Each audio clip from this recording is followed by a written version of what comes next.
30% off Pacific Drive. I'm actually kind of tempted. We finished Tomb Raider, right? Tomb Raider? Yeah, on Powerwash. Oh, right. Yeah, yeah. I thought you meant the game, and I was like, did we ever play that? What, Tomb Raider The Last Guardian? That's it.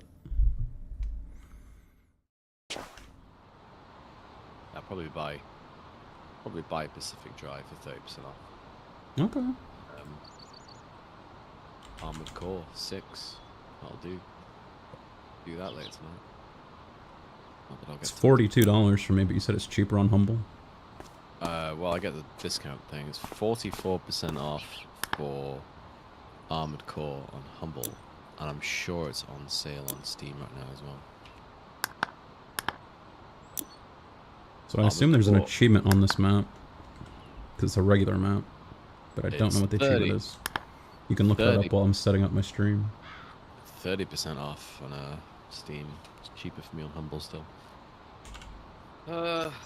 Joining. Powerwash Simulator Co-op. Go over to my YouTube. Was this... Edit video. Dude, just the slide, or... Look it up, because I'm setting my stream up right now. Powerwash Simulator. Oh, complete all the objects that have light bulbs before anything else. Oh. I've already got this one, so it can't have been that bad. But just because it's a bitch sometimes, let's get the guide up, which tells you exactly what you need to wash and not wash. 100% achievement guide. Save. Got that, got that. Open this up. Open that up.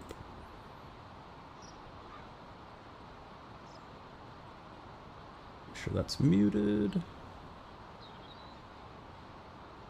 Open you up.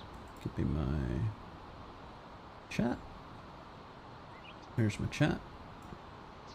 Close preview. Open that up.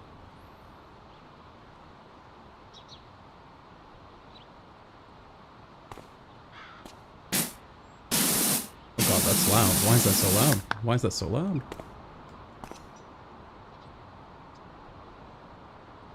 Go to my volume mixer and turn this game down a little bit.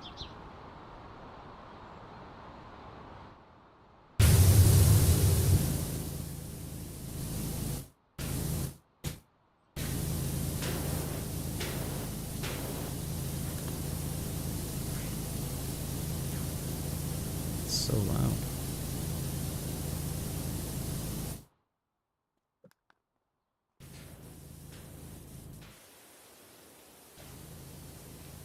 What are we supposed to clean first? Lights?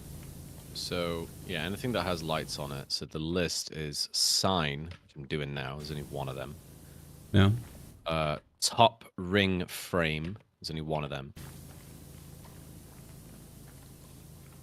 I would just highlight it. Assume the channel lights count? And then channel lights, and there's 16 of them. And then that should be it. You should get the achievement after that. Okay. There you go. So that's sign done. So top ring frame. Okay. Yeah, that's the thing you need to do on the outside. All right. I went to the top. I don't see a top ring frame. Yeah, it's... Oh wait, it's this. I see it. I don't see any lights on it though. The lights are on the outside. Oh.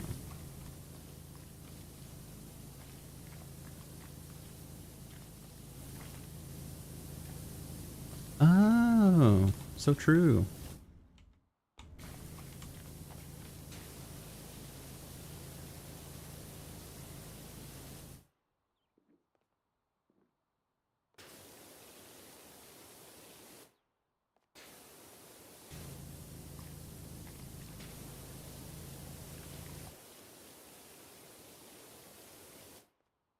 Let me check something real quick.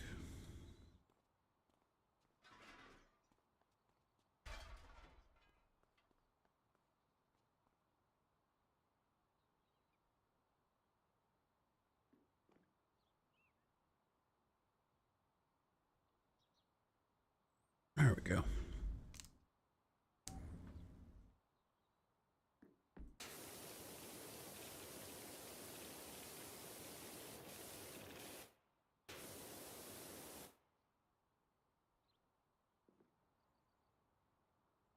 Get a little music going because this game's all quiet.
Kind of weird how top ring frame's only half done. Does the inside count as well? Must do. Yeah, it does.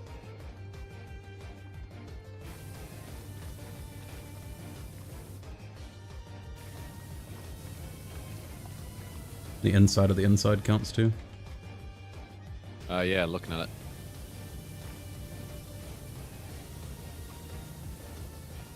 Instead of spending $30 on Armored Core 6, you should buy Baldur's Gate 3. It's not $30. Damn.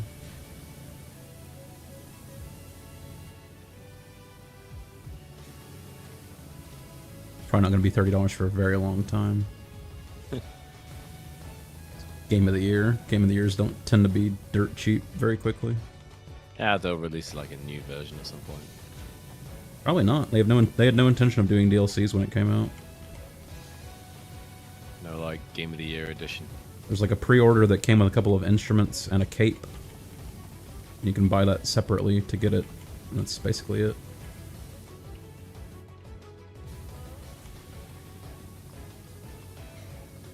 Great game. Easily my game of the year for last year. I've still been playing a bunch of it this year too. Even though it was terrible on Twitch. But people don't like the Baldur's Gate integration? No, I think you have to be a personality streamer, and then you can basically stream anything. You mean, by personality, you mean like bodacious? Yeah. I don't know. You have to have people checking out your stream just to watch you, and have like no interest in what you're doing. Yeah, I get it. You need a fan base. Yeah. I have like 3 people who watch my stream who I could realistically count on to check out whatever I was streaming. Not counting like you or Aiden or somebody. There we go. Frame cleaned. No, it is the just light panel bulbs. lights.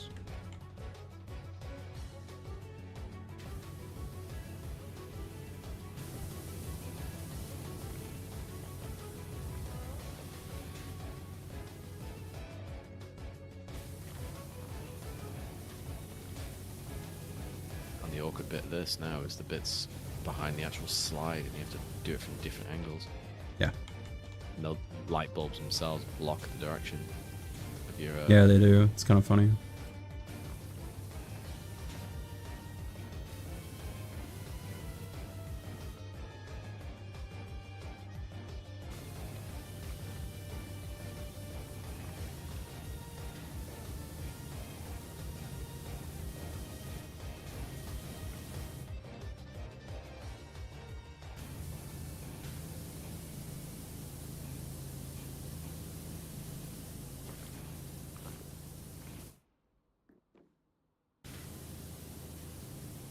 Doing RuneScape all day yesterday.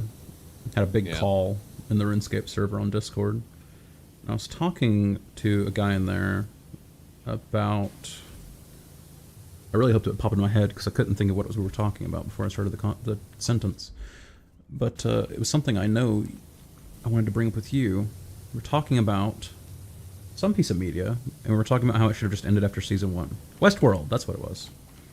Oh, yeah. Season 1 was great. Yeah, Season 1's fantastic. And then I didn't think they had a plan for Season 2. Didn't seem like it with the way Season 1 ended, but then it was so popular they just kept going with it. Yeah, I think it was actually meant to end. And then it just kept going. But it was during a writer's strike, so Season 2 was like really shit. Yeah. I don't know what happened in Season 3. And then I think I watched Season 4. I think I've watched Season 4 now. And Season 4 was better. And then it ends in a way that feels like, yeah, this is it. It's finally over. And apparently this is Season 5. Oh boy. And I'm like, where's it going to go from there? Because it's ended. Yeah. Like, alright. But no, it's still going. I just think back to Season 1 and then just imagine the rest doesn't exist. I only watched Season 1, and I thought it was great. Yeah, it's fine. I watched it when I was in college, because my college library had the whole Season 1 on box set, and I just watched the whole Season 1 box set. Yeah, watch Season 1. Don't bother with the rest of it. Enjoy Season 1, and that's it. Yep. They try to do the twist again in Season 2. It's annoying. You just see it coming straight away.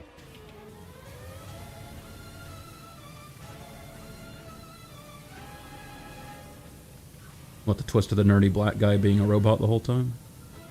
Yeah, nerdy black guy being a robot, and the fact that it's set in 2 different time periods. Oh, yeah. And you think it's one. I think I figured that out like halfway through Season 1. I was like, these are completely unrelated storylines, like time-wise. Yeah, you figure out like pretty quickly that it's 2 different timelines, because I'm sure someone dies and then in like the next episode they're like still there and you're like, yeah. And then you're like, oh, this is in the past. Yeah.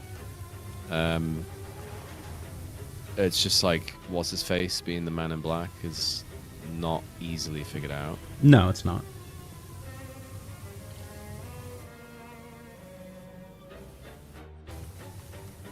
But yeah, it's good.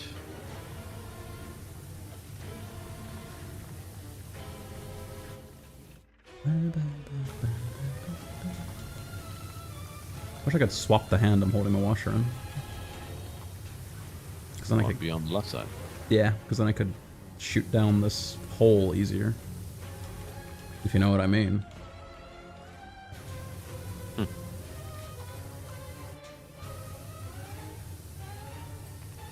Hey, you got it. Get that one, that one, that one, that one. This one's still dirty. Now it's not. Now it's not. That one's done. That one's done. That one's done. This one is not done. Yeah, I can't get anything else from the bottom. I think it's mostly going to be from the top now. I've done a full circle around on the bottom half. This one's still dirty too.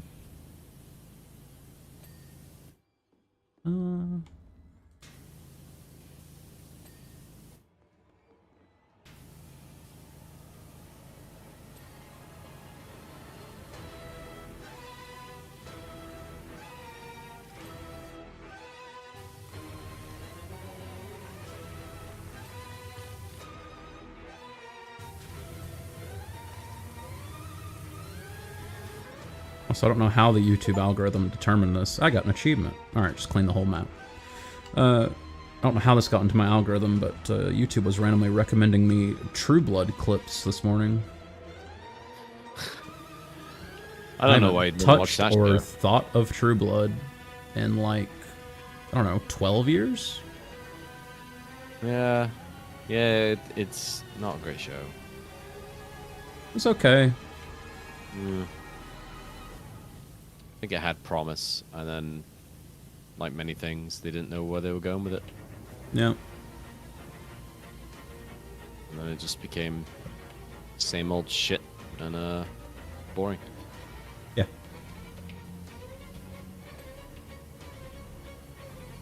I think a lot of it was I was very attracted to the redhead vampire girl. You think? I don't think she's attractive. Because I think she's like 6 foot tall in real life. Yeah, the redhead girl, and then I like she's tall women. She's in Daredevil and some other stuff. Oh, is she? And something going on right now? That must be why the show got in the algorithm. I don't know if she's in something. Well, no, she probably is. But she moved on to Marvel's Daredevil, and she played the secretary or something. Or that sounds terrible. Out. And then she's in the Punisher. But yeah, she wasn't very good. I was just attracted to her, Sean. Yeah. I don't think she's a particularly bad actress. I just don't really think she's particularly pretty either. I don't know what it is. You don't think she's pretty? Not really. Or I don't find her that attractive. I recognize that she's not ugly, but I'm not like attracted, and I don't know why. I don't know. Just see a face, and I'm like, yeah, that just looks like someone's face. Like, she just looks like another person to me. She doesn't look like anything attractive or different or special. She just looks like anybody else on the street. What about Anna Paquin? She's the main girl in True Blood. Yeah, I know. Plays Rogue in X-Men. I know that too.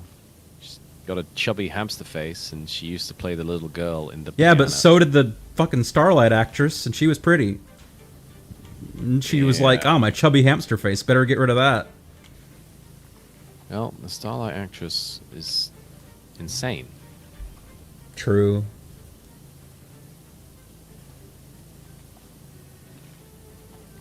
I've never come across one of these, like, carnival rides in real life, but every time I see one, I think of Roller Coaster Tycoon, because it's like the first thing you build in Roller Coaster Tycoon. You have like a carousel and this slide. I've seen carousels. They exist over here. Oh yeah, I've seen carousels, but I mean in Roller Coaster Tycoon, you have access to like this thing and a carousel at the start of the game. We don't have the Helter Skelter things. Yep, I've never seen one in real life either. I don't know what the deal is. Just a big slide. We've got like slalom things. I've been on like slalom things, but this is just a slide in it. Yeah, I think it's outdated. I've got the, like, in some places you go, they got a slide where you go down on a carpet or something. Yeah. Like, it's a big... The one you climb upstairs to, and then it's just a bunch of channels that go, like, down. Yep. Yeah, we've got those here. That's about it. Yep.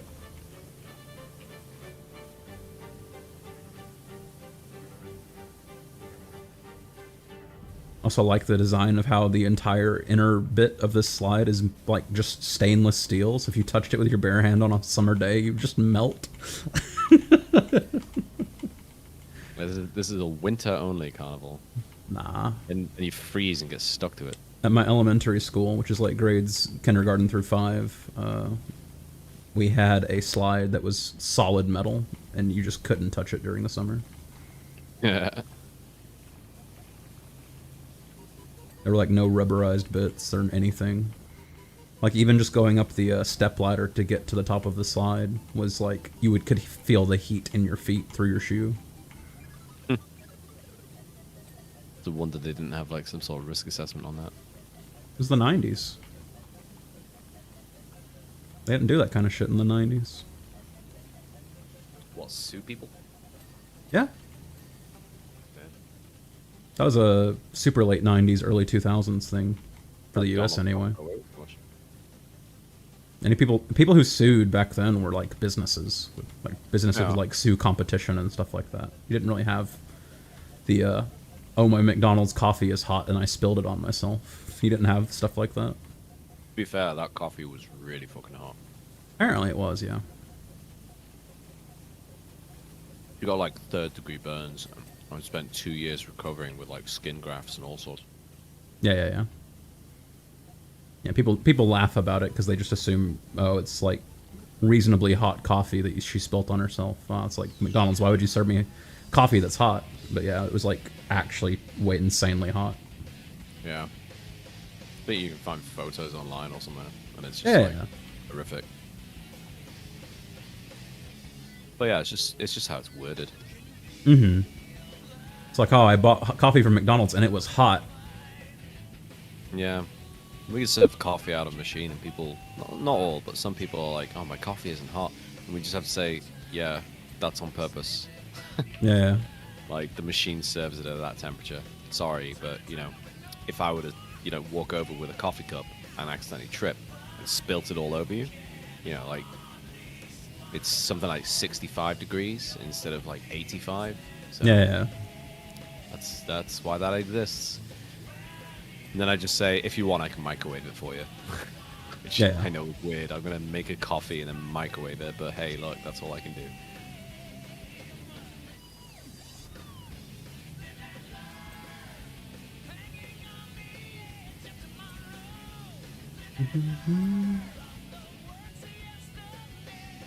It's nice to be able to do just like a little project instead of a giant, complicated fucking mansion or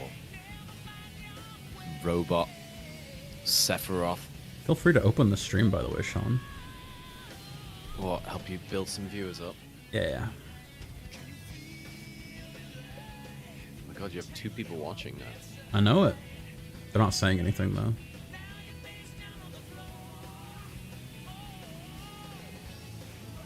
Had a bunch of viewers for a while yesterday, because people from the call were joining the stream. Like 7 or 8 at one point.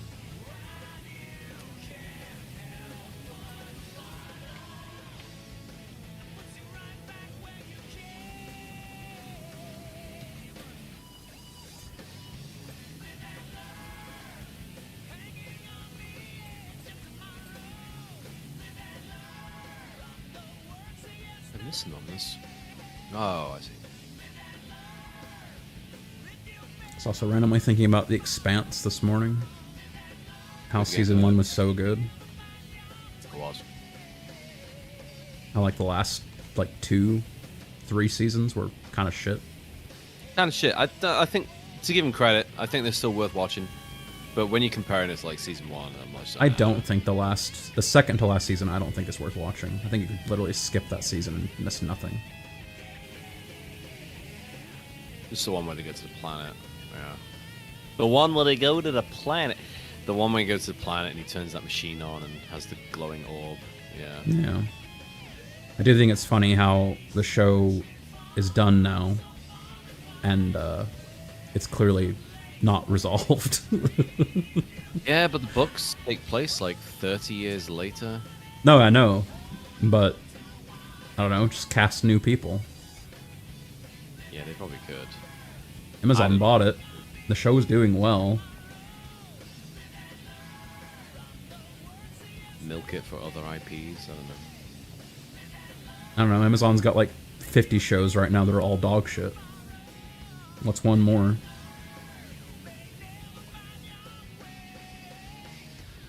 Before you messaged me is like Powerwash, and I was looking at Amazon Prime like video, see if there's anything worth watching on there. How would you check that? And I saw all of their like their shows, and I was like, this all looks like shit. Yeah, I mean, Reacher season 1 was good. Yeah. Season 2 was like fine, but it's definitely dropped in quality.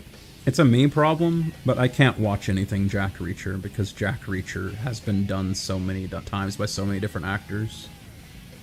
Harrison Ford was Jack Reacher, Tom Cruise was Jack Reacher, this guy is Jack Reacher. It's all the same character. Oh, yeah, I know. Yeah, it's the same with Jack Ryan, and it's the same with... Oh, no, it's Jack Ryan mostly, because Sum of All Fears is Jack Ryan, so... Oh, you know what? I'm thinking it was Jack Ryan. You're actually right. Yeah, it's been Ben Tom Cruise Affleck. was Jack Reacher, though. Yes, he was, yeah. In my mind, I'm just like, Tom Cruise is Jack Reacher, he did 2 films. Yeah, it's Jack Ryan that's the Tom Clancy character. You're right. The films were fine. Is Jack Reacher also Tom Clancy? No, I don't think so. Just Jack Ryan? No, it's Lee Child. Okay. Kevin Bernard just texted me that my technique is excellent. You think I should send him a dick pic? trying to wonder. I was trying to figure out who the hell you were talking about. Jet Control, 8 out of 10. And then you said Bernard, and I was like, are we talking about Westworld again? Oh, that was his name.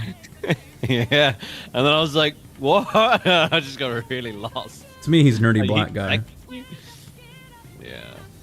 I think part of the reason I never looked up and tracked down any other Westworld media is because I know Anthony Hopkins is dead, and he was such a good part of the first season. Oh, he was a really good part, yeah. It's cool watching like some occasional clips, and they cut it down, and they're showing like different facial expressions that Anthony Hopkins does, and the hidden meaning that he's given off from doing it in just like 10 seconds, and it's just like, yeah, acting masterclass. Meanwhile, it's wild how good of an actor he is. Yeah, meanwhile, look at this blonde bimbo. Just like, not, well, not just her, just like everyone else in the show. He just outclasses all of them. He is really good. I've only seen season 1. Did he win an Oscar like last year? Yeah, probably. I've only seen season 1 of Westworld, but I assumed the blonde bimbo was told by the director to act like a blonde bimbo. Like that was supposed to be her character. Yeah, on purpose. Because it made sense. I don't think that was bad acting. I think that was just her character. No, it's done that way on purpose because her memory's been like wiped and fucked with. Yeah. So it's like, yeah, okay, and then it's like she did fine at the very end when she gets turned into the Terminator. Yeah, she turns into a Terminator, and then later on in, like, I don't know, season 3 or 4, she basically becomes the villain. She just wants to kill all humans at that point. Oh yeah, obviously. That's why season 1 was such a good ending to the entire plot, because I don't really care to watch a blonde robot just kill people. Yeah, it was cool how they like hinted at like Samurai Westworld, and you were like, ooh, and you know, excited. Also, I forget her character name, but the black lady robot, I just had no interest in her story at all. And apparently she's a big part of the future seasons. She absolutely is. She gains like psychic, like, I don't know, telekinetic robot powers, so she can just hack anything electronic just by being near it. I don't know how. She gains like robot enlightenment. I liked the nerdy black guy. I liked the human he was shtipping and then he had to kill. I liked Anthony Hopkins. And I liked, what's the actor's name who's in The Rock, who's the older version of the guy from the past? Oh, I liked him. Yeah. It's Ed something? Ed Harris? Ed Harris. Ed Harris, yep. I liked him. I liked when the blonde lady took her tits out. That was good. Huh. But I assume in Game of Thrones fashion, as the show got more popular, the attractive characters taking their tits out got rarer and rarer. I think so. Yeah. It's a common theme. Like Game of Thrones seasons like 1 and 2, it's nothing but like tits and pussy every episode, with the occasional cock thrown in. And then, like, the last 2 seasons of Game of Thrones, I don't even know if there was nudity. It's violence. Yeah. You gotta Americanize. I mean, there's definitely nudity, but like not to the same level, and it wouldn't have been about any of the important characters. But hey, you gotta get a fan base going somehow. It was kind of creepy in Game of Thrones, I'll be honest, when it gets to like the final seasons. There was like websites that had clocks that counted down for when What's-Her-Face turned 18 and shit like that. You know, the girl who just fucking killed the Night King and ruined the game. I see. Oh, yeah. Story. Yeah. To be fair, those have always existed for every celebrity that is under 18, but it is always weird. Yeah, it just kind of seemed like. I remember the big one when I was a kid was Mary-Kate and Ashley Olsen, and it's like, yeah, that was the weirdest of all because they'd been in like media since they were like 3. I'm like, brother, what are you doing? Where are they now?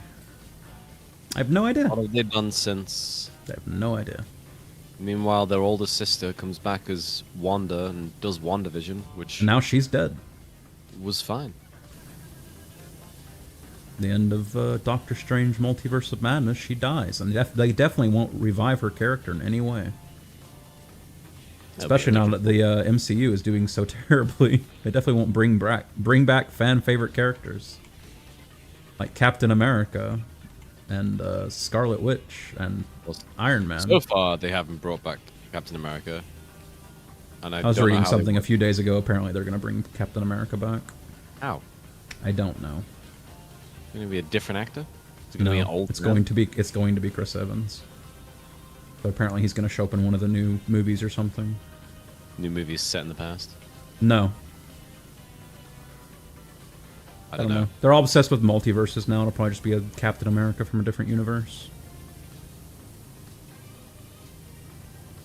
Yeah, they kind of clashes because they get all this multiverse stuff, and then they have the Spider-Verse. And it's bizarre to me that the problem keeps happening where you have these huge billion-dollar like media franchises, and they keep running into the exact same problem and don't learn because they will wrap up a thought-out plot. And then they'll continue because there's a lot of money in the franchise, but they won't have an idea of where they're going with it. Yeah. I can't believe they did that so badly with Star Wars. It's like one of the worst examples I can think of. It's fascinating to me that they did it with Star Wars.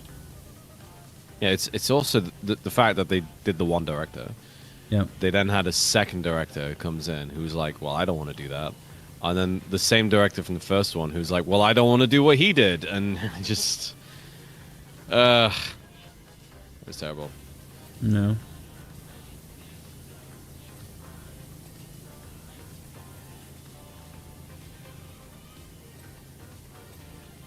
It's got like, I like Star Wars, and I have no interest in those like new 3 films. Any part of it. I've watched each one of them once. I can barely remember shit from the 3rd one because I just wasn't paying attention. I think I never watched Rise of Skywalker or whatever the 9th one is called. It's not fucking worth it.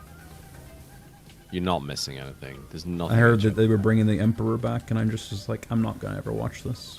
He pops up at the end, and he's like, Rey. No, I read the synopsis, and I've seen clips here and there, so I know the plot of the movie. But I do not regret at all not watching the movie. I've been sitting here building Star Destroyers all this time. I've been sitting on my stone throne with my army of Sith loyalists.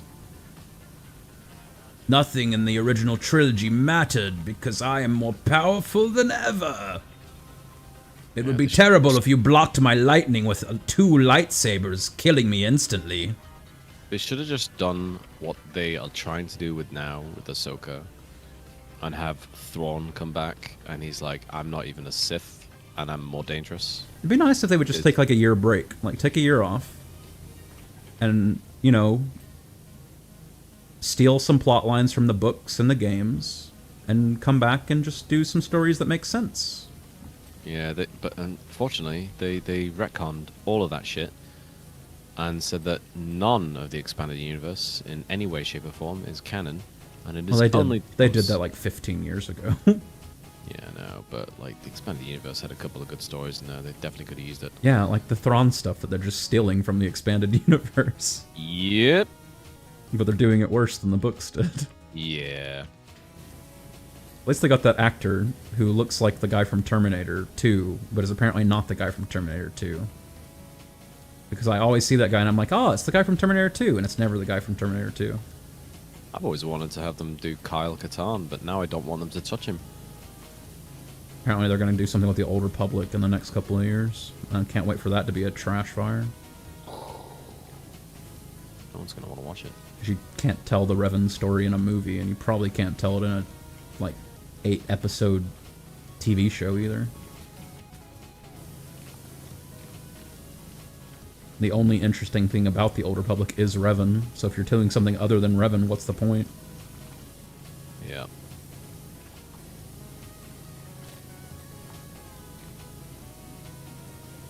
But maybe they'll come out with a new idea, and maybe it'll be something completely unrelated to anything that's existed before. That'd be alright. Maybe they can make that work. The last new idea, I say new, but the last new best idea was The Mandalorian. And that only worked because it was like small scope focusing on the story. And that only worked for like a season. Yeah, like Bill Burr. Yeah. Nah, I mean, they've had some other good seasons in The Mandalorian, and then they've had I think the second season was fine. The Book of Boba Fett stuff was just like terrible. Yeah, and then it's dipped. And hopefully the new season of Mandalorian, whenever that comes out, it's better. The newest was just kind of the weakest somehow. Weird. It was incredible to me that with their AI deepfake faces technology, they still brought the Boba Fett actor back. Yeah, I know. And he's just some like 60-year-old guy with a beer gut, just moving around like a snail in the Boba Fett armor. Yeah, I know. I'm like, what are you doing? What is this show? But hey. At least he got paid. Good for him. Yeah. They had Bill Burr. Well, of course they had Bill Burr in The Mandalorian, but he doesn't like Star Wars. And he was really reluctant to take the role. And he was one of the best parts of The Mandalorian. And he was one of the best parts. And he ended up doing it. And then, like, I can't remember who had a conversation with him about it, or they were talking to him about it. I'm still pissed off that in the new trilogy, they don't do anything with Finn, because he was, like, one of the more interesting parts of Episode 7. And then he is just wasted in 8, and then nothing happens with him at all in 9. Yep. He's like, hey, Rey, I have something to tell you. And they do that joke, like, 5 times. And then by the end of the movie, he hasn't told her whatever the fuck he was trying to tell her. And then fucking J.J. Abrams was like, did you know Finn wanted to tell Rey he was a Jedi? It's like, no, idiot, because you didn't put that in the movie. Just imagine a writing room. He's like, yeah, we're almost here, guys. No, we just need something else. So how about we just say Finn has something to tell Rey, but the film ends before we tell him. It's like, okay, JJ, I mean, I guess we can write that in. What is it Finn's going to tell? I don't know. We'll figure that out later. Let's just put it in. Worse than that. Good. It's worse than that. He knows what he wants to tell Rey, and they just didn't film a scene of him ever telling her. Because the reveal is supposed to be that Finn has been Force sensitive the whole time, which makes sense because it was obviously teased in Episode 7, and then Rian Johnson does nothing with it in 8. He just sends Finn to a casino planet instead. That was such a fucking bad part of the film. Sure was. I'm just like, they get arrested, they go to jail, they meet some guy, and he's like, yeah, I'm a hacker, yeah, I can do that for you. Instantly turns around and betrays them. No. And then they get a parking fine. And then they ride on alien horses through a casino. And then the fat Asian girl is like, that was amazing. I'm glad we saved those alien horses from the casino. And then Finn's going to sacrifice himself, and I'm like, oh, this is kind of interesting. They're going to actually have Empire comes along and just characters are going to have consequences, and actions are going to have consequences. And then fat Asian girl just turns on the hyperdrive to her little speeder and somehow gets ahead of Finn and crashes into him. And she's like, we can't win a war by killing our enemies. I'm like, wow, great. I wish at that moment in time Finn just went to the dark side. Put his stormtrooper helmet back on. I don't know what Rian Johnson meant to do with the fat Asian, but boy did he not accomplish it. Yeah, he didn't.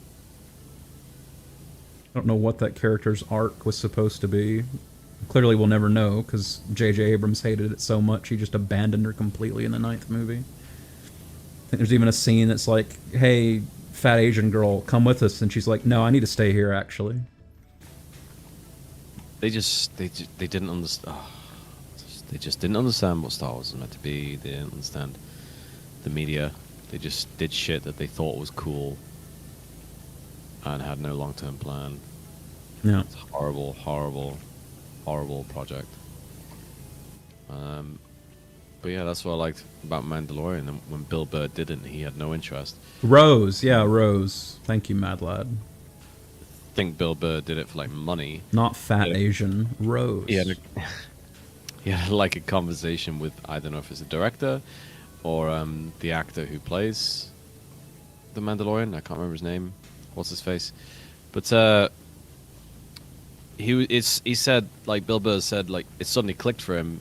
He's like, I'm not shooting some fancy sci-fi thing. It's a western. Yeah. It just happens to be in space. And he was like, oh yeah, and then it clicked. It's like, oh yeah, it's like a few dollars more or stuff, and this is the prison escape, and we're all going to betray each other, and it's a Mexican standoff. And it was like, yeah, that's it. And then when they did it like that in the first season of Mandalorian, it was great. Yep. Mandalorian's just a guy who turns up in a town and like just, well, yeah, he has weekly adventures, to be honest, but in Summoner, yeah, he just turns up. He's a new stranger in town. No one knows his name, and he just fucks with shit. Like, it's great. I think the worst thing that happened to Mandalorian was Grogu becoming popular, because then they tied every plot ever going forward to Grogu. Yeah. Whereas I really just want to watch the Mandalorian going on cool space adventures. Not babysitting a Yoda. Yeah, I mean, their little relationship and friendship was fun. Yeah, for like a season. Yeah. And then he dumped him off with Luke, and then people at Disney were like, well, actually, the Grogu toys are selling a lot. Can we get him back in the show? I was totally fine with just believing that Grogu died when Kylo Ren destroyed the Jedi Temple. But instead they're like, nah, here's some chainmail we made for you, Grogu. Welcome back. Welcome back, Grogu, to the Mandalorian show. Like, fuck, I don't care about this Yoda kid. So I know they're not going to do anything interesting with him. He's just going to sit in his little baby carrier and make cute sounds. He should. They should make Grogu go to the dark side as well. Yeah, they should.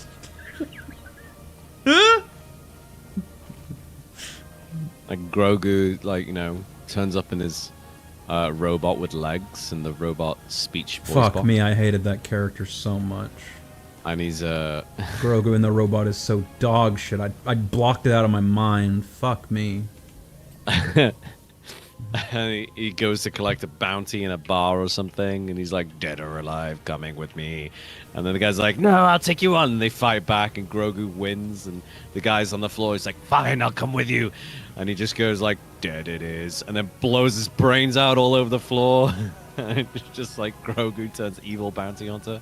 That'd be great.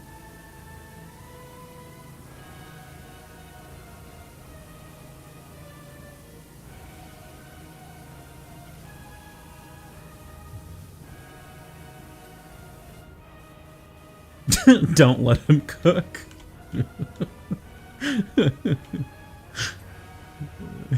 Get man out of the get bro out of the kitchen. So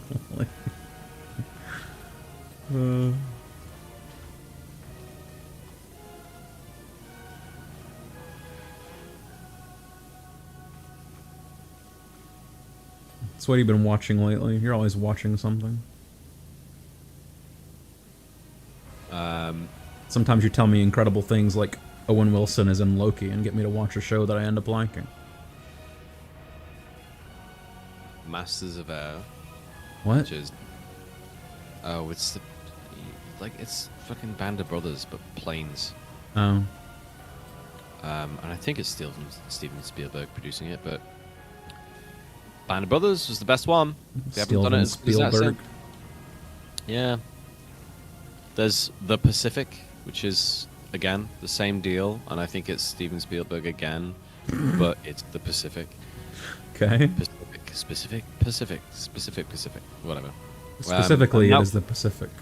Yeah, and even it's fine to watch, but it's not as good as Band of Brothers. Well, you are a David Schwimmer head. No, it's just like, I don't know what... It's just better paced, it's better stories, it's more interesting characters. It's just... It works better in, like, every way, but... Yeah, because it was made by HBO. Yeah, Masters of Air is...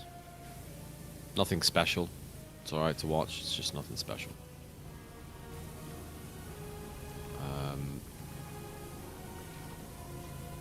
I don't even know what else there is. Percy Jackson finished. That was fine. They're going to do a second season.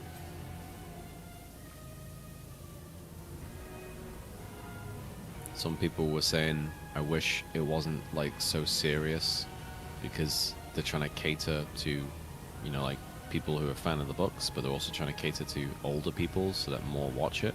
Yeah. And I thought it was actually fine being a little bit more serious. I'm sure it is. Yeah, if anything, I thought it was like slightly childish, because they go up against all these dangerous elements, and there's like no fear of actually dying. Mm-hmm.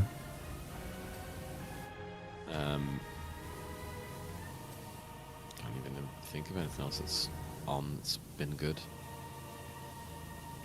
Some people watched that Monarch Legacy of Monsters. I watched like the first 3 episodes and stopped. Got no idea what you're talking about. Like a Godzilla thing. Yeah, it's set in the Godzilla King Kong universe. Yeah. Okay. And it's set across 2 time periods. And it's about like Monarch discovering Skull Island and Hollow Earth and all that shit, and like capitalizing on it. Yeah. Whereas in the future, this woman's dad dies, and she's Japanese but lives in America, and her dad's Japanese, so she goes to Japan to collect like his things and deal with. Hey Buzz, how you doing, man? She walks into his apartment, and then there's like this Japanese lady and Japanese son living there, and they're like, in Japanese, they're like, "Who are you? What are you doing?" Like, no, do the accent. Do the accent, Sean. No, I'm not doing the accent. You do the accent. And she finds out that. Who are you?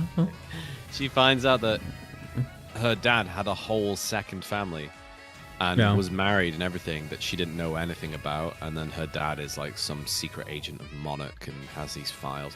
Whereas in the past, it shows him as like, I don't know, a 20-something. I think it's him.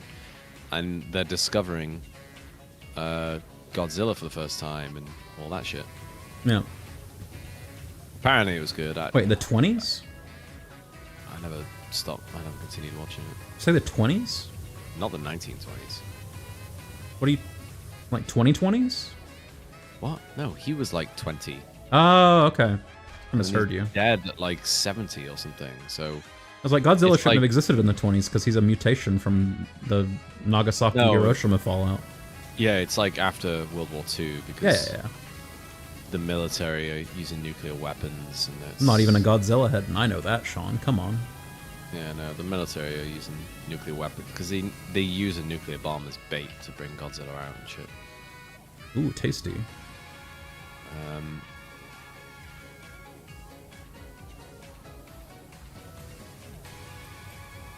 Apparently Constellation is good. What? Let me get the synopsis. I haven't actually watched it. It's only just started, so I think there's only 1 episode so far.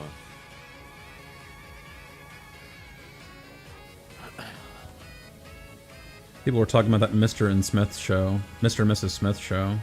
Yeah. And my exposure to it so far has been clips of it on Twitter, where Donald Glover is just like preaching to white people, and I'm like, man, I don't think I'm gonna watch this show. It's interesting because originally the showrunner or the writer or whatever was this British lady, and she left the project due to cultural differences with Donald Glover. Yeah, I'm not surprised. And, yeah, but apparently it's because doing TV shows in the UK is very different from doing them in America, and like she didn't get forced out, but she just reached a point where she didn't have any influence anymore, so she left. So she kind of forced out. Constellation. Tip your local Twitcher. That's me. Joe returns to Earth after a disaster in space and discovers that there are missing pieces in her life, so she sets out to expose the truth about the hidden secrets of space travel and recover what she has lost. It's very vague, but the trailer looked cool. It was like, you know, she goes into space, something happens, she managed to get back to Earth, and then she's like, "Where's my daughter?" And they're like, "You don't have a daughter." And she's like, "What?" And then her daughter exists, and it's like she's switching between 2 realities or something. I don't know, the trailer made it look good, and then some critics were saying it's good, so I might watch it, try it out. No. The Mr. and Mrs. Smith thing, like, in the UK, the writer is the showrunner. Like, we have much smaller teams. We don't really have writing rooms. Right. You just have, like, one, maybe two writers. That's why all of Doctor Who is written by fucking Russell T. Davies or that other guy. And they do the writing, but because they control the story, they also run the show, and then sometimes they'll direct as well. So they basically have a lot more power and control.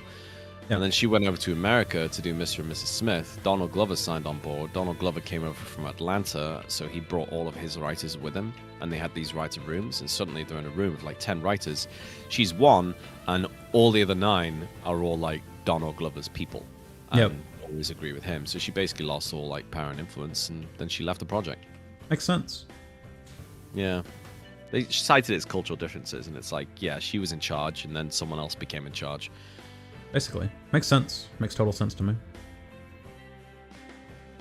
Yep. I don't particularly dislike Donald Glover, but I don't care for him.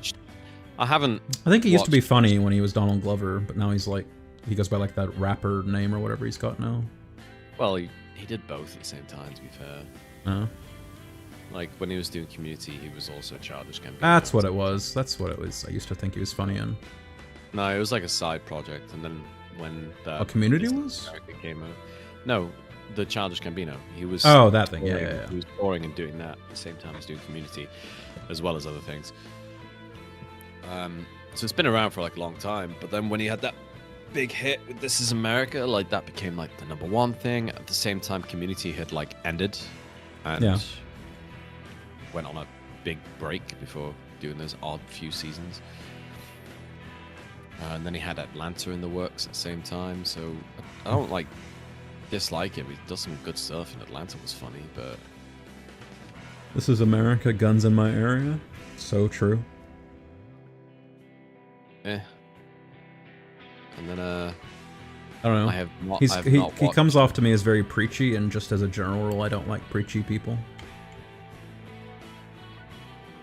I don't like preachers all that much, and I don't like preachy people.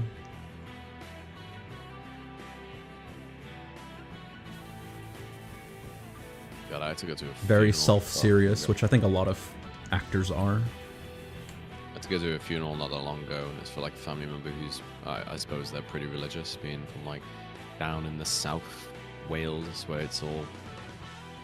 The song Redbone is super hot fire. Don't think I've ever heard it. Cultural history of like working in the coal mine and going to church on Sunday and having bards and choirs and choirs of the valleys and all that shit. I don't know. The funeral was fine, done it, whatever. But because it's like a Christian funeral, like they get the preacher and they talk about the person and that, you know, how everyone loves them and how nice they were. But spent the majority of it talking about how God sent Jesus to earth to die for our sins and how that, you know, greatest love, basically spoke about Jesus for like half the funeral. And I was sitting there going, funeral isn't for him. Like, no, 100%. I was like, this is, I don't know. I was like, I'm fine. Weird. That is really bizarre. Yeah, but that's just what Christian preachers do, I guess. No, I've had Christian preachers at every funeral I've been to, and none of them have just started eulogizing about Jesus. That's just very bizarre. Yeah. It's very bizarre. It was like, well, I first met whatever back in this Usually there'll be like a line or two about. young. Usually there'll be a line or two about like whether or not they were active in their church or something. It's like stuff they did for the community. It's like she was pretty active. I've never had a guy at a funeral, and every funeral I've ever been to has always had a preacher like heading it, and they've never just started talking about Jesus.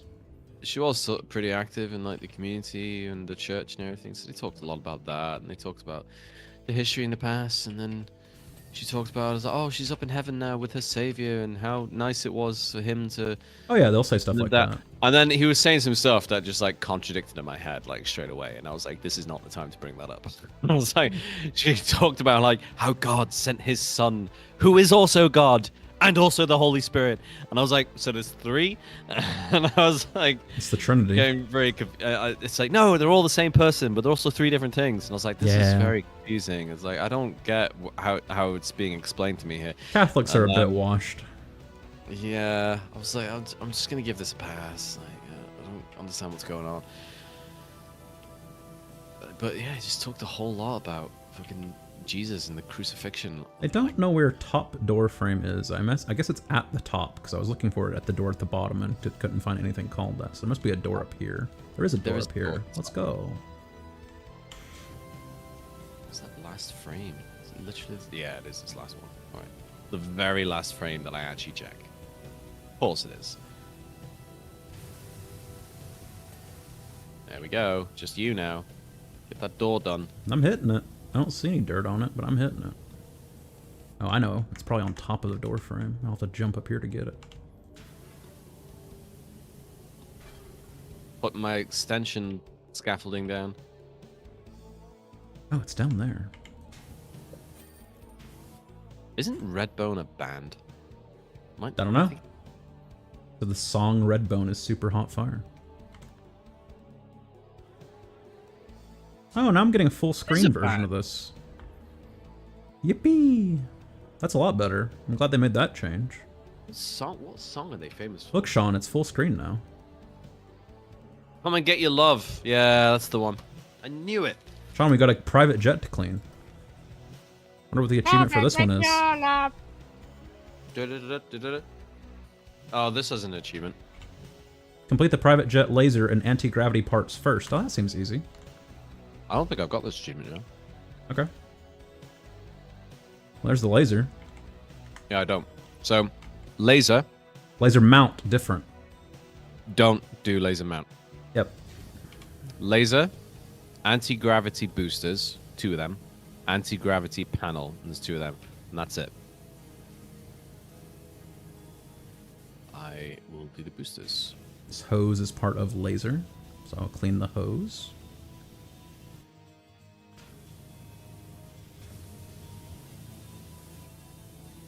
Come and get your love. Yeah, that's Redbone. That's Redbone right there. What a fire song. I'm assuming it's something Donald Glover did. Or I guess a Childish Gambino. Yeah.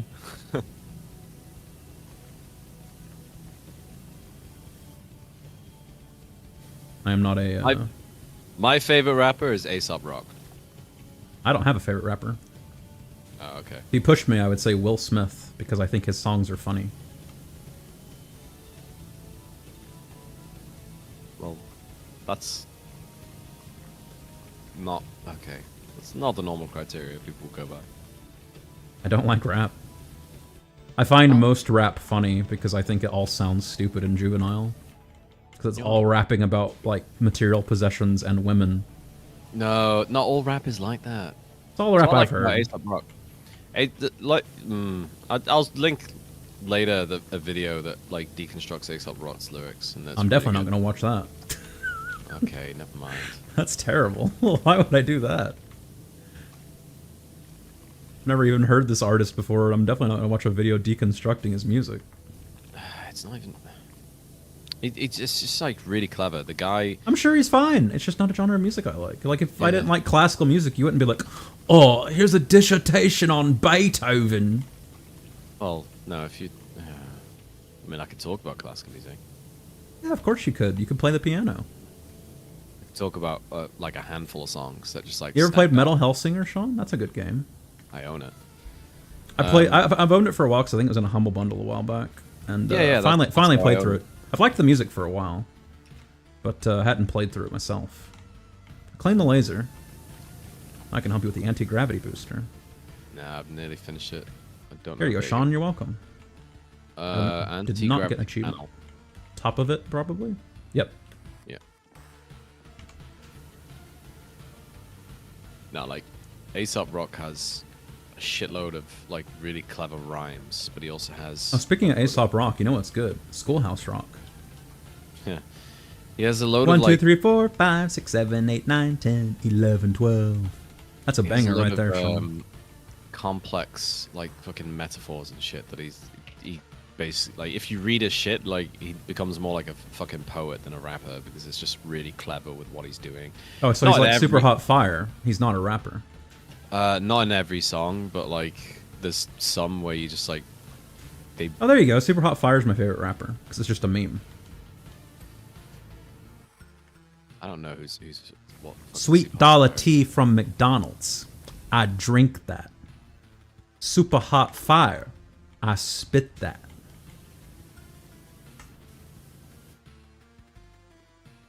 You never seen the group of black guys and they all go like, oh, and then one falls down holding his head? That's Super Hot Fire. No.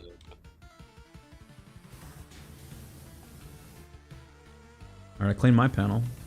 Why is your panel not clean, Sean? I didn't get an achievement, Sean. You did. No, I didn't.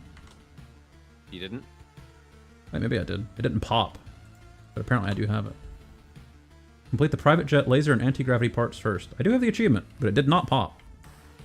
Maybe because I already had the achievements pulled up. Maybe that's why it didn't pop. I don't know. Well, mine says unlocked 11th of February at 9:34 p.m. What time is it right now? Oh, it just popped now.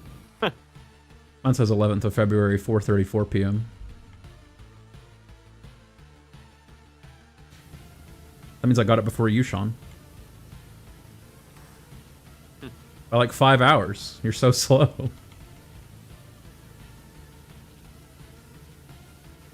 It's kind of unfair. If you're actually like achievement competitive, you're at a huge disadvantage if you're in Europe. Granted, I don't know anybody that competitive over Steam achievements, but it is kind of unfair. Should go by a global clock instead of Yeah. time zones. I'll email Gabe. See if I can get him to change it.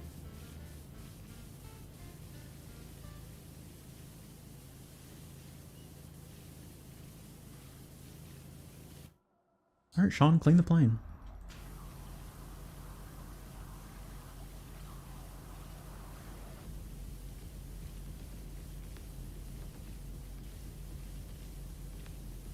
Those were better times when you could get a large sweet tea from McDonald's for $1.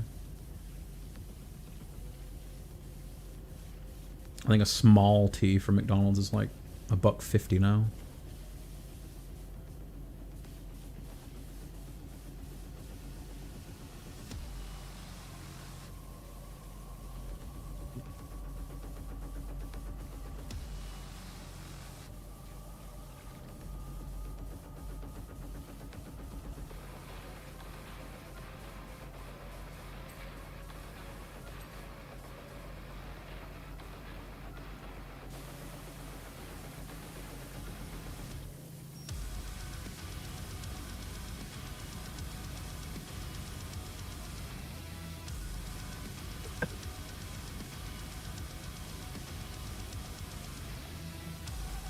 I imagine you're keen to learn some of the specifications of this jet. Getting a text from Blake Thrust, Sean.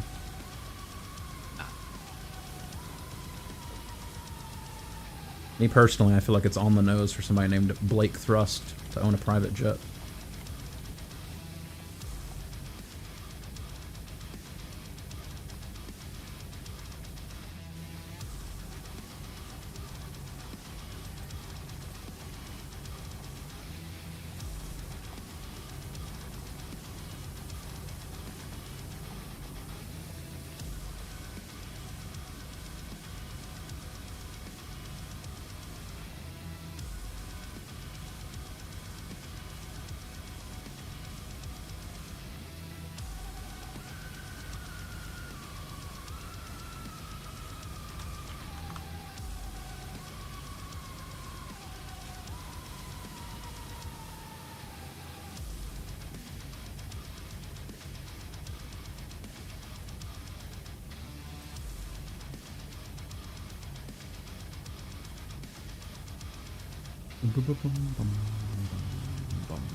Still never got it to pop up in the bottom right. But I do definitely have the achievement.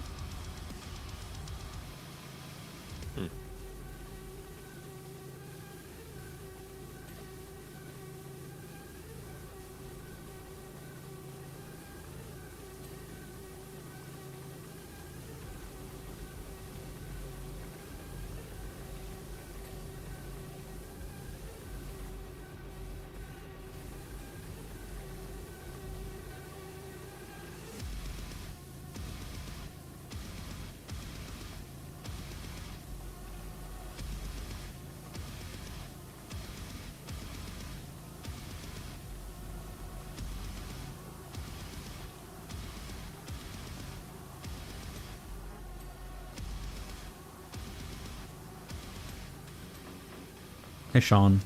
Yeah. Remember how bad the last couple seasons of Game of Thrones were? Why? What about it? Just asking. You got quiet, so I'm trying to engage you in conversation. Oh, it's not even worth talking about. Damn. It's been done to death. They're terrible. It's true. Are they doing more House of the Dragon? It's been like 2 years.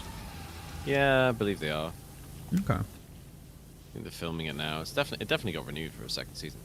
Maybe they put it on hiatus when the writer's strike happened instead of trying to pretend they could just work through it.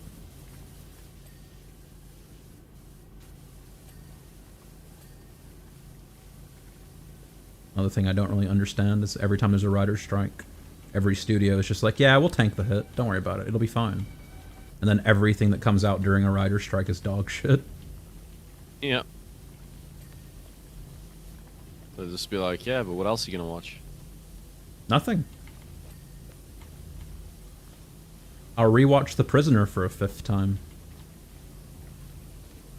Ever seen The Prisoner, Sean? I have not. It's a good show. Isn't it It's about like a guy stuck on an island? It is. It's about 30 episodes long. Has Patrick Medewin, or whatever his name is. Why doesn't he just, like, get a boat and swim? He tries, Sean. You should actually watch it. It's actually a really fantastic show. It might be in my, like, top 15 shows ever. It's a wonderful show. It's got a lot of 60s camp. It's really nice. I highly recommend it.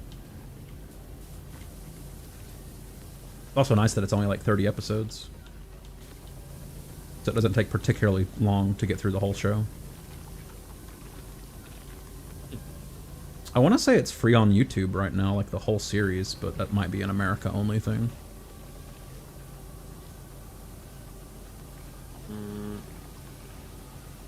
I don't even, because I think a while back when I was posting like a free, because in America YouTube Movies has like a selection of free movies on like a rotating roster. And I think a while back I posted one of them and it was like Aiden checked to see if it was free for him and it wasn't. So it's definitely region locked stuff. Yeah. Yeah, right now Prisoner's pretty free. Right now Prisoner's free because I was watching a Prisoner clip like 2 or 3 days ago. Show Yeah, it's a these great show. They got knockout gas and flowers. Are you watching it right now? No, I've just seen people like parody it in media. Oh yeah. Simpsons had that one episode where like Homer invents something. I can't remember what it was, and he gets sent to this island. That's It's fun. like all the people who make super life-changing discoveries get sent to this island, Homer. Yep. I can't remember what you invented. I would talk about it, but I literally don't want to spoil anything because I have faith that you will eventually watch it someday because it's a great show. It's 50 years old. Yeah, it's fantastic. 60 years old. It's fantastic. Everyone in it's dead now. Probably. It's a really good show, though. It's a solid time commitment because I think the episodes are like 40 minutes long each, and there's like 30 of them. But it's not like something insane like, hey, watch Breaking Bad. Or like, hey, watch Buffy the Vampire Slayer. Breaking Bad's a fucking committal show. Yeah. Still never Oh, yeah. watched it just because of how long it is. So it's good, but it doesn't get really good until like season 2 or 3. I've heard that. I had a couple people tell me the first season's almost bad. I don't even remember why it was good. It just was like you were interested in watching it. Seen a lot of clips and a ton of memes of Breaking Bad over the years.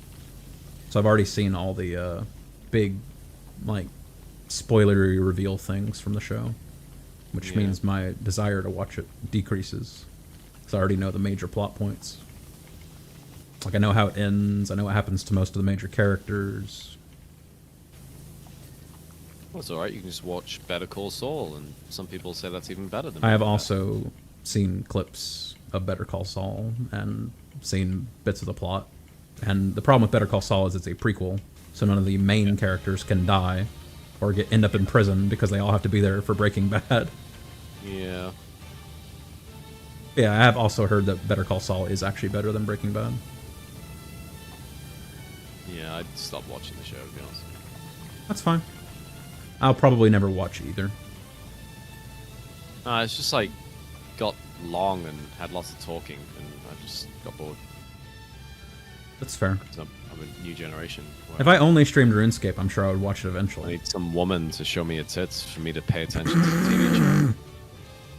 That's why I watched the first like 6 or 7 seasons of Game of Thrones, and then the last one I just turned off. That's not the reason you watched the first 6 seasons of Game of Thrones. You're being silly right now. You're being a goose. You're just being a little fella right now.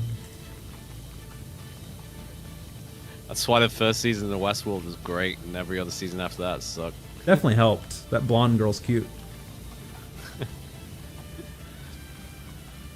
But no, it was Anthony Hopkins. Yeah, Anthony Hopkins and Ed Harris. And the black guy. They're definitely the highlights of the first season. To be fair, yeah. Black being a robot, like, I really genuinely did not see coming. Yeah, that's fair. I mean, it hints at it, like, very close to the The reveal. episode where it reveals it, I figured it out before the actual reveal, but, Yeah. like, not by a drastic amount of time. No, as it gets to the reveal, it really, like, clues you in, and you figure it Yeah. out. No, it was a Like, good twist, though. I you definitely know, didn't see it coming from, like, handful of episode... episodes. I definitely had no idea in, like, episode 3 that he was a robot. Oh, let's just spoil every show with a good twist. Yeah. Fuck it. It's been out, like, 20 years.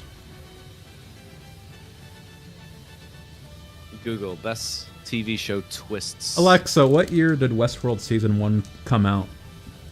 Good afternoon, Matthew. That's me. Westworld Season 1 premiered on October 2nd, 2016. Yeah, it's been 20 years.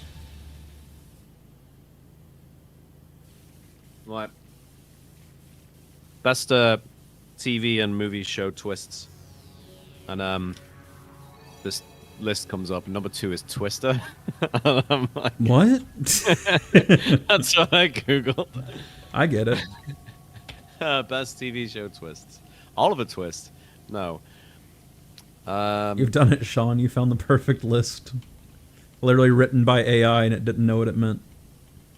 Apparently, Better Call Saul. I don't know. I don't know what the twist is. I haven't watched it. It's probably that What's-His-Face dies. Yeah, someone dies, and then they were like surprised. Agents of S.H.I.E.L.D.? I'm not watching that. Owen Wilson's not in it. No, he's not. It's when one of the main characters turns out to Most be... amazing thing about Agents of S.H.I.E.L.D. to me is that no interesting characters are in the show, and they thought people would watch it. Yeah, I know. But I think Samuel L. Jackson's in like 2 episodes as cameos. The twist is that... oh no, it's not even that.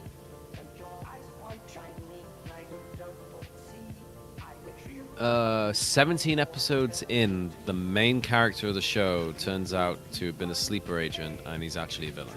And Oh my god. Then he becomes the main villain of the show. Oh my god. After you spent 17 episodes identifying and like getting used to this character as, you know... Apparently that Falcon show was terrible too. I never watched it.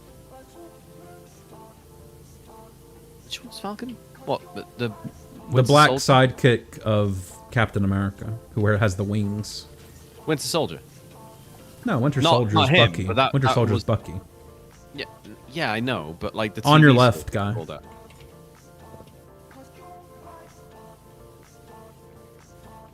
The Falcon and the Winter Soldier. That was the TV series. Yeah. Yeah, I actually enjoyed it. The Falcon sucks. Heard it Winter sucked. Soldier's good. Ah, okay. The best part of it is the Baron or whatever. He's Who, great. Baron Zemo. Yeah, he's great. Genuinely, Yeah. he's great. Yeah. Every moment he's on screen was just brilliant. I wanted. Even the scene where he's show. dancing? Even the scene where he's dancing. Oh my Genuinely. god. Because I know it looks like Mimi, but the Baron pulls it off. He makes it look cool, and it's entertaining. And I wanted Okay. the whole show to just be Baron Zemo. Okay. And he talks about like I how liked him in he Winter loved- Soldier, so that's believable. Yeah, he talks about how he committed. What a good terrorist- movie Winter Soldier was. Remember when Captain America bicep curls a helicopter? That was cool. He talks about... And Winter Soldier's looking out of the helicopter at him like, what the fuck? Don't bicep curl my helicopter, bro. Yeah. Talks about killing... What's-his-face? The king of... Wakanda? Yeah, I was gonna say Zimbabwe for some reason. And, I couldn't remember what it was called. And then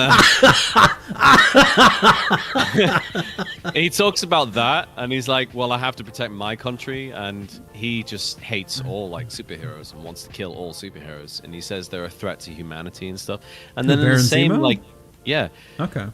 And, like, he hates all, like, eugenics of, like, forced evolution of humans because he thinks it will end up with like the destruction of humans and everything. And then in the same episode, he's in his country and they genuinely like him, and some like poor girl on the street is like starving to death, and he takes her home and feeds her and like looks after her and cares about his people, and he shows genuine compassion for caring about the people of his country. And you're like, oh, I kind of like understand his point now. Sounds like a nationalist fascist, Sean. He's clearly painted to be a bad guy.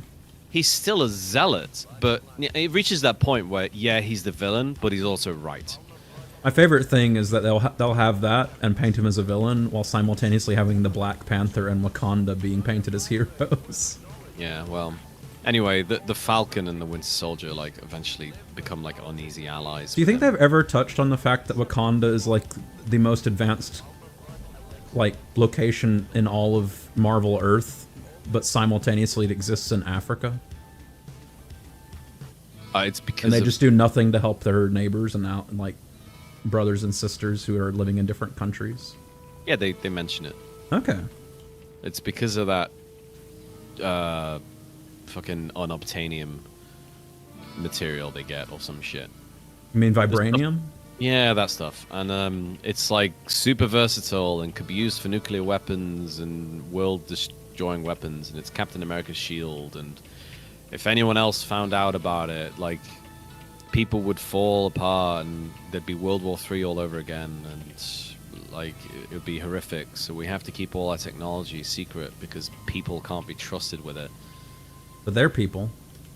Because the world and the masses can't be trusted with it, so we have to... But they're people in masses. Yeah, I know, but that's sounds what they like do. hypocritical, Sean.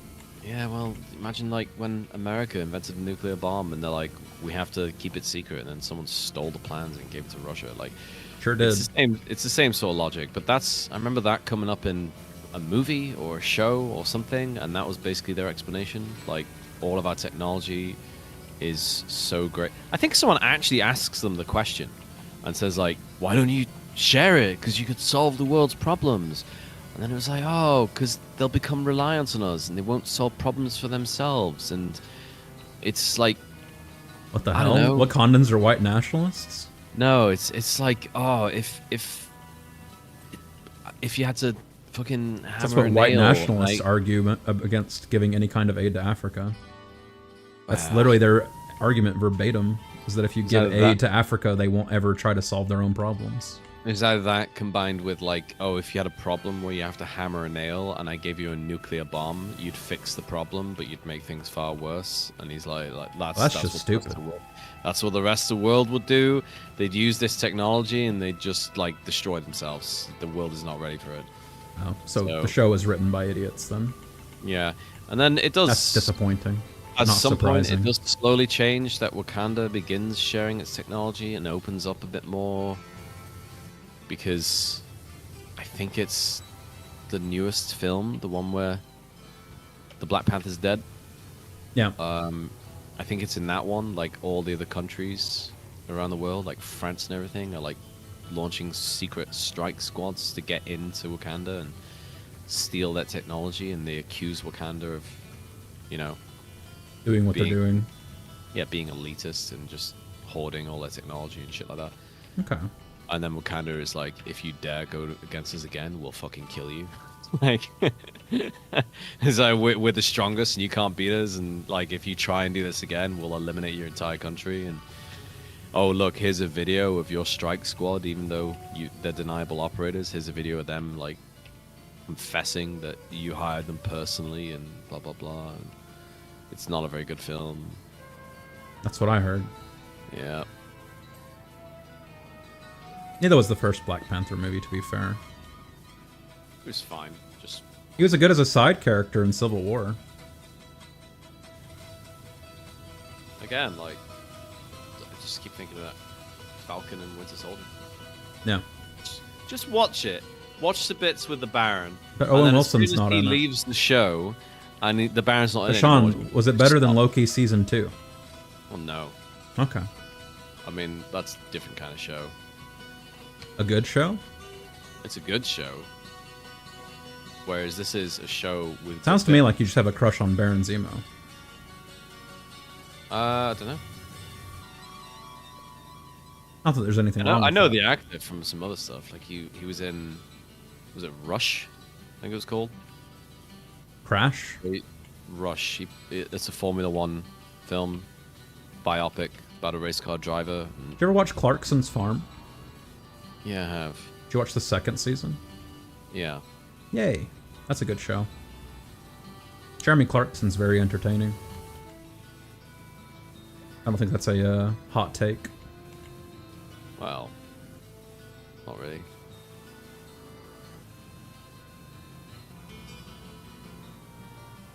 Those 2 fuselage wirings are not clean. Yeah, this one here, and I don't understand because I don't see any dirt on it whatsoever. It's underneath. The fuselage wire on top is all clean, so that's not it. This wing wiring is dirty. I'm just gonna have to go over it entirely. Must be some wiring over here, I would guess. Yep. Yeah, there is. It's clean.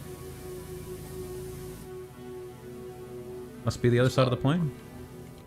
Maybe there's fuselage wiring underneath the plane. Yeah, there must be. Oh, there's some right here, but it's clean. This one's clean. This one's clean. Oh, there's more here. It's laser wiring. That's wing wiring. They're wiring inside here, maybe? Nope. But Those I are wish. hydraulic I know there's pipes. a button to flash the dirt, but I wish there was a button to flash the part that you're looking for. That'd be kind of gimmicky. Oh, at the front. It flashes when you click it. Press escape and click it, but that's it. One more fuselage wiring somewhere. Check the back of the plane, I guess. No, it's fuel tank mount.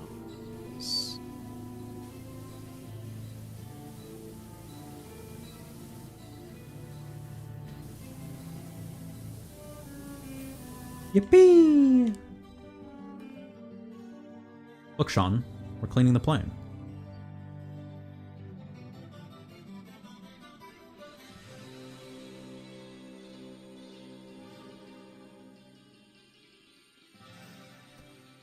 Oh, it's the Frolic boat. It's the achievement for the Frolic boat, Sean. Doesn't actually ring a bell at all. Maybe it doesn't have one.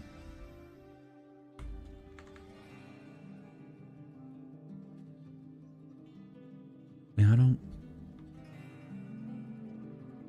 Complete the fishing boat bow, steps, and main deck first, but this is not the fishing boat. No, it's not. This is something else. Does it have an achievement associated with it? Which one's this? It's the Frolic boat.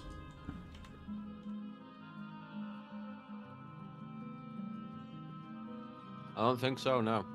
Alright, let's just clean it then. Hey, it's Harper. What on earth's going on in Muckingham?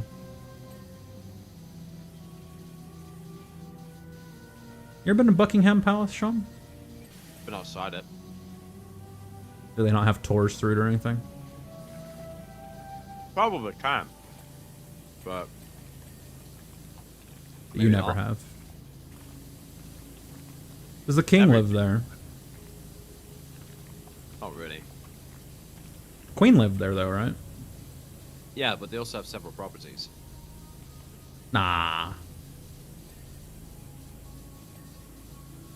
Sometimes they're there. Sometimes she's in Scotland. Who's the next in the line of succession right now? Prince William. That's the one married to Kate Middleton? Yeah. Because the guy married to Markle renounced it, right? He renounced it, but even then, he'd be like fifth in line. Really? Yeah. So Harry and William, they're not next in line, regardless. No, William's next in line. I thought they were brothers. How's the other brother fifth in line if the other brother is first in line? Because William has children. Is that how that works? Yep. Oh. So he's the oldest and he has kids. Yeah. Okay. So it'll go down to William. If William got wiped out somehow, in a car crash. And That would never happen. no, and then it would be William's first child. And if not that person, it would be William's second child, and then William's third child. And if it's not that, then it would go back up to Harry. Okay. And if Harry died, then it would be Harry's child. Does he have two kids? Goes through One? bloodlines though, right? So it's never like the wife of them would never become No. ruler. Yeah. Okay. No, That's what I thought. Yeah, we only ever have one. You don't have the king. You don't discriminate by sex, but it's a direct bloodline thing. Oh, they used to. You don't. No, have, I know, but they don't now. No, they don't now. We don't have. I mean, you've had queens for a long time. Queens, and we've had kings. Yeah, no, but that's what I mean. Like, you don't discriminate. But You haven't discriminated by sex for a long time. No, but we also don't have king and queen. I don't think most of Europe has discriminated by sex for a while, because most European countries have had a queen at some point. No, even when the queen was queen, Philip was prince. He wasn't King Philip. It was the queen and Prince Philip. Yeah. Now it's like.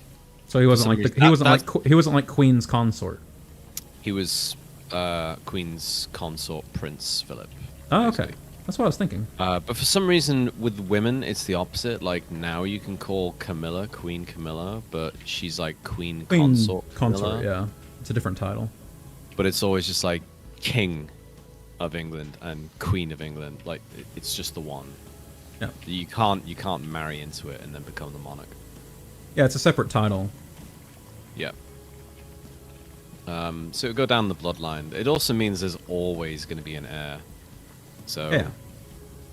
If Harry got wiped out and his kids did, and all of William and all of his kids did, it'd go to some cousin somewhere. It would go back up to. Wait, it would end up being King Charles's siblings. Yeah. As in, like, Prince Andrew. Yeah. Or the other guy. Sense. Can't remember his name. That makes sense. And if not them, it would be the eldest siblings' children. Was Elizabeth an only child, or was she just the only one still alive? Imagine she was the only one still alive. No, she wasn't an only child. No. Yeah, she just lived a really long time. She might be the only one still alive, but like there's Princess. She's not alive anymore, Sean. I have bad news.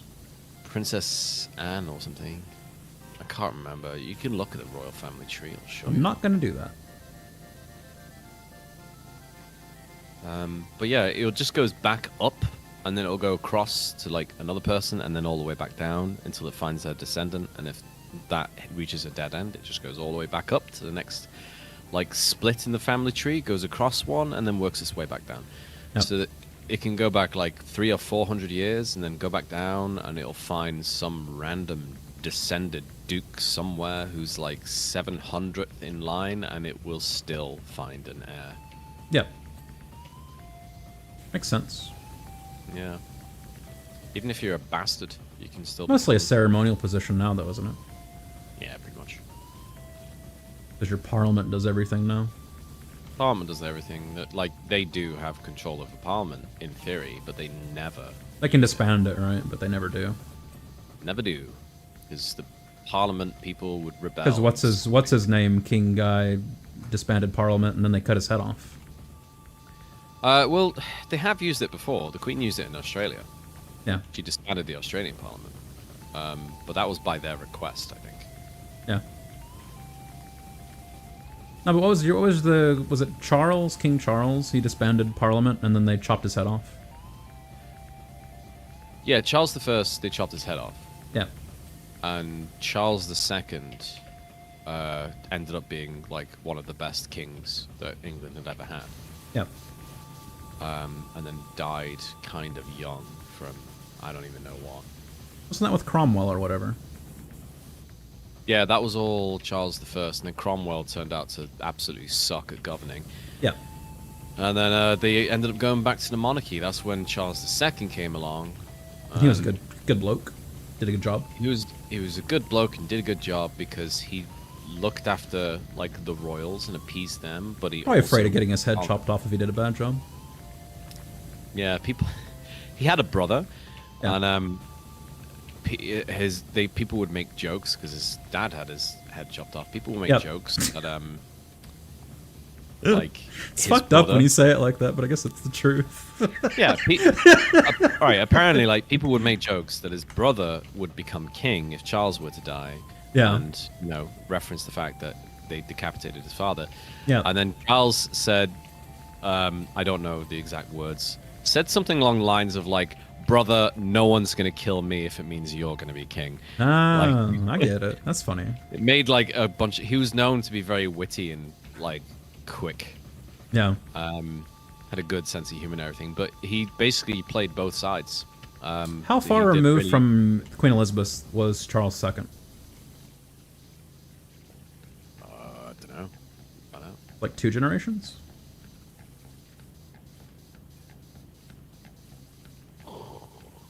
I didn't say.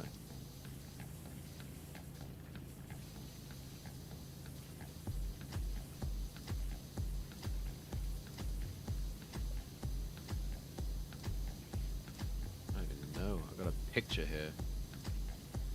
She was 90 something, right? Well, okay. Charles II was 1630 to 1685. Okay, so a couple more generations. So you'd be looking 1, 2, 3, 4, 5, 6, 7, 8, 9 generations. 9, really? Okay. Guess I was giving Elizabeth too much credit for how old she was. No, and then Elizabeth. Alexa, how old was Queen Elizabeth when she died? Queen Elizabeth died on September 8, 2022 at 96 years old. 96. Pretty sure she was in her 90s. Elizabeth had one sibling, and she died in 2002. I think it's Anne, isn't it? Margaret Rose Windsor. That's what it says on this. I was thinking you had an Anne or something. Maybe I'm thinking of Spain. I must be thinking of Spain. Queen Anne of Spain. Yeah. No, Anne of Windsor is Elizabeth's daughter, Princess Anne. Ah, that is probably who I'm thinking of. You have King Charles, Anne, Andrew, and Edward.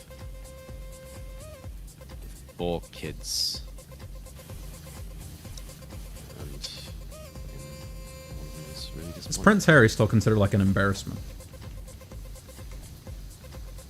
I suppose. I think Depends the general gist in America is that he's an embarrassment. It depends on your point of view and your context. In some ways, yes. I think, like, for the most part, he was a bit of a rebel, and Kind of started when he married a divorcee, I think. yeah, but it wasn't really seen as like an embarrassment or anything. It was generally. It was here. fine. Oh well, in America, but your opinion doesn't count. Over here, it was fine, and then it only became like an embarrassment, basically, when he went on Oprah. Yeah. Like that was like the problem. And then when he wrote that Spare book, that was like even worse, because I've said it before and like other people have said it, but for a guy who really wants privacy from the media, he sure does court them a lot. Yep.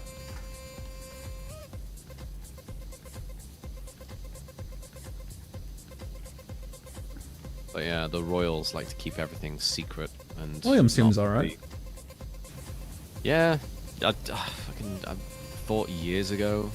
He's in the military or something, wasn't he? They both were. Oh, okay. But I remember thinking years ago, wouldn't it be so good if Prince Charles just went, "Nah, I'm too old, I don't want to be king," and then Prince William just took over and became king at like the age of 36, 37, and he had like a young king who was just more popular and just had a big old reset button, and it like probably would work out better, and the opinion of the royal family would probably increase. But nah, Charles wanted that shit. Well, the royal family had waited the royal family had a good reputation with Elizabeth. Plus, she was like generally well liked. Yeah, but Charles doesn't. Yeah. And if they had skipped Charles, because he's already old enough to. Who was it that was married to Diana? It was Charles, right? Yep. Thought so. No, Is that what ruined his reputation? No, it's just generally like what he talks about and who he is. He's just seen as a really out of touch old white guy. And silver spoon in his mouth and all that, whereas William's much more relatable, being young. So here in America, people don't like Charles because of how he treated Diana. Because she was like huge celebrity status here. I mean, maybe it's that as well, but like he's just seen as just like an old white cheating guy. on her and stuff. No shit. Yep. Of course, she apparently cheated on him too. Yeah, with Zephyr or whatever his name is.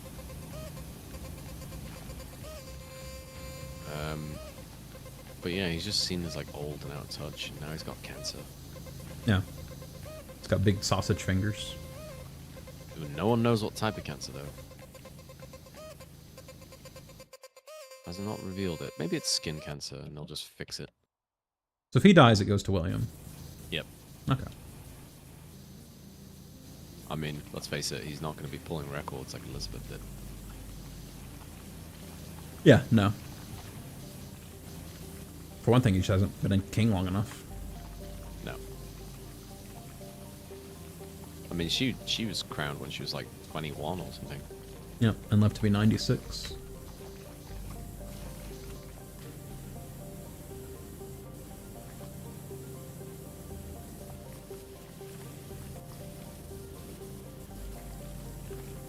Our president was just declared too mentally incompetent to stand trial, which apparently doesn't prevent you from being president. No. The rules on being president, you don't really have that many. No, we don't. You just have to like be a minimum of 35 and American. Yep, natural born citizen. I think that's it. You can't immigrate here and get citizenship. You have to be born here. Yeah, I think that's as far as your rules go. Sounds like it. The major ones, anyway. There's probably a couple more little caveats somewhere, but as far as I know, that's basically it. Yeah. Apparently, it was a sticking point on Ted Cruz, because he's apparently born in Canada, but he has dual citizenship because one of his parents is American. Who's the one who's got like fucking fake shoes? What? Ted Cruz? I don't know. One of them's got like basically walks tiptoes everywhere. That sounds like something Ted Cruz would do, but I've never heard that. He's very short, so. Yeah, like Putin does it as well, where he has like massive heels, so they're walking like high heels, but they're built to look like normal loafers. Maybe Marco Rubio as well. He's also very short. I'll find out now.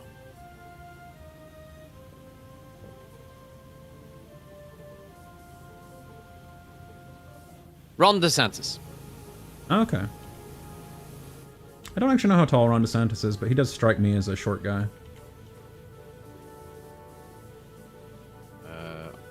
A lot of short Republicans, now that I think about it.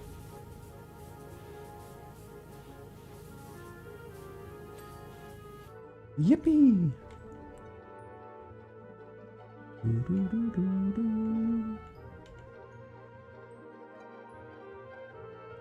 He wears hidden high heels to appear 6 inches taller. That's a lot. Yeah, he basically wears shoes that look like boots. And then when he sits down and his cuffs come up, you're like, why the hell are your heels so big? And you realize that, yeah. I used to wear boots a lot, especially in high school, because I had a really nice pair that were super comfortable. And one of my friends, who was a short guy, asked me one day to stop. Because I'm already really tall. And the boots were giving me like an extra 2 inches, and he was just like, please stop. And I was like, okay. No. Started wearing like regular old tennis shoes after that. I'll just be like, no.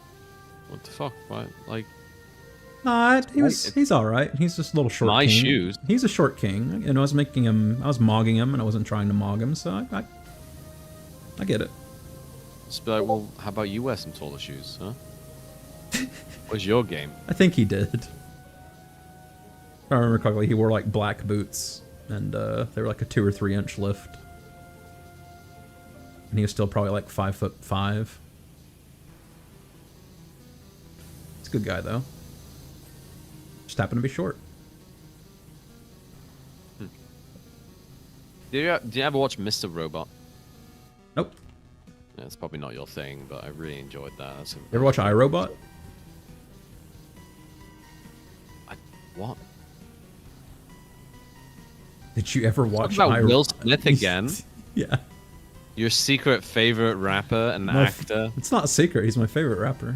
and bitch slapper. Man, his life fell apart. It was kind of hilarious. Well, he did assault somebody live on TV. His wife is like multiple times says she hates him and sleeps with other men. To be fair, he just sits there like, oh. To be fair, like his wife is a total bitch, and I'm pretty She is, sure yeah. what she's doing is a form of abuse. And Oh yeah, for sure. he is straight up in an abusive relationship. That Yeah, man needs yeah. that man It's still needs funny though. therapy. It's kind of sad. Yeah. No, it's rather funny. funny. I'm like he needs to. It's get- funny because he's rich, and you shouldn't put up with that sort of thing if you're rich. No, he shouldn't. He needs a therapist and a divorce. He needs Britney Spears' new lawyer who saved her to get involved and be like, Yep. Will, you're being victimized here and taken advantage of. Let me help you. Cleats? What the hell's a cleat? It's what you put on your bottom of your shoe. That's what I thought. What is it on a boat? Is it the thing you attach ropes to? Alexa, what part of the boat is a cleat? It's the thing you attach ropes to. A boat cleat is a part of a boat that is used to secure ropes or lines to the boat. Ah, It is shut up, usually Alexa. found on the deck or along the gunnel. Along the gunnel. What's called that a gunwale? I didn't know Already it's done it. pronounced gunnel. I already found it. I went. Is it the thing you attach boat ropes to? Do you know? And I was Do you know right. it's pronounced gunnel? No. Me either. I mean funnel. No, gunnel. Gunwale is apparently pronounced gunnel. Oh, that's spelt wrong. Yeah.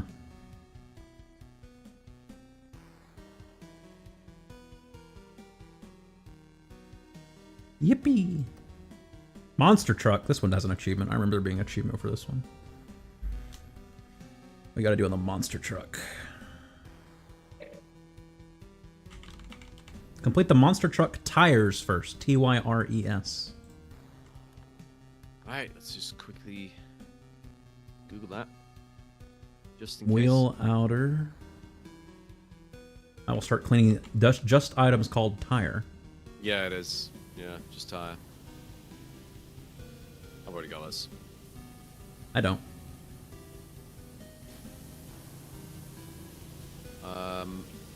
Blah blah blah blah. Yeah, no, Mr. Robot was a really good show. But iRobot. Quite a bit. I mean, I remember that coming out. Can a robot write a symphony or compose a poem? Can you?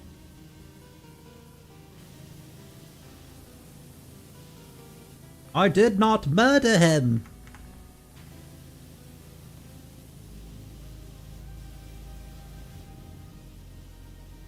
Watched A Beautiful Mind recently. Paul Bettany's in that. I just kept hearing fucking Jarvis the whole time. Well, they're very similar. What do you mean? They're the same person. I mean, Paul Bettany Jarvis, does Jarvis's voice. Jarvis is a robot, and in A Beautiful Mind, he's not a real person, so... So true, Sean. I liked how, what's-her-face caught Russell Crowe drowning their baby by accident. And she was like, yeah, I'll stay married to him. He has a mental illness. Yeah.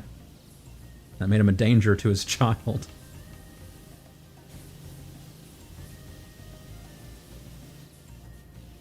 And they put them all in really bad aged up makeup at the end of the movie. I was laughing at that.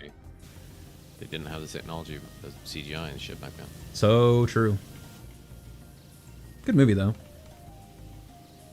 I'd seen it before, so I already knew the twist, but yeah. First half of the movie doesn't tell you he's got a mental disorder because he has no idea. You think he's like a secret Cold War CIA operative.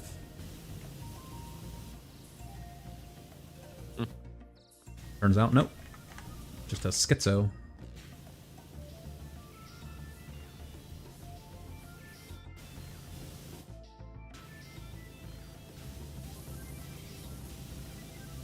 Apparently a report came out a couple of days ago that transgender hormone intervention does not help at all with feelings of suicide or mental problems that trans people deal with.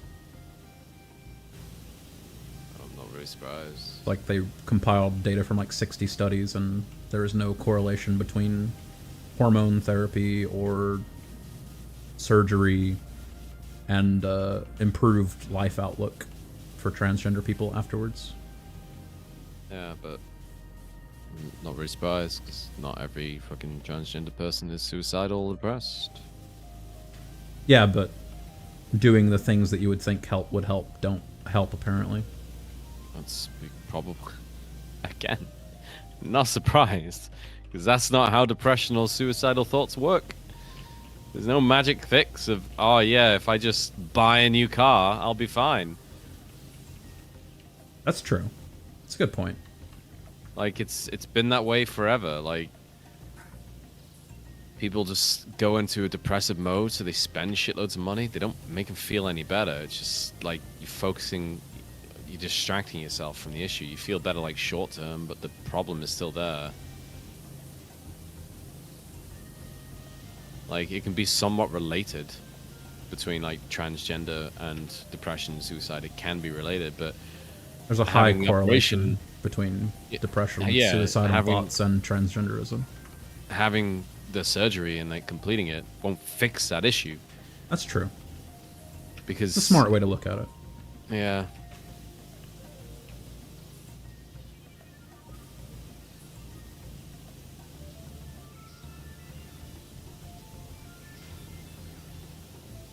Like someone who was fucking depressed and broke. And they were like, if I was rich, I wouldn't be depressed. And you're like, nope, you still would. True. You just wouldn't be broke anymore. And that's kind of depressing. Yeah, it is. It's like how money. It's like how money doesn't improve quality of life past like I think it's like 130,000 a year or something. Yeah, something like that. It's like, yeah, money does get you happiness, but up to 130 grand, and then you just hollow happiness. Yeah. You have to have something more than money to make your life better after that. Yeah. Right, is that all 4 tires? I didn't get the achievement, but let me double check, because maybe it just didn't pop. That's why. You haven't finished this tire.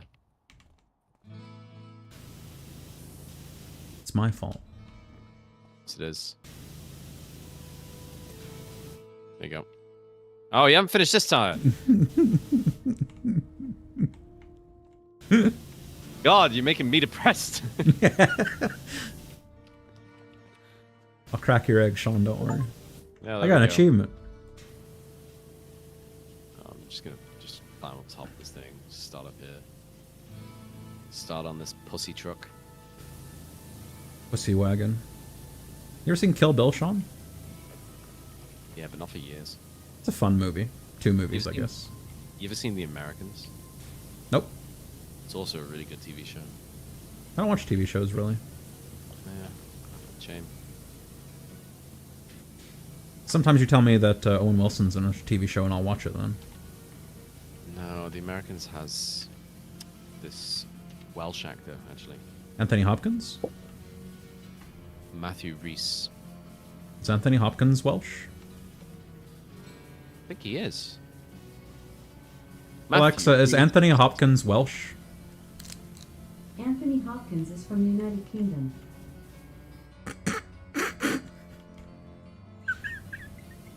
Well, there you have it. Alexa, where in the United Kingdom was Anthony Hopkins born? Anthony Hopkins was born in Wales, United Kingdom in 1937. I don't know why I knew that. No. You're Welsh, Sean. I suppose. You have Welsh pride. Does anybody? Huh? What a British answer, holy shit. I don't know, it's different in the UK. It is, yeah. Very small country. Hard to have pride over your like tiny little region you were born in. Nah, you mostly just have like pride in your football team. Yeah. You just do it that way instead. I think a thing that a lot of Americans, myself included, gloss over and just tend to not think about is how tiny Europe is. Yeah. It's like small enough to fit inside the US, but when you think of like, oh, France, it's like, oh, France is like miles and hundreds of miles away from like England. It's like, nah, there's like a channel and then you're in France. Yeah, I can be in France in like 90 minutes. Yeah. Oh. That's just like a foreign concept to Americans, because when you think of a different country in America, you're like, oh, Mexico. Yeah, it's a couple thousand miles that way. It's like, oh, Canada. Yeah, it's a couple thousand miles that way. But the equivalent's like American states to like European countries. Yeah, very different. Yeah. But nah, people over here don't really get like pride and shit. You don't really have the whole proud to be British or proud to be Welsh or proud to be. Well, you fucking. Not you specifically, but the royal you, in this case, literally the royal you, dismantled your empire. So you have very little to be proud of. Even then, it's like not. It's not really like you're not a superpower. Thing. No. Used to be. Definitely, like some people who used to do. It's hard, or perhaps hypocritical, to have national pride when your nation isn't ultimately very important. Yeah, no, but so I agree with you. People it would be weird to be have pride over being born in the UK. You can still watch the film like This Is England and stuff, and it'll cover like those people who have that sort of pride, but then it just turns out they're fucking fascists. That's what it was in This Is England. Like, they were like, oh, we're proud to be English and everything, and then one of their friends is a black guy, and they're like, you also have a lot of you also and then he beats I haven't followed UK politics in many years, but you also have a lot of false flags calling people who aren't fascists, like Tommy Robinson. I mean, kinda. He's probably not fascist. He's definitely racist. Definitely racist, yes. Yeah. People use that word a lot, but people conflate like bad terms. It's like, oh, if you're a Nazi, then you're also a fascist. You're also a nationalist. You're also a racist. Yeah, I know. It's like there's probably some overlap, but you don't necessarily like tick every box just because you're one of those things. I think that stems more from American culture, to be honest. I don't think it might do. I think that's something that's crossed the water. Yeah. Because they equate socialism as a really I do find it word. really weird that in the last few years in the UK, like BLM movements have like cropped up. It's like, what are you talking about? Yeah, I mean, like, we're pretty good for black people. Yeah, no, you are. That's what I mean. Definitely not perfect. There's definitely problems, but we're not that bad. I don't know. You say like there's definitely problems. Like, in what way are you nationally like anti-black in the UK? Like, there's nothing. Not like anti-black, but yeah, that's what Black Lives Matter is about, though. It's like police government anti-black rhetoric. That's what it's against. There was something when Boris Johnson was Prime Minister, like some study came out and it was found that, I don't know if it's the police or the government or what, but it was institutionally racist. And Boris Johnson was like, this report is wrong. End of discussion. And then he just walked off. Like, The government is not institutionally racist. We're not going to talk about this anymore. Was it towards black people? Because I would be more. I would be more inclined to believe it was against like Muslims or Arabs. Oh, maybe or, like Pakistanis or something. Maybe includes them as black people. I don't know, but it was found. Oh yeah, you're bad about that in the UK. It's like anything not white is one group. But that's what the report said. It's like it's just racist. Like it's terrible, but they just kind of moved on and ignored it. Probably the right thing to do. And now, ever since Brexit, everyone's just railing on immigrants. You do have a problem with immigrants. Not that immigrants aren't a problem, but you have a problem with immigrants. It's like we do. But I was watching something on Twitter of some guy saying that like the average cost of a house in the UK is like £700,000 now or something. No, it's not. It's a lot. It's not 700,000. It was specifically Ireland. I think he was an Irish guy. Oh, it could have been Ireland. No, the average cost in the UK is, I think, something like 350,000, 360,000. Okay. It's probably close to like 390 now. The vast majority of houses in the UK are not fully detached either. It's only something like 20% which are actually fully detached houses. Man, God bless the USA. Holy shit. The rest are all That's bleak. terraced. It's bleak as hell. But we don't build houses, so there you go. No, I know. And we got a migrant problem, sure, but we also have a migrant problem because we did it to ourselves. We have just like shot ourselves in the foot, and then we're blaming foreigners. What do you think the solution is to your migrant problem? If Big Boy Sean was in charge of everything, what would you do to fix the migrant problem? I think you have to do several things, but one of them is probably actually process these applications, probably process them in France before they even enter the country. You need a better judicial system so that, like... Okay, so let's say 80% of the people coming into your country are genuinely people that under the current laws should be afforded to stay in the country. Would you just let that 80% of everyone coming into the country stay, or would you do something to move them out of the country? Because clearly the current rate is too much to maintain in perpetuity. The current rate isn't genuine. No, I know. Like that's why I'm asking what you would. That's why I'm asking what you do to fix it. You just need to think. It needs to be like quicker. Yeah. It's not just like, oh, kick people out. No, the whole process needs to be faster because they can come here, and then the only time you can apply for asylum, you have to actually be in the UK to apply for asylum. Yep.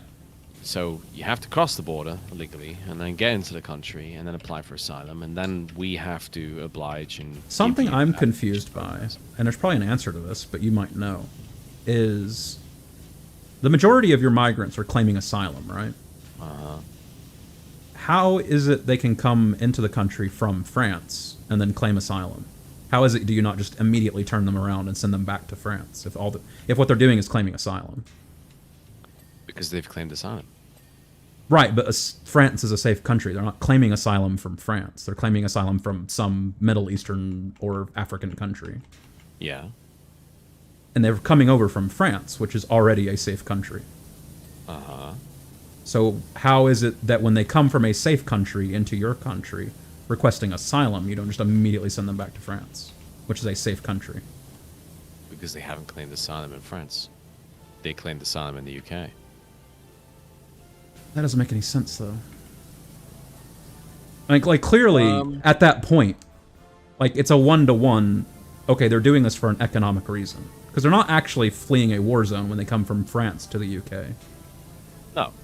They're not fleeing persecution, they're not fleeing a war zone, they're not fleeing, like, economic conditions. It's kind of like, don't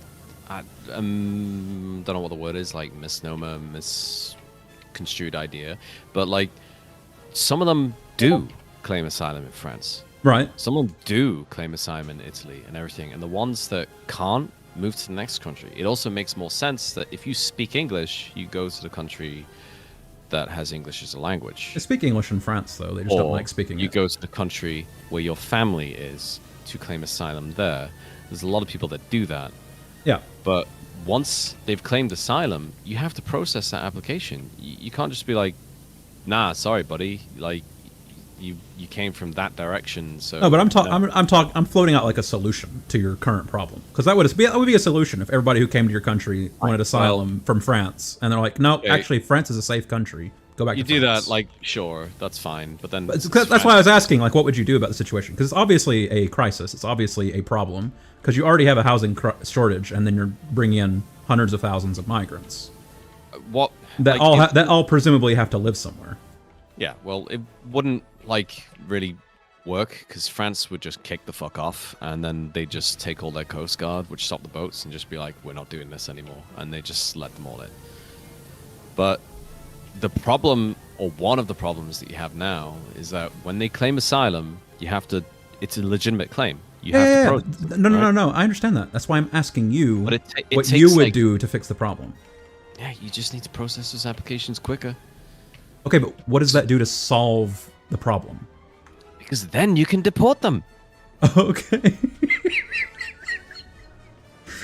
Because right now, like, you process the application, it takes 1.5 to 2 years, during which time you have to keep them in the UK. You have to look after them, put them up in a hotel because you're processing their asylum application. Yeah. But there's so few employees that do it, and there's so many applications, and they're so far behind that you have to host them for free and give them, like, a living allowance and everything for those 2 years, while their asylum claim is neither a yes or a no. It's being processed. So do most of the asylum claims, do they mostly come back with no's, or are they mostly yeses, or what's the issue there? No, it's mostly yeses. Something like 80% is actually approved in the end. That's another problem in the issue. That's a big problem, yeah. It's the actual verification process is not well done. You can game it.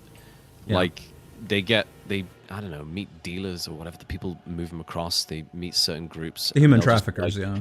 Yeah, you just have to claim that you're gay and then say this or whatever, and then just say certain keywords and hit certain targets, and they'll let you in. And they do. And most application processes are actually yes. But it takes so long, and there's a bigger issues, like after 2 years, you're finally like, okay, number 367,000, it's your turn. Oh shit, he's gone. Do you think there's any truth in the idea that it is a conspiracy to import cheap workforce? No. Okay. I mean, yeah, it helps the economy. It's not conspiracy to do it. The Tories just, like... No, but I mean, because I've read that there's people who think it's being done the way it's currently being done and not changed because it allows a easy, cheap, quick flow of low-skilled immigrants who will work for less. Yeah, there's probably some truth to that, to be fair. And that's the reason that the problem is not being addressed or fixed or changed. I mean, it does boost your economy. They do end up doing jobs that no one else wants to do, and there is like a labor shortage in certain areas, so that probably is some level of truth. But so you think there's some truth to that? Some truth, but I think that's been a big assumption about American immigration for years, is the reason that immigration's been a political topic for like... It started in the 60s, became a real problem in the 70s, so like 55 years at this point, but nothing's been done about it in 55 years. I think a big assumption is because they go work in sectors that are super low paid, and they're paid cash, so they're paid even less than they're actually legally allowed to be paid. I mean, yeah, that still happens over here, and then you get raided, and people go to prison. No, I think it's more like the Tories just tried to game the system, and it doesn't work that way, and then they just fucked everything over. Tories are your right-wing party? I mean, not American right-wing, but yeah. Yeah, you don't have an American right-wing, I understand. There's even more right-wing parties than that. That Cabbage Lady Truss is trying to form her own party within the Tories. Sorry, let me rephrase. Tories is your lettuce lady Boris Johnson party, right? Yeah. Yeah. Okay. Yeah. And they've got like subdivisions within that, and the Truss lady's trying to start her own subdivision, and everyone's just like, "What the fuck are you doing?" But yeah, no, they were just the previous one with Patel. What was the name? The evil bitch face. Priti Patel. Priti Patel, yeah. They were just like, oh, if we make it so you can't get in the country, no one can claim asylum. And then this came up in so many. Oh, this has gone. Was she the Rwanda person? Yeah. Yeah. And then it got taken over by the other Rwanda person who just quit as well. There's another Rwanda person? Suella Braverman. Yeah. Ride around the big wheel with a gnome. Pretty Patel started it, and then... Where's the gnome at, Sean? I can't even find an achievement for... Big wheel. Oh, Best Buds. Yeah. Ride around the wheel with a gnome. Where is the gnome? Somewhere on the map. Every map has a gnome. Just gotta find them.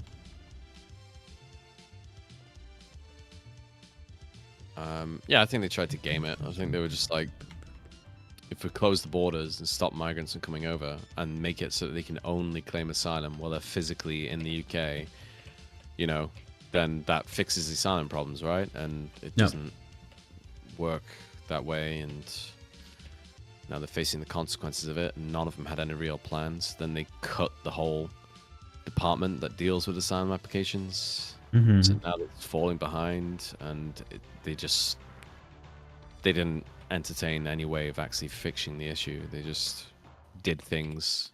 They just did what politics do, and just do stuff that sounds nice to try and keep them in power. The gnome is here.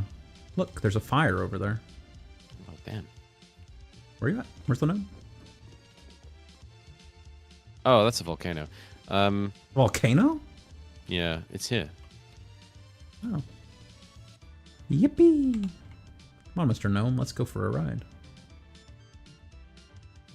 You've already got this achievement, I assume? Yeah. Don't even remember doing it. Ah, my gnome! Yeah, I do. Ah, my gnome! Gnome! No! My gnome's in the yellow box.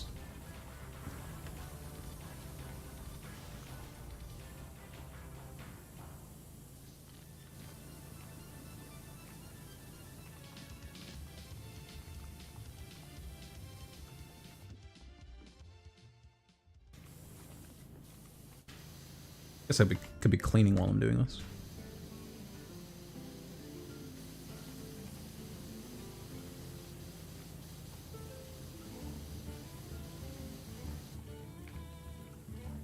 Hey, could be. I'm doing it. You ever ride a Ferris wheel, Sean? Nope. Really? Wait, didn't? What have I? I mean, things. No, not a Ferris wheel. Like things similar to a Ferris wheel, like the London Eye. I wouldn't really say is a Ferris wheel. It is though. It is, but not like this one that you're on now, which is designed for like 2 people to sit in this thing. Doesn't go as big. London Eye is like an observation sort of wheel or something, because it goes much higher, and then you get those pods which are like glass all around, and you can have 8 to 10 people inside each pod. It's a people Ferris fucking wheel, them. but different. Probably not. They do. I've seen the videos. Also, those like London Eye thing takes like half an hour to actually do a full circle. Really? Like Ferris wheel, which is like 3 minutes. No wonder people fucking them. Yeah. It's a long time to sit in one place and be horny.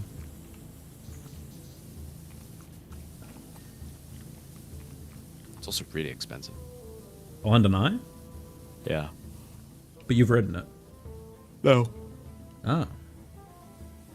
No, I've been to it when I went to London, and then we looked at tickets, and we're like, holy shit, that's a rip-off, and then we just didn't go on it. Aiden streamed himself walking around London on Discord a while back.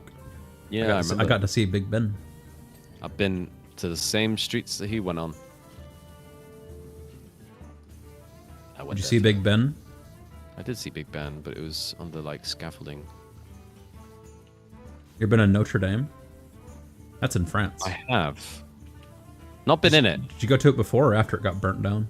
Before. They got that fixed yet? No. Yeah. But I think it's going to be... I don't think it's much longer. I think it's nearly there. Yay. No, I rode down the river on a boat, so we sailed past it, and I got to see it, but I haven't been in it, and then it burned. Apparently Islamists set it on fire. No, it was... Apparently they've been burning a lot of churches in France. That... Where the fuck do you hear that? Alexa, have Islamists been setting fire to churches in France? No, not that. Them setting Notre Dame on fire. Yes, there have been incidents of arson at churches in France, including the fire at the Saint-Sulpice Church in Paris, which is one of the largest and most significant churches in the city. These incidents have raised concerns about the safety of religious institutions in France. There you go. Yeah, not that. The bit about Islamists setting Notre Dame on fire. Alexa, did Islamists set Notre Dame on fire? No, because it was a guy on a smoke break. Flames were reported just after noon Friday at the Islamic Center of Palm Springs, there you go. according to the Riverside County Fire Department. Palm Springs? Damn, the achievement didn't pop again, so I've just been sitting here writing, hoping it would eventually pop, but it's unlocked. It just hasn't. It just never popped. The fucking Steam achievements aren't popping. No. From what I know, they were doing renovations on Notre Dame, and someone went for a smoke break and ended up setting the roof on fire, which then spread. Oh, there. It finally popped.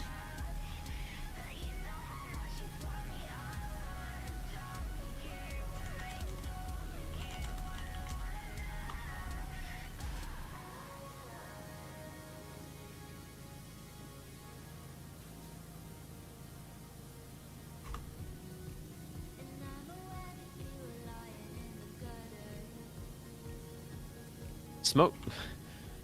The fire broke out in the attic of the cathedral. The smoke detectors immediately signaled the fire to a cathedral employee who did not summon the fire brigade, but instead sent a cathedral guard to investigate. Instead of going to the correct attic, the guard was sent to the wrong location, to the attic of the adjoining sacristy, and reported there was no fire. The guard telephoned his supervisor, who did not immediately answer. About 15 minutes later, the error was discovered, whereupon the guard supervisor told him to go to the correct location. The fire brigade was still not notified. By the time the guard had climbed the 300 steps to the cathedral attic, the fire was well advanced. The alarm system was not designed to notify the fire brigade. When it was finally summoned at 1851, the fire starting at 1818, after the guard had returned from the attic and reported a now raging fire, more than half an hour after the fire alarm had begun sounding. Firefighters arrived in less than 10 minutes and then, went on from there. It is speculated that the fire was linked to ongoing renovation work. Okay. I remember it being reported that it was like a worker who was smoking on the roof and his cigarette ended up igniting like paint or something. Yeah. But that is like unconfirmed. Bet that guy would feel silly. Imagine burning down Notre Dame. Just the roof, right? By accident. Pretty severe though, was it not? Yeah. It's like the whole roof. There's actually an image. Which, like, wrecked the interior, of course. I definitely heard it was Islamists, and I never fact-checked it, so... There you go. But apparently Islamists have been burning a bunch of churches in, like, France in general, but I guess Notre Dame was not. No, they couldn't reach that one. They're not big enough for that. Okay. Burn all these tiny little churches. Easy targets. Apparently like 1,000 churches have been burnt down in the last 4 years. Or set fire to. Maybe they didn't all burn down.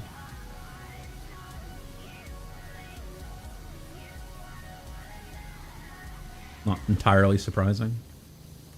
Obviously, fanatical Islamists would not like to see churches everywhere.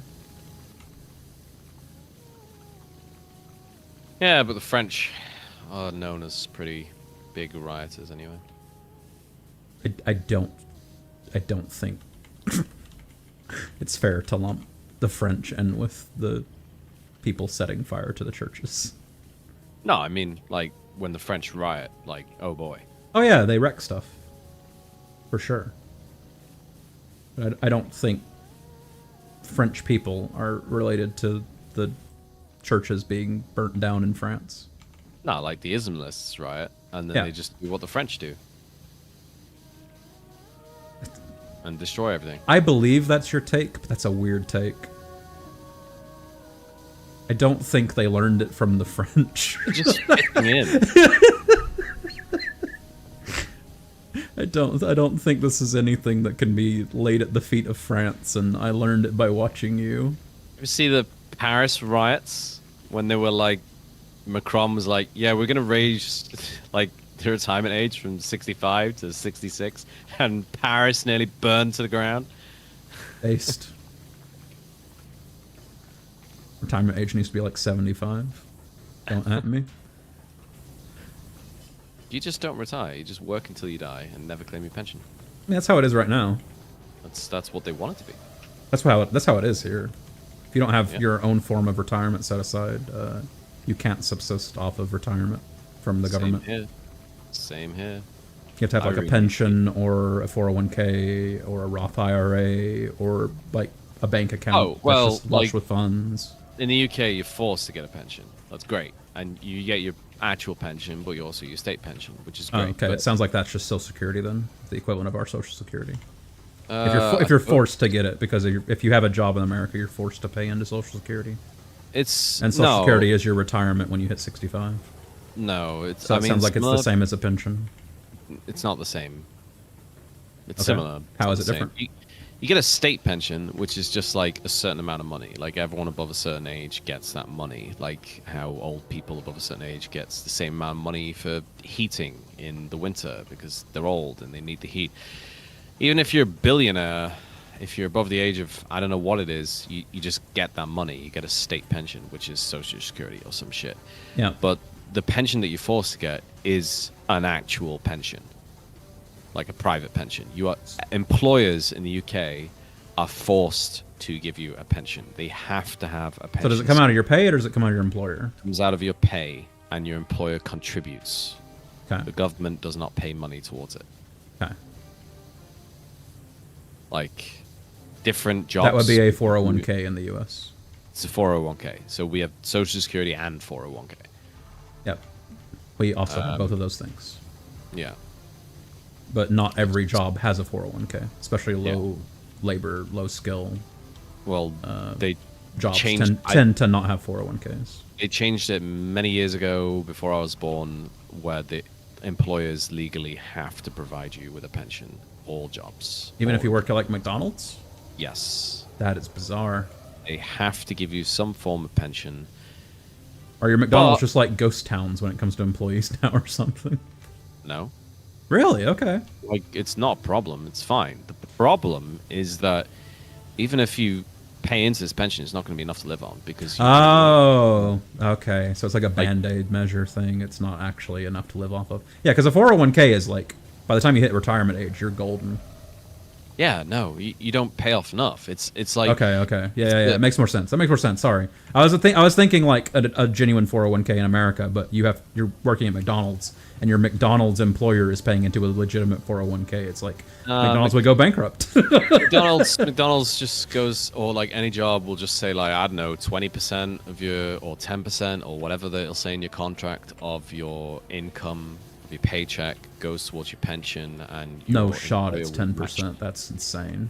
10%, 5%, 15%, I don't know. You can top it up as much as you like to a certain limit. You're allowed to pay in, I think, up to £10,000 a year into your pension, and that can be deducted from your taxes so that you can have a lower tax band. Yep. It is just a 401k then. It's exactly how a 401k works. Yeah, and then it's non-tax income that when you hit retirement you can pull out without having to pay any kind of fees or taxes.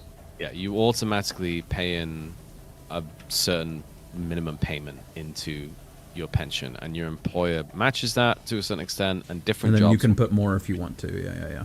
It's just a 401k. Yep. Your employer, like, I think the average is like they match 1-to-1 contribution. So if you put in £100, your employer will put in £100. I suspect it's the same as it is here, and employers will guarantee a match to a certain percentage, and then past that, it's just all on you.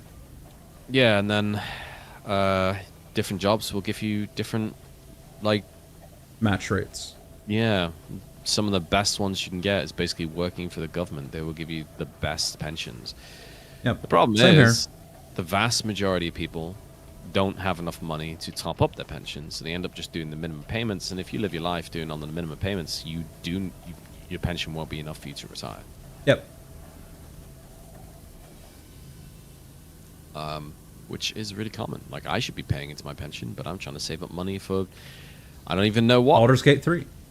Maybe maybe a house deposit or some shit. I don't know. Come on now. You're not gonna be able to afford a house in the UK. What are you talking about? I don't even know how. I don't know how Aiden managed it. You just pay the deposit. You don't pay for the house. Oh, you mean the rent? Right? You mean to rent? What? Talking about renting a house or buying a house? No, I'd probably buy one. Really? Yeah. Okay, you're making way more money than I thought you were. Never mind, typo. No, you just, like, I don't know. No one can afford a house. The deposit rates are still shit. But before the crash in like 2008, they had like no deposit mortgages, like 100% mortgages. Yep. Like, you don't have to have any money. You just get a house. Now it's like 5 or 6% or 10%. And then the current chancellor, Jeremy, whatever the fuck, is trying to start at 99%.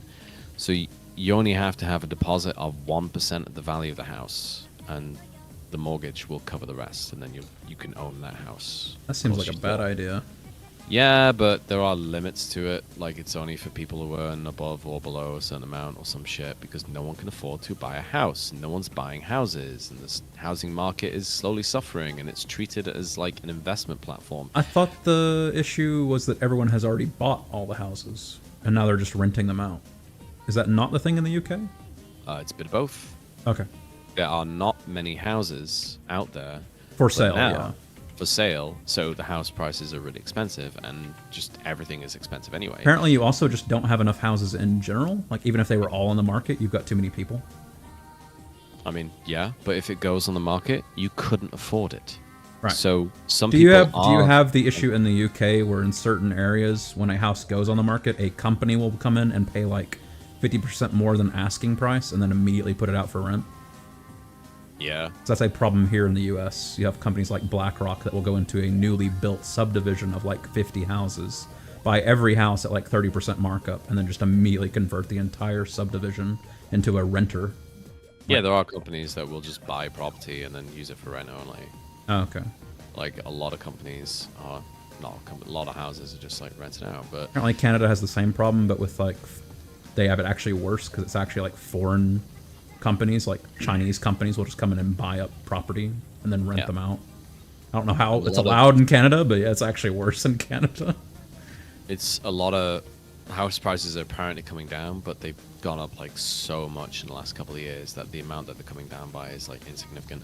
Yeah, but yeah. People apparently aren't buying houses because they literally can't afford to. Some houses are being sold, and then they're just not being sold because no one can afford to get a mortgage to be able to pay for it. So now they're talking about these 99% mortgages to be able to move houses and get people in houses. I think the 99% mortgage is actually only for first-time buyers. I think that was the limit. Not a certain age. Seems like an even worse idea. Yeah, but like those first-time buyers are just living on rent and never being able to afford a house. Yeah, but if they can't afford the mortgage, is it a better situation? Because then they're going to be bankrupt and have no house. Well, in some cases, it's like they can afford the mortgage, but there's no options. Okay. Or they can afford the mortgage, but they were out. I'm just thinking about what happened in 2008 in America.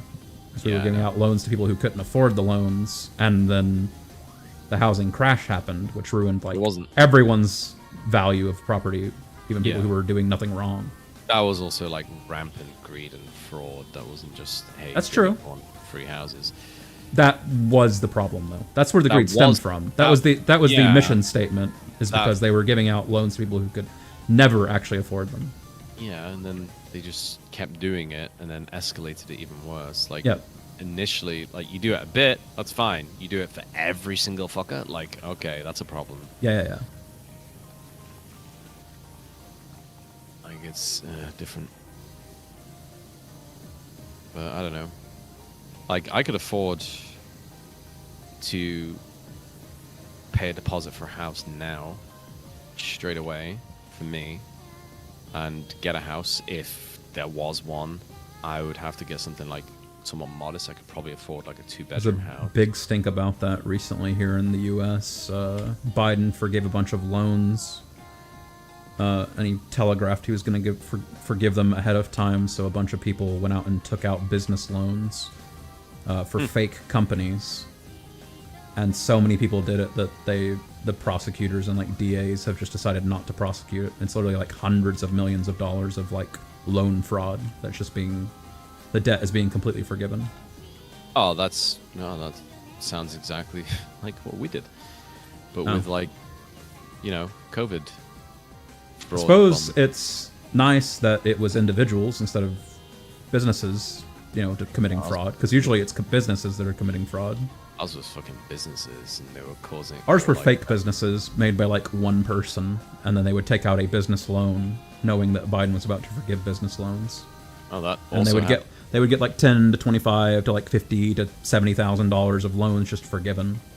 That also happened. We had businesses in the UK which were claiming like COVID funds. Yeah, but the important distinction here is these weren't actually businesses. They did not exist. They didn't sell or do or employ anyone. Yeah, that also happened. Okay. Like, it all happened. People were claiming funds from the government for their business for employees who no longer work there on behalf of employees. And then again, not what happened here. Again, and then there'd be people who would just make a business and be like, yeah, I have this online business and I sell PPE and I should have COVID funds and everything. Yep. And then, oh, my business went bankrupt. I'm going to keep all the money. And then they just decided to not investigate the COVID fraud because there was just shitloads. And then now they've investigated it to some extent, and that Michelle Money lady is just being like hung, drawn, and quartered and being used as a scapegoat for it. Yeah. Because she's a member of the House of Lords, and she profited a whole bunch of money off the taxpayer by selling PPE that was not fit for purpose and never actually used, but like got government contracts to do it because she's buddies with someone who decides who gets contracts and all that shit. It's just massive corruption. So much fucking money was lost in fraud. Yeah. It's like £1.5 to £2 billion, and the government's just like, nah, we're not going to investigate it. I'm not paying enough attention to it, but apparently we're trying to pass a $95 billion aid package for Israel right now. It got shot down, and it's already back in being voted on again.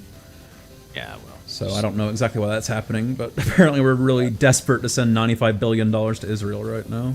Money isn't real. It's okay. Money's not real. That's damn true. Money hasn't been real for about 60 years now. We have HS2, which is a really good idea, but a really horrible project. Yeah. Because every government that comes in and every prime minister that comes in tries to interfere with it, and they hire an expert and a consultant and everything, and they pay exorbitant fees. The cost has ballooned to a ridiculous amount. Like, I don't know, maybe it originally cost £200 million, and now it costs something like 72 billion or something to make this train that goes from Euston to Birmingham and then the northern leg.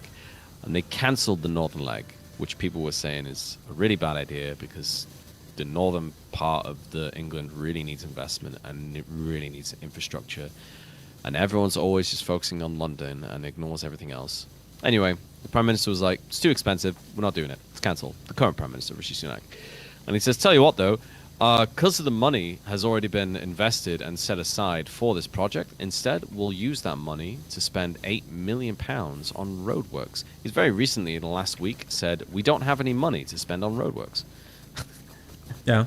And everyone's like, what happened to the £8 million? And he's like, next question. Oh boy.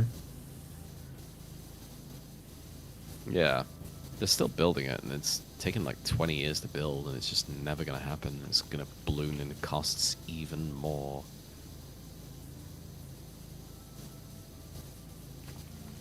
They're saying one of the main reasons it costs so much is because of delays, basically. Yeah. Like, they stop construction work, and they have to pay these contracts and then pay extension fees and everything for these contracts so they can get consultants to come in and look at something and decide whether they can or can't do it, and then they start again, and the government's just constantly making minimal payments to just like drag things along because the government doesn't want to commit, because committing in a project that costs a lot of money and is like, yeah, 10 or 20 years down the line, this is going to be really good for our country, is not politically sellable.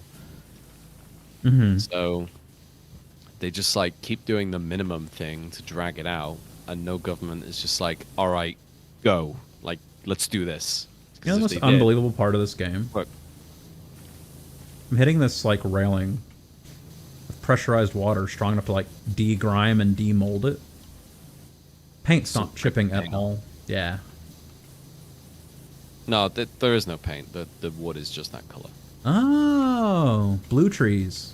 Yeah. I forgot about blue trees. Red trees from Russia. Red trees are real. They're not that red, but they are red. White trees from, I don't know what country. Birch. Birch is very white. Birch trees from You England. also get white pine. Still not that white, but it's quite white. Blue trees from Dr. Seuss land. So true. Love Dr. Seuss land.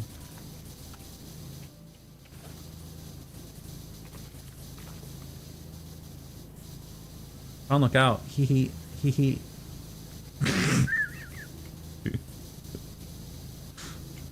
Shut up and spray this rail.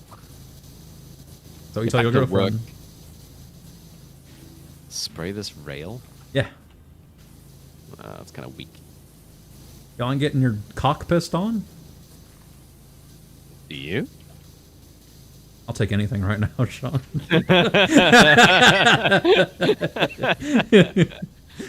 It's been a while.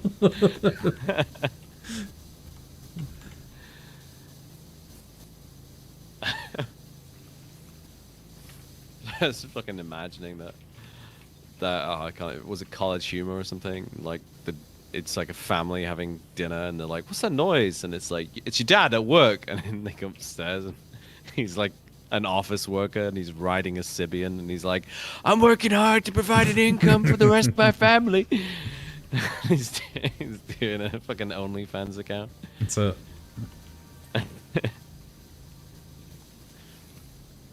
Putting you kids through college.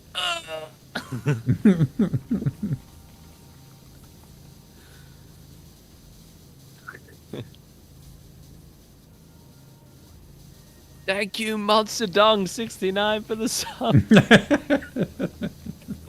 Now, John, you know you can't get expelled from school like that.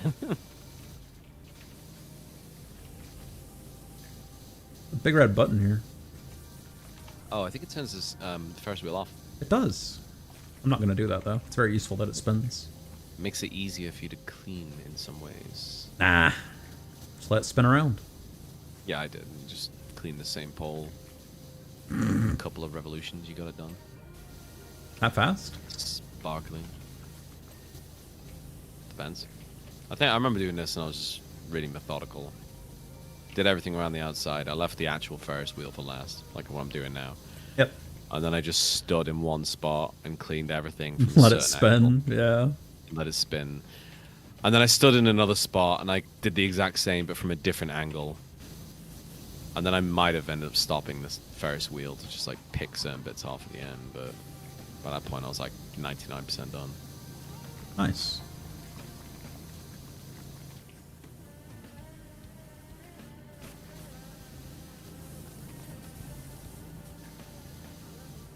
Did we get scaffold? We did. Looks like we get the scaffold, put it here.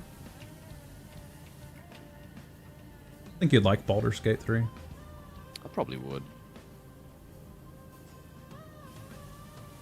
When's your birthday? 6th of June. You're also June? I am also June. You and Aiden and Josh are all June. I was born on the 6th of June. It's like the 6-6. I turned 16 on the 6th of the 6th of the 6th. Oh my god. That's like Satan. Yeah, he's exactly like Satan. He gave me a present and everything. Speaking of Satan, Metal Hellsinger's really fun. I'll try it out sometime. It's a shame you don't stream, because I actually would like to see you go through that game. Because you're a rhythm guy, I bet you'd be really good at it. Point in streaming, no one's going to watch. I'd watch it. Do you still have access to your Twitch to stream on it? Like, do you have OBS and stuff, or would you have to re-download everything? I'd probably have to read. No, I've had a new PC since then. Okay. Since then, but I'd have to re-download OBS. But you know, my Twitch account that I have like as a mod on your channel and everything, it's the same Twitch account. Yeah. So, you know, some follower somewhere will get a notification. You should stream it. You should stream yourself playing Metal Hellsinger. I will absolutely watch it. And it'd be funny to see if you had like people showing up to your stream. Like, I They'd thought be you like, died. What the fuck is this? Some 33-year-old man with a family now has a mobile just go ping, and he's like, "What's this?" It's like a notification.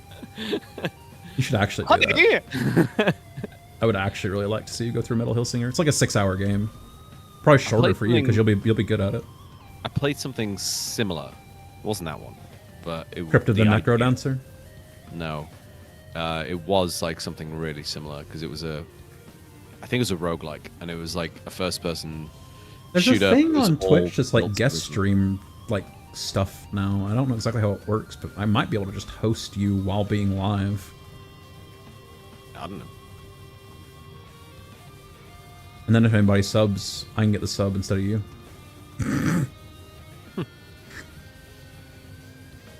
I imagine you still have monetization enabled.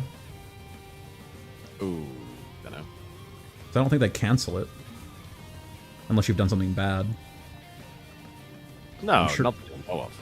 And I know you had more than enough viewers when you were still streaming to have gotten qualified for payment, because the requirement's really is actually low. Yeah, but it's like, did I ever turn it on in the first place? Because I was. You never must on, have. I was never. Nah, like I remember streaming a couple times, and then I kind of stopped when it like took off because I wasn't interested in that. Damn. It wasn't particularly good money, and that's not why I did it anyway. Yeah. I want to see you play Hellsinger though. I don't know. I can look into it. Stream it through Discord, and I'll stream capture Discord. It's fucking your stream, and it's like the worst bit crust compressed. That won't be that bad because you've got Discord Nitro, right? Not anymore. Oh, okay. No, It I will just be a bit crushed occasionally. then. No, I occasionally get it when it's like free, Yeah. and then I'll forget to cancel it. Oh no. Because like, honestly, why get it? Yeah. I don't understand the reason to get it either.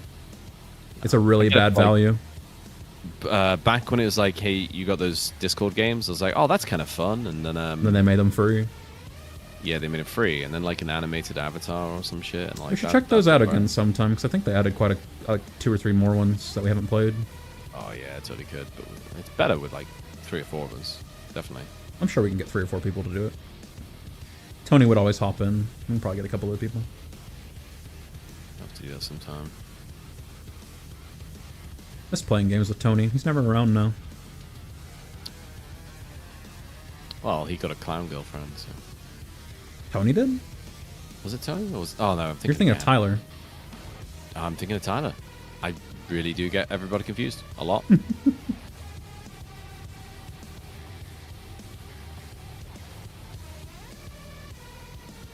This platform's still dirty. Oh, I see it. You dirty, dirty platform.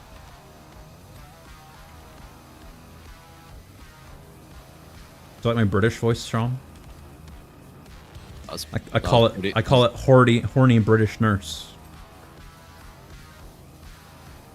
Didn't sound like a horny British nerd. You bad naughty boy.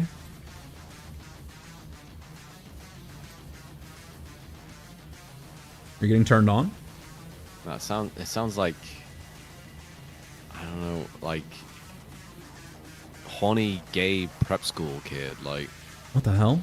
like, not prep school. Like, I go to Eton. Oh, I go to Thank Eton. me, Boris. I go to Eton School. My father is captain of the chess club. Well, needs to be a little bit posher, but yeah, basically. Oh, Why did it chess club? It wouldn't be chess club. Ronald Weasley. It's Leviosa. Oh, It'd be debate club or fucking what do you call it? You go first, Harry. You're the chosen one. Boat racing and some shit. You ever see that animation from Oni Plays? Oni and G? The Snape and Hermione and Ron and Harry and Wingardium Leviosa and they all fuck Hermione, even though she's like 9. I think I have seen that. Okay. This is a great bit, because I can just aim my hose in a certain direction. I'll just stand still. That was just a weird period of internet culture, because no one cared that they were all animated to be like 9. And it was all sex and no one cared at all. No one was up in arms that the Oni Harry Potter animation was like, I don't know, like 10-year-olds fucking. Probably because it didn't garner any like actual mainstream popularity or attention. It was hugely popular. Yeah, in the meme community, it probably flew under the radar. Yeah, it had like 20 million views or something on YouTube. Let me see. Probably got a lot. Oni Harry Potter animation. You just need the right certain people to campaign that issue. Has 62 million views 11 years ago. Damn. People like watching kids fuck. That's it.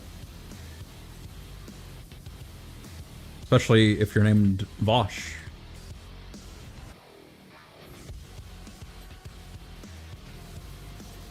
I've left your wheelhouse. I'm sorry, Sean. No idea what I'm talking about. No. There's some political React bro Twitch streamer, and he was streaming and opened up a like Explorer window, and it defaulted to the last folder like he was in, and it was his porn folder, and it was full of bestiality and lolly.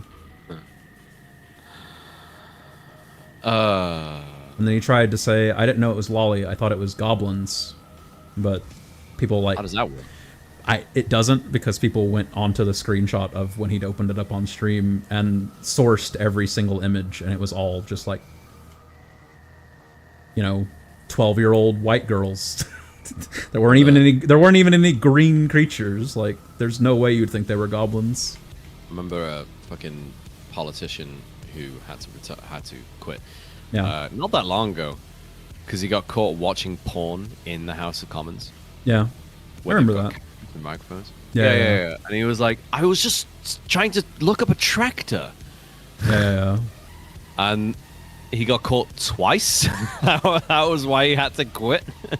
There was some CNN contributor back in the Trump years when he was like running for office who was like doing a Zoom thing or something, and his like the bookmarks along the top of his browser were visible, and one of them is.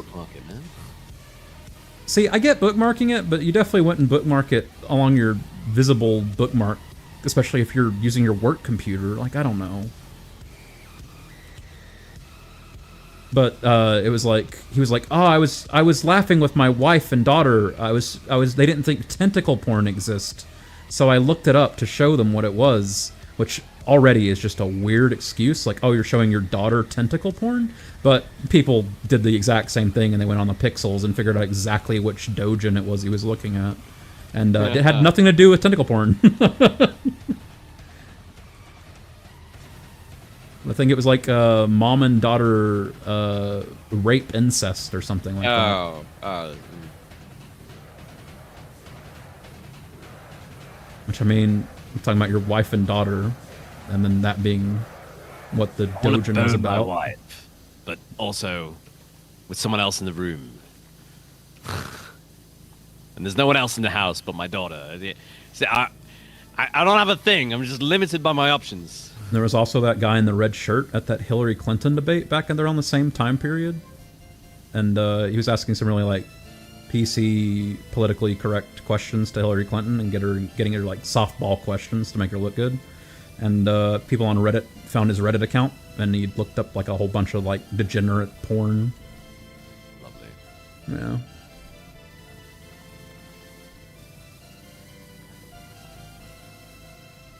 Not doing the stereotypical male any good. No. Well, he didn't look like a stereotypical male.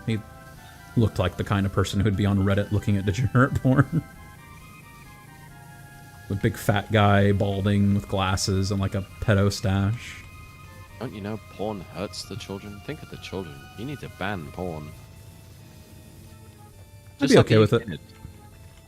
As someone who occasionally looks at porn, I'd be completely fine with it being banned outright. Politically, I don't think it should be, because I think if people are going to look at it, they're going to find some way to look at it, and it being available online is better than them having to recreate it themselves in real life. Yeah, definitely. But, you know, personally, if all pornography was banned somehow, and it like actually wiped it all out and you couldn't find it anywhere, I'd be fine with it. I think it would be a net good for society as a whole. Just immediately wipe out OnlyFans and Fansly and Pornhub and Dojins and manga, hentai, all that stuff just be gone. I'd be fine with it. All manga. Yeah. Oh, that's disappointing. The porn ones, yeah. Oh right, yeah, okay, good clarification.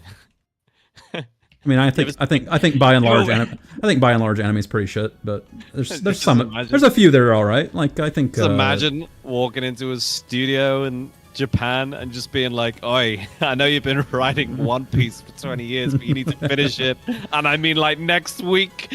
Like. No, it'd be gone. So even if he finished it, it'd be gone.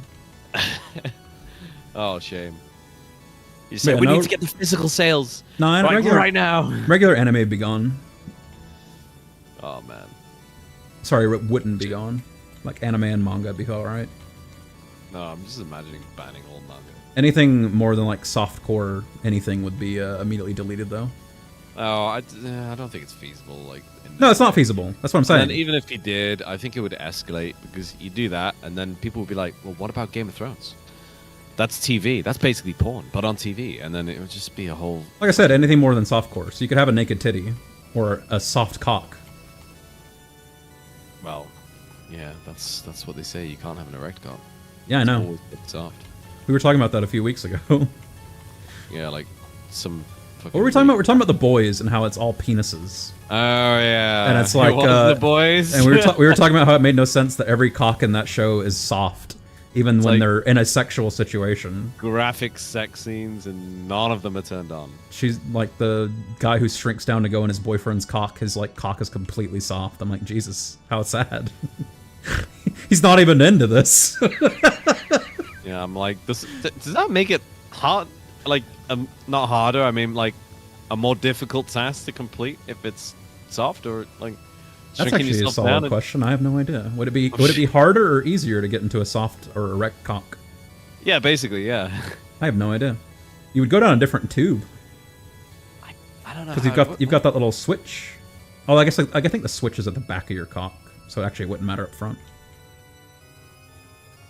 You got that little thing that flicks open and close depending on whether you're erect or not, to allow semen or piss through, which is why you can't piss when you have a boner.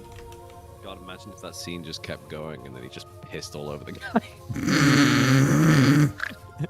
Oh, you made me feel so good. Just golden shower.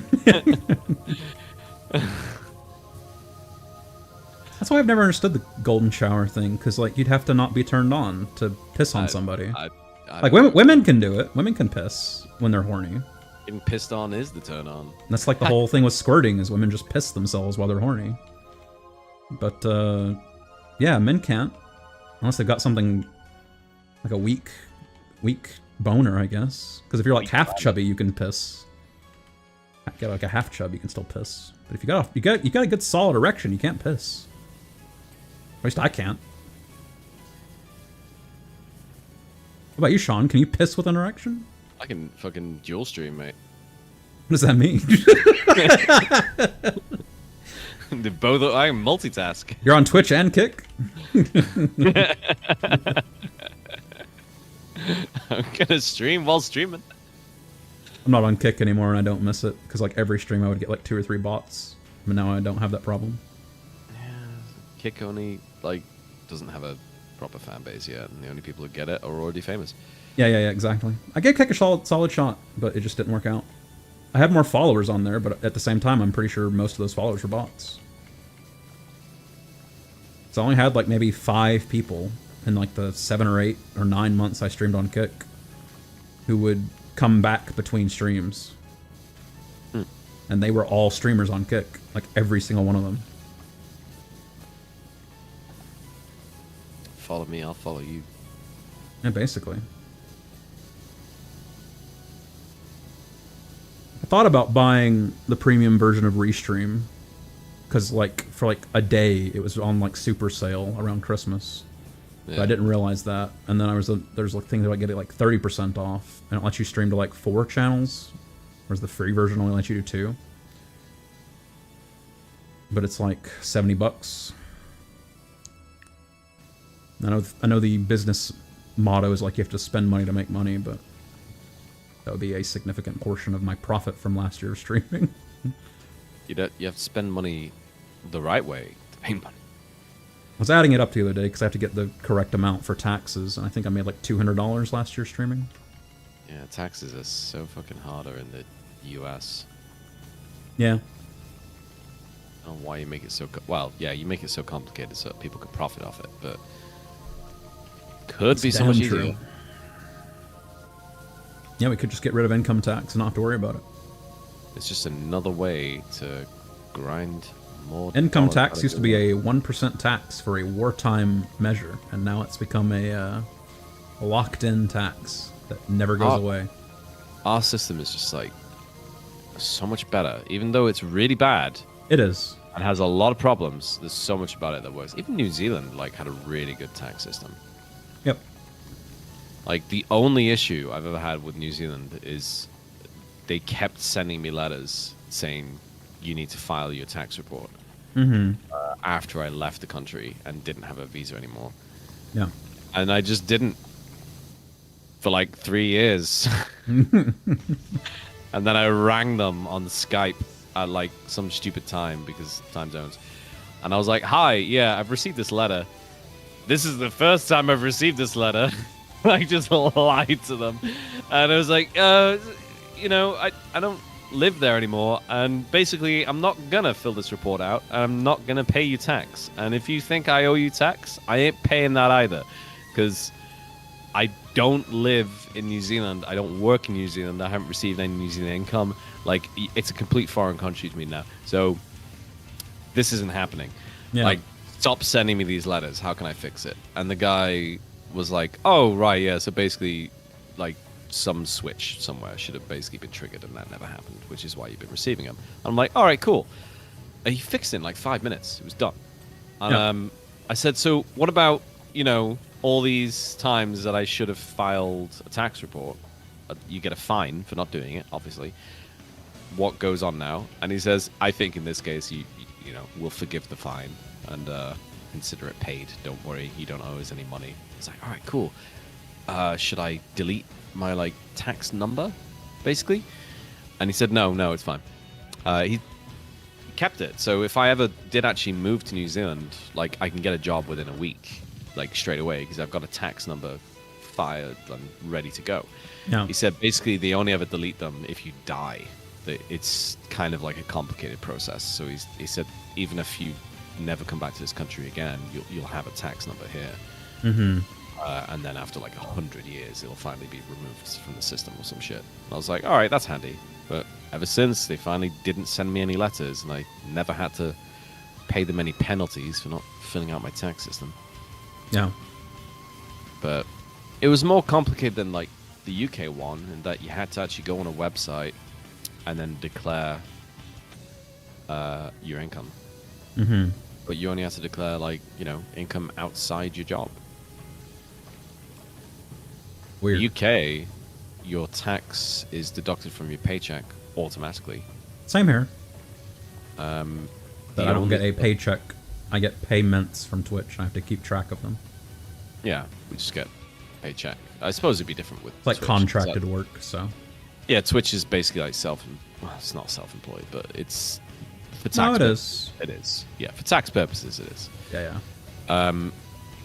So like you would just have to go on the government website. You have to enter a number for approximately how much money you have earned privately as income in that year. They put it against your like earnings from your employer, because all employers have to report how much they pay you and how much you pay in tax.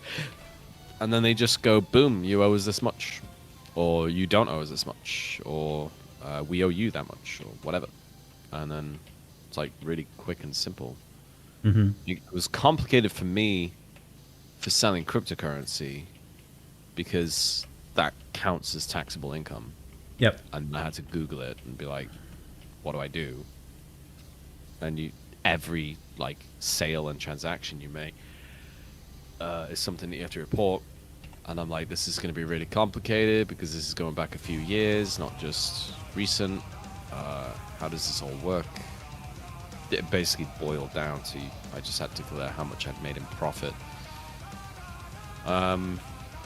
But you're allowed a certain amount without having to declare, and it's like $6,000. So I was like, wow, well, my initial investment plus what I've returned is definitely below that. So didn't say shit. Find out in April. Yeah.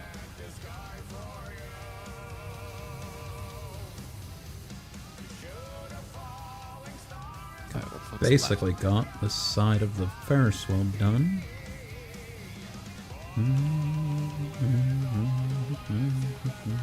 Find out what this game was. That's like Metal Hellsing that I played.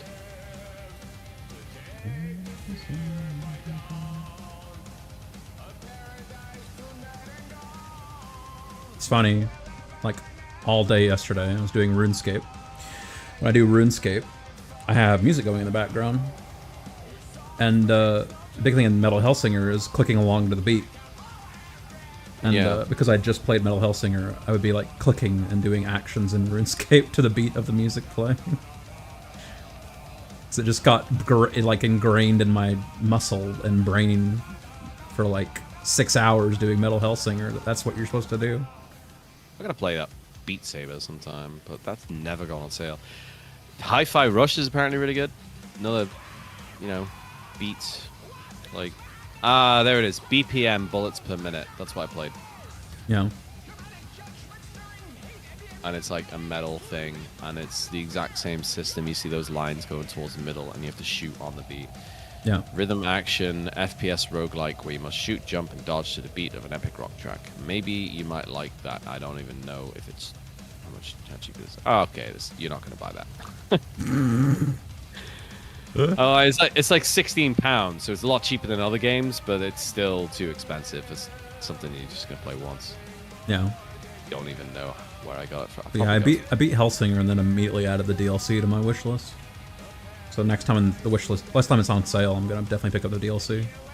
Well, this bullets per minute one, very good reviews, 92% positive at almost 9,000 reviews. I remember playing it.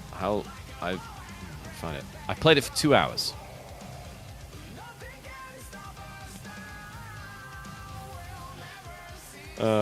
Yay! It's clean. I don't remember it being bad, but hey. A-frame supports. That's on your side. The A-frame supports on the side are done. So your side, the one on the right. Barriers. Ooh, I missed the barrier. Come on, Sean, get it together. Here we go.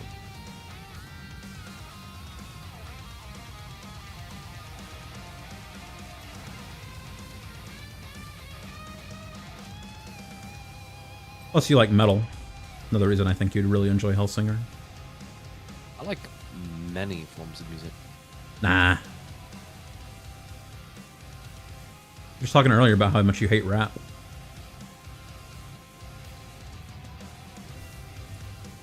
Just black rap. Not all rap. Not all rap. To be fair, like a lot of rap I don't actually like. Like anything modern now, I don't like. I've got no interest in it. Like I like Aesop Rock. I like old school Eminem. Mm-hmm. Shit like that. Stuff with like a tune and stuff to listen to. I don't think what's like in my music library. That's It's gotta be pods or something we're missing now, right? control What are we button. missing? You never cleaned the fucking control button? No. There you go. Front spokes. Oh, yep. One of the pods has a frame that's not been cleaned.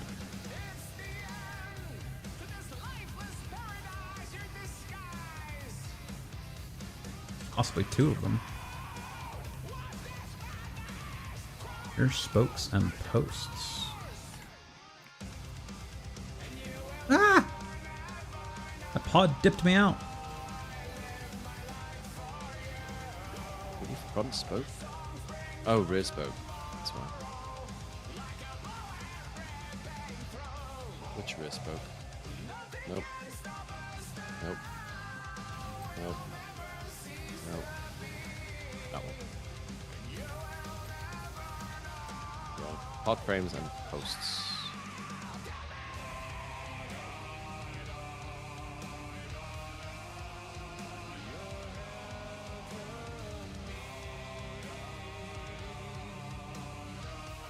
The final boss has a song by Serge Tonkin. It's really good. Yeah, I mean, I like System of a Down. Well, yeah. I like Opeth. I like all the metal, you know, Iron Maiden, all that shit. Yeah. Like Slipknot. I'm trying to think. Those are the guys with the masks. Those are the guys with the masks. They've got some good songs. Sometimes the guy with the drummer nose plays the drums with his face. And yeah, like at least two of them are dead now, I think. That means they're not alive anymore. Yeah. I don't know where this post is. Post, Sean. 10 out of 11? Like, 1, 2, I'm coming in! Whee! 1, 2, 3, 4, 5, 6, 7, 8, 9. I only count 9 posts anyway, so...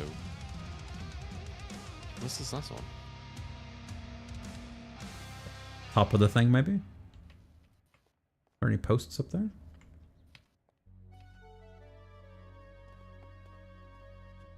Don't see any.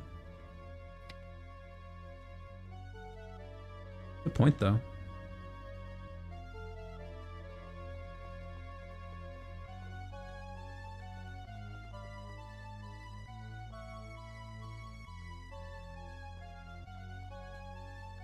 Cat's shitting?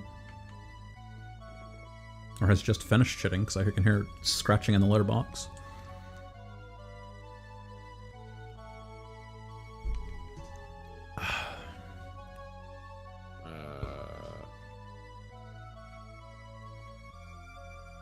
I don't know where the post is, Sean.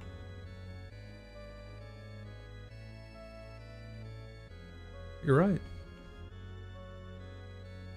Only 9 here on the platform. There's 2 other posts somewhere, but we're only missing 1. Oh my god, I found it. Yeah? Yeah. You don't look for the candy striped red and yellow thing. That's the trick. Okay. So these posts? It is these Yeah. posts. Yippee! They count as posts. I'm like red and yellow posts now.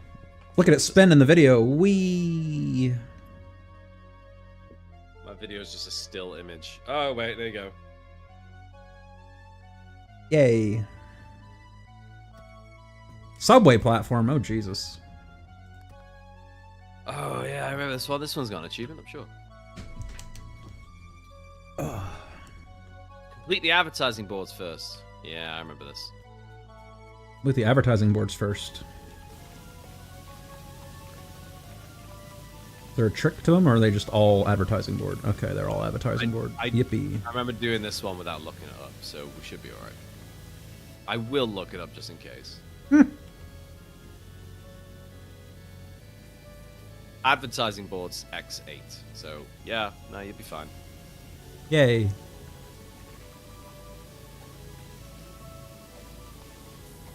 What consoles did you own, Sean?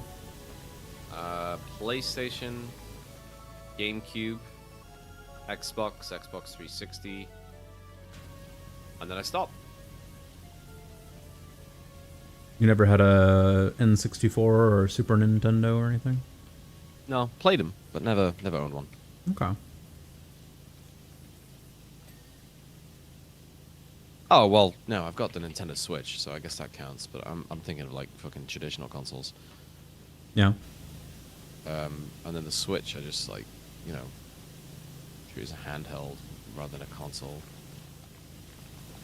Still need to go back and play fucking Legend of Zelda properly. Finish that game. I did that thing where you get distracted and move on to something else, and then just keep forgetting to go back. But like, you know, I didn't get bored. I was really enjoying it. Just something else came up.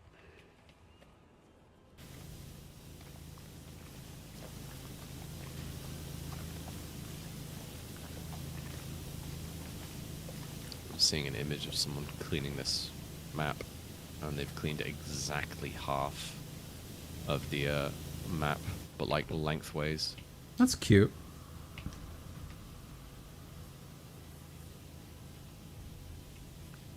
Oh, we're in 1984. This is literally 1984, Sean. What, the year or the book? Vote for mayor of 84, Jeff Jefferson the 12th. Vote Jeff for 1984.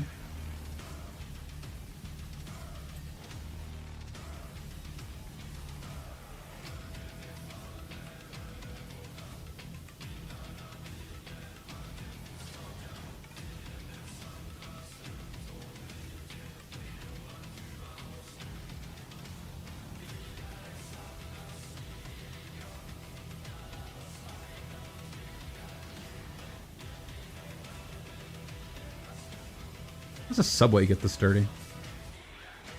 Believe it or not, this is like a one-to-one recreation of London Underground. They even have the same advertising boards. Haven't been changed since 1984. Nope. Kevin Bernard's Fun Fair burned down in 1923. That's not sure, 1923, 1993.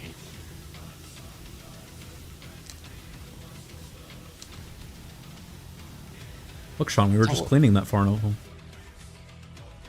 That's deep Achievement? lore. Hasn't popped. Yeah, but let me check. Yep, I've got it. Awesome. All right. Yippee! Hey, it popped, and I earned 150 stars in career mode. I got 2 achievements. All right, time to start cleaning. Doing this, I'm doing a whole lot of like aim at the spot, and then hold left. Hold left. Oh, I know what you mean. Yeah. Is that working? I think you'd be moving way too fast. Like there are bits where maybe if you crouch first. Yeah, crouching works. Just get the right nozzle, the right distance, the right angle. It'll work. It also depends on what surface you're cleaning. Yeah.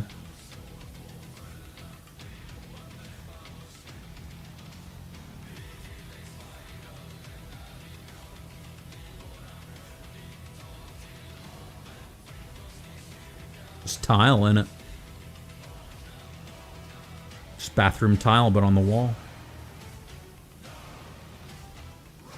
Like a swimming pool. It makes me think of that one level on Battlefield 3. Yeah. Metro. Yeah. You're right, though. They do need to partner with Viscera Cleanup Detail. Really fun to power wash one of those levels. It would. You're so right, Sean. If they just did Viscera Cleanup Detail and replaced the mop with a power wash, the game would have been a fucking, like, massive seller. I think it was a massive seller for that kind of game anyway. Yeah, I think they were really successful, yeah. A bunch of streamers played it. YouTube guys.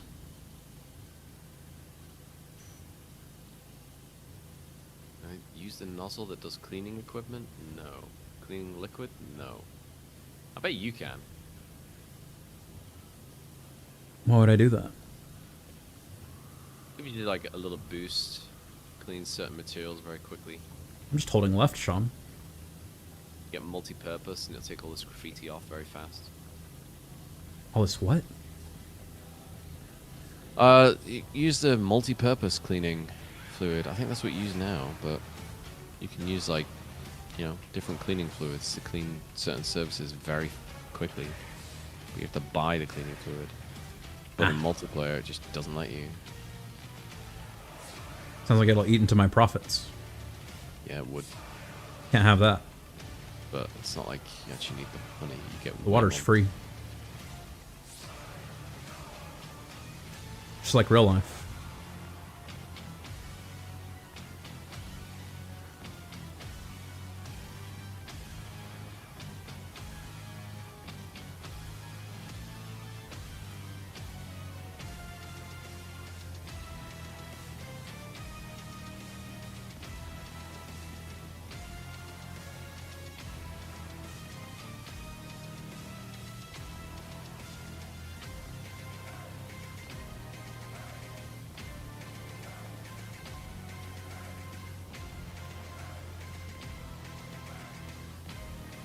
I've seen the London Underground in the second Narnia movie.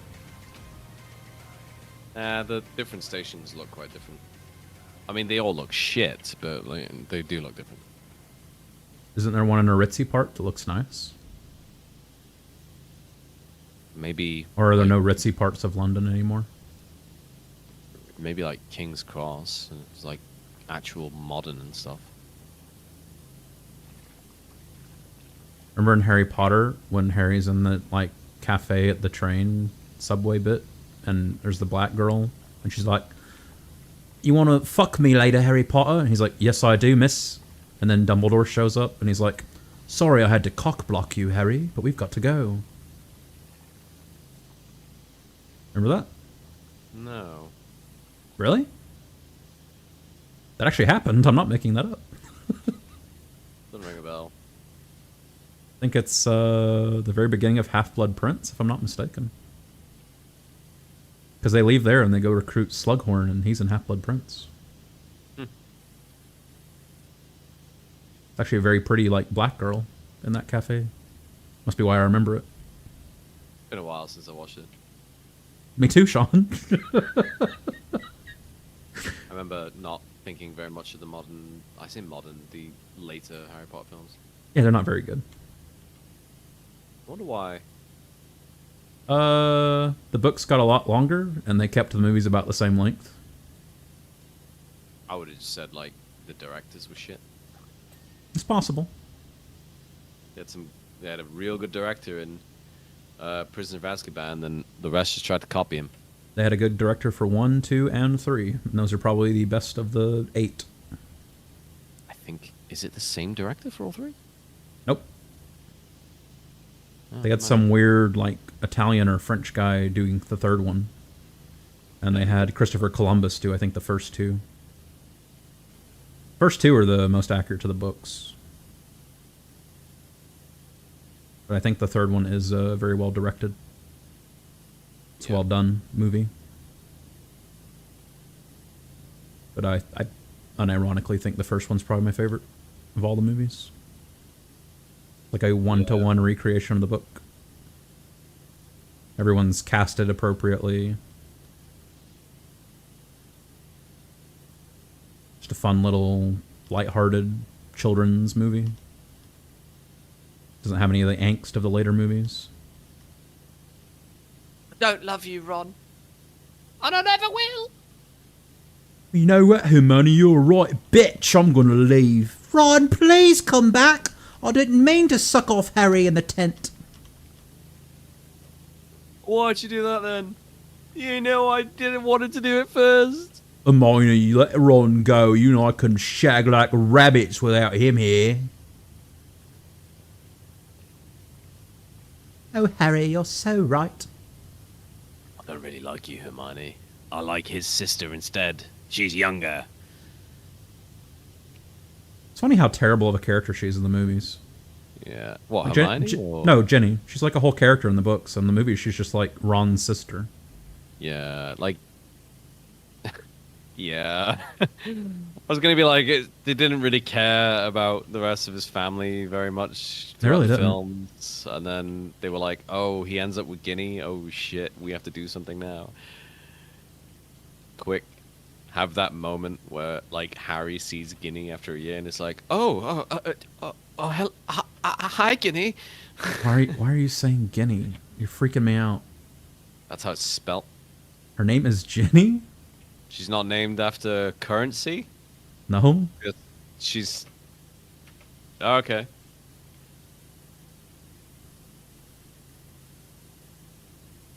I'm going to finish my bit of wall, and when I have it completely done, I'm going to turn around and see how much you've done. I'm either going to be super proud of myself or super disappointed. I can't wait to find out which. I'm doing things in a completely different method to you. I know. I figured that much. But I'm also, like, passing these rust stains, which you have to put on the fucking single shot jet. Yep. To get rid of, and they slow me down.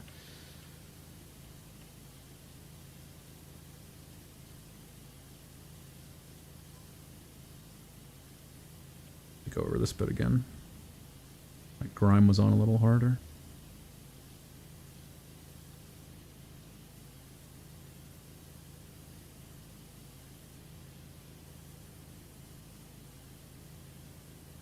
I remember specifically when Order of the Phoenix came out. The movie. And it was just another Harry, Ron, and Hermione adventure. And I was like, wait a second. It's like, I don't think these movies are very good. Because in the book, like, all of the members of the Order of the Phoenix have their own little arcs and subplots and stories. And it's like, the movie, it's just Harry, Ron, and Hermione again. Yeah. They also, like, completely abandoned Ron as a character around the same time. It's a pretty shit character. In the books, he's not. Oh. It's like Harry's, like, courageous best friend who'll do, like, anything for him. That's why it's such a heel turn in the 7th book when he, like, leaves the group. In the movies, it's like, yeah, of course Ron would leave. Harry's over there fucking grinding his cock all over his girlfriend. I'm sick of being the third wheel, Harry. Yeah, basically. I'm sick of listening every night to those sounds. When I agreed to open up this relationship, I thought I'd be getting some pussy too. I thought we'd be doing the fucking wobbly H. Thought we'd be Eiffel Towering Hermione every night. I didn't think I'd just have to watch. I thought it'd be a devil's threesome. The hell's a devil's threesome? 2 horns. Oh.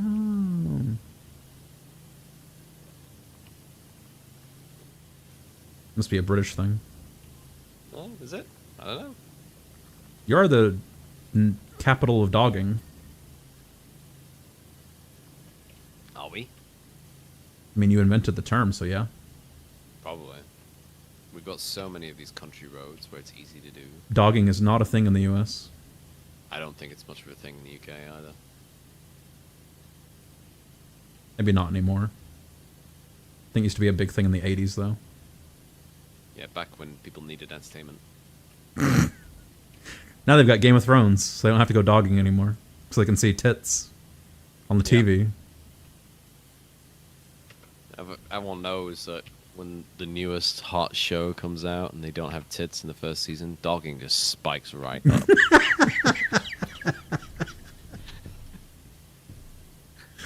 There's numerous political scandals. Prime Minister Rishi Sunak caught dogging. It's not my fault. Season 8 wasn't very good. Mr. and Mrs. Smith's does not have no tits in it. What was I supposed to do?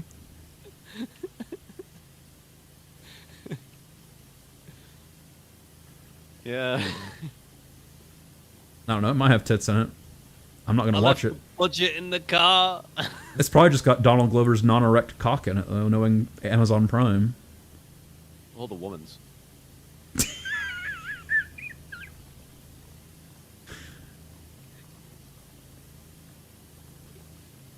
I did see a meme on Twitter. It's like Mr. and Mrs. Smith from like 2004 or whatever. It's like cast has such electric chemistry that they fuck in real life get married and start a family. It's like Mr. and Mrs. Smith 2024. It's just like a political rant against white people.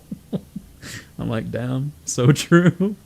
Yeah, I barely looked at any of the trailers. I don't know what it's about. I'm not. It's not a show for me. I'm not gonna watch it. That's fine. Not every show is made for me. That's understandable. I didn't like the movie that much, to be honest. I enjoyed the movie. It's very action-packed, and they did have electric chemistry. Yeah, I remember it being action-packed and, like, entertaining. And then it got, like, 3/4 of the way through and then just kind of ended. I like go to a hardware store at the end and just have, like, a big shootout. Yeah, and then it just ends, and then he's in, like, the therapy room, and he's like, yeah, we just, like, took a severance package. It's fine. Oh, yeah. He's like, yeah, we fuck all the time. And Angelina Jolie's like, shut up. Yeah, and it's like, well, what about all your companies and stuff? And it's like, oh, we just filled out like Form H-72 and they were okay with it. Like, it's really anticlimactic. That's true. I was expecting like another 15 minutes and it just ended. It's a fun movie, though. Yeah, it's a fun idea, I guess.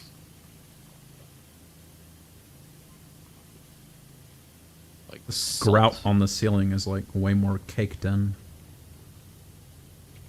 It's fucking up my little walk left and right scheme. I have to walk left, right, left, right, left, right. I have to clean things in like sections. That's what I'm doing.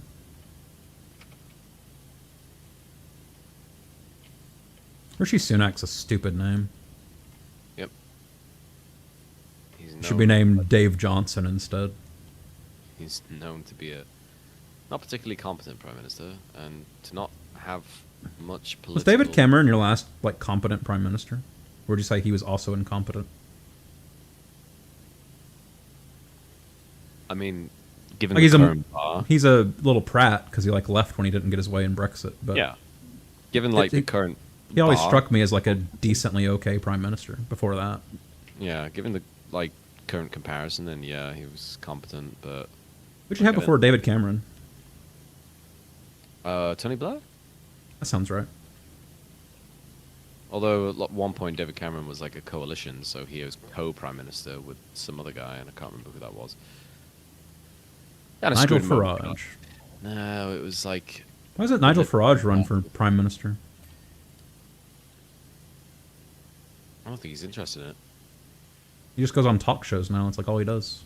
Yeah, no, Nigel Farage is like a media personality. He wants to make money and he wants the attention and the fame. He doesn't. He's good at that. Vision.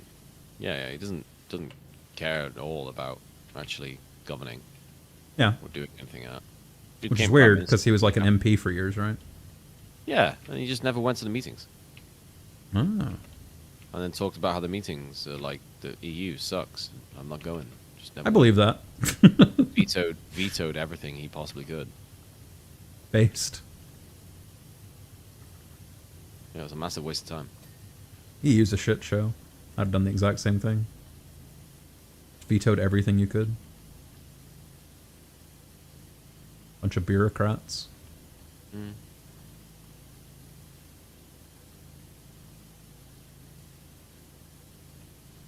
My music stopped. Must not have had it on loop. I don't know how long that's been the case, but it has been stopped for a while. Oh yeah, I don't have loop turned on. Or shuffle. There we go.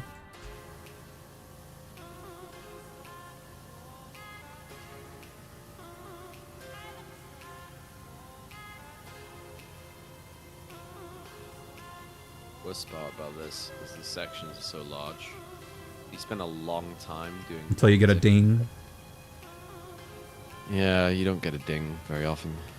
Or you do like the wall or the floor. And you do a lot. And then you look at the bar in the top left and it's like 35%. You're like, ah. It's damn true.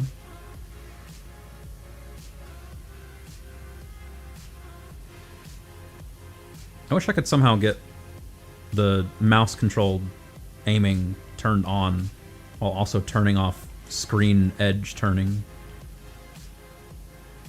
Yeah. I like it. I like my locked-in camera while also controlling my spray with my mouse.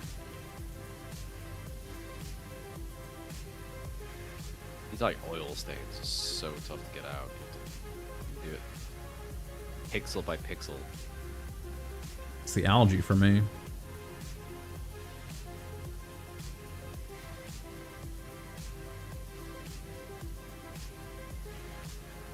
Pretty bad when you got algae growing on the ceiling of your train station.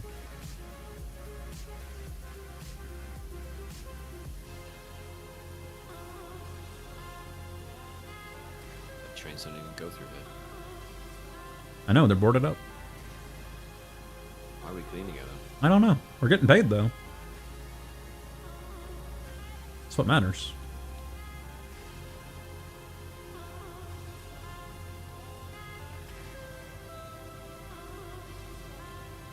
It's like my neighbor used to have cows, and after they stopped having cows, they still had a guy come through and like bush hog the pasture. He didn't bale up the hay, and they just paid him to come and cut it down like twice a year. It's like, why? It's just throwing money into the wind. Just let it grow up. It'll reach a certain height. It'll stop growing. You can stop caring about it.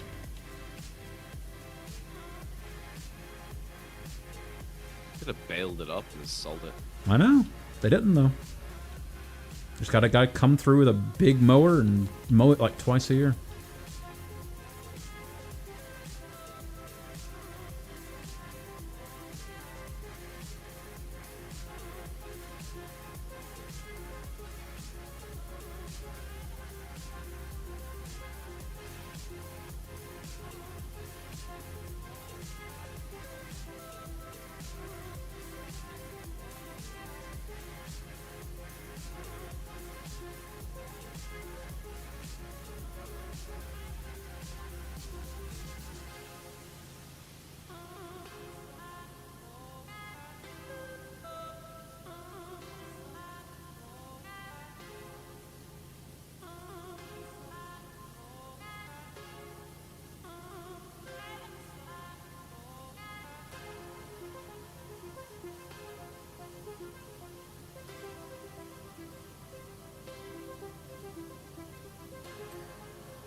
Yippee!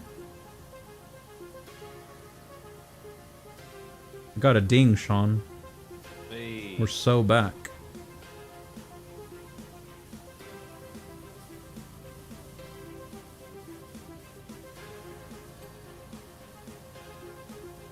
Two dings. Is that mine or yours? It must have been yours. Oh my god. This tunnel wall isn't clean. Oh yeah, it's the algae.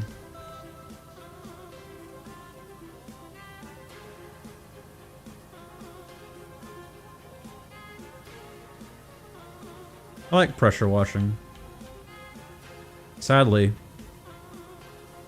I don't have enough opportunities to do it. Stream it. No, but I genuinely don't have enough opportunities to do it. Like, I pressure washed my house, like, last year. It's probably not going to need it for, like 4 years. There's not enough, like, moisture in the air to grow algae and moss or anything. Like, my driveway is completely clean. I've never pressure washed it. The one side of my house that I pressure washed was the only side of the house that needed pressure washing. It probably had never been done until I did it. It's fun, though. I like doing it. I liked it so much that for a while there I thought, what if I just got like a little truck and put a big, you know, water container and went around and pressure washed stuff for people? Yeah, So I had fun doing it. Yeah, stream it. Sure, why not? I do occasionally get a guy on YouTube on shorts who, like, it's like what he does. He just, like, pressure washes people's driveways and stuff and uploads the videos. It's, like, sped up, time-lapsed. Yeah, this Basically the end of each level on this. I don't know what it is that people find satisfying about it, but I can recognize that straight away. Yeah, it's definitely satisfying.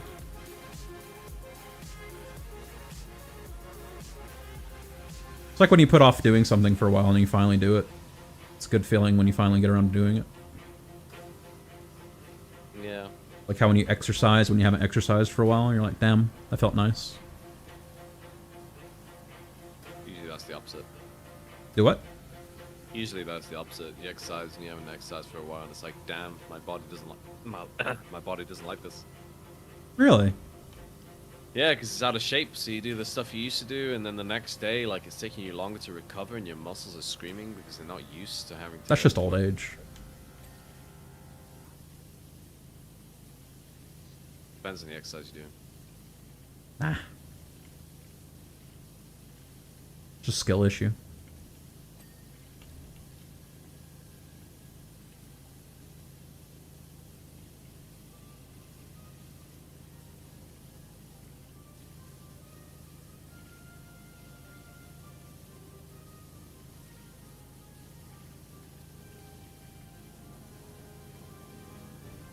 I do think they should come out with Powerwash 2, and the only change is the level slowly floods the longer you take. The floor cleans itself for you. Yeah. Like, just every bit of water you use becomes an item in the world that just slowly works with physics. You get puddles of water everywhere and big soupy messes of water in certain spots. Because that is the one massive difference between actually power washing something in this game, is how much water ends up on everything. My yard was a bog for like 2 days, and that was in summer too. If I'd power washed during the winter, my entire yard probably would have been a swamp for the rest of the winter. This is my backyard, and the backyard doesn't get hardly any sunlight at all in the winter. Big trees on 2 sides, my house on the 3rd side, and the one side that isn't encompassed by something, there's like a mountain in that direction, so when the sun's in that part of the sky, it's only casting light on my yard for like maybe 2 hours a day. Everything else is like ambient light. Doesn't really do anything to like evaporate water.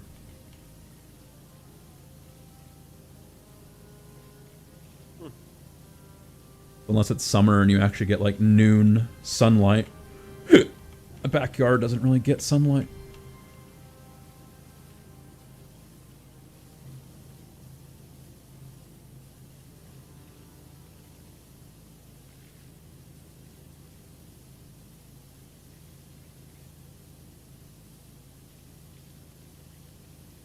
So did you complete unfucking that place you were working at? No, that's gonna take some.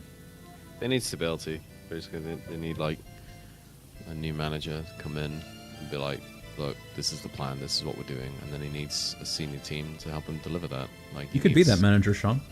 Nah, it's too big of a place, and it's a hotel, and I don't know the hotel side. Got the restaurant locked down, and I don't know shit about the hotel. You've got good people skills, though. I've taken fucking some action on some things, and then I sent an email to the guy who's like responsible for the area. It's basically like, you should really fire this one particular employee. just get rid of him. What are they doing that's such a problem?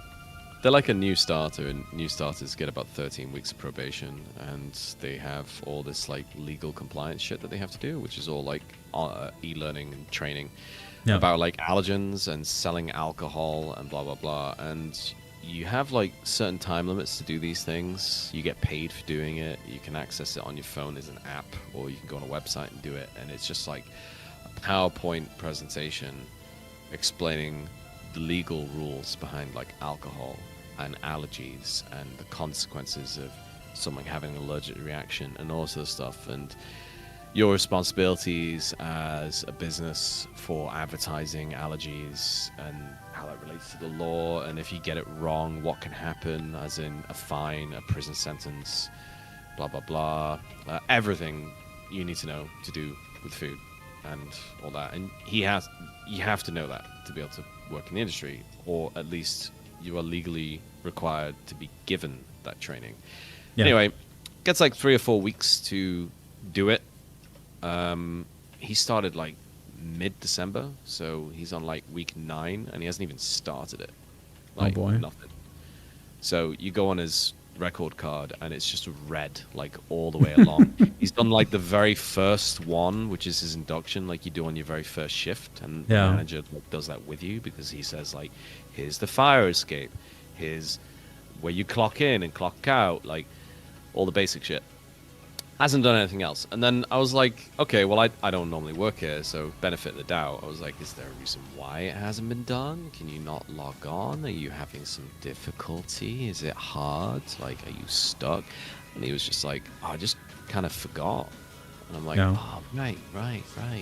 And I'd already asked a few questions, and it's like, yeah, no, we've reminded him, and other people have the same training, so we've been putting it on, like, the Facebook group that the business uses, like, hey guys, you need to do this training, make sure you get it done, let's try and get it done by this date. If you do it early, you get a free drink or something. You're like, it's definitely been advertised, and he's just never done it.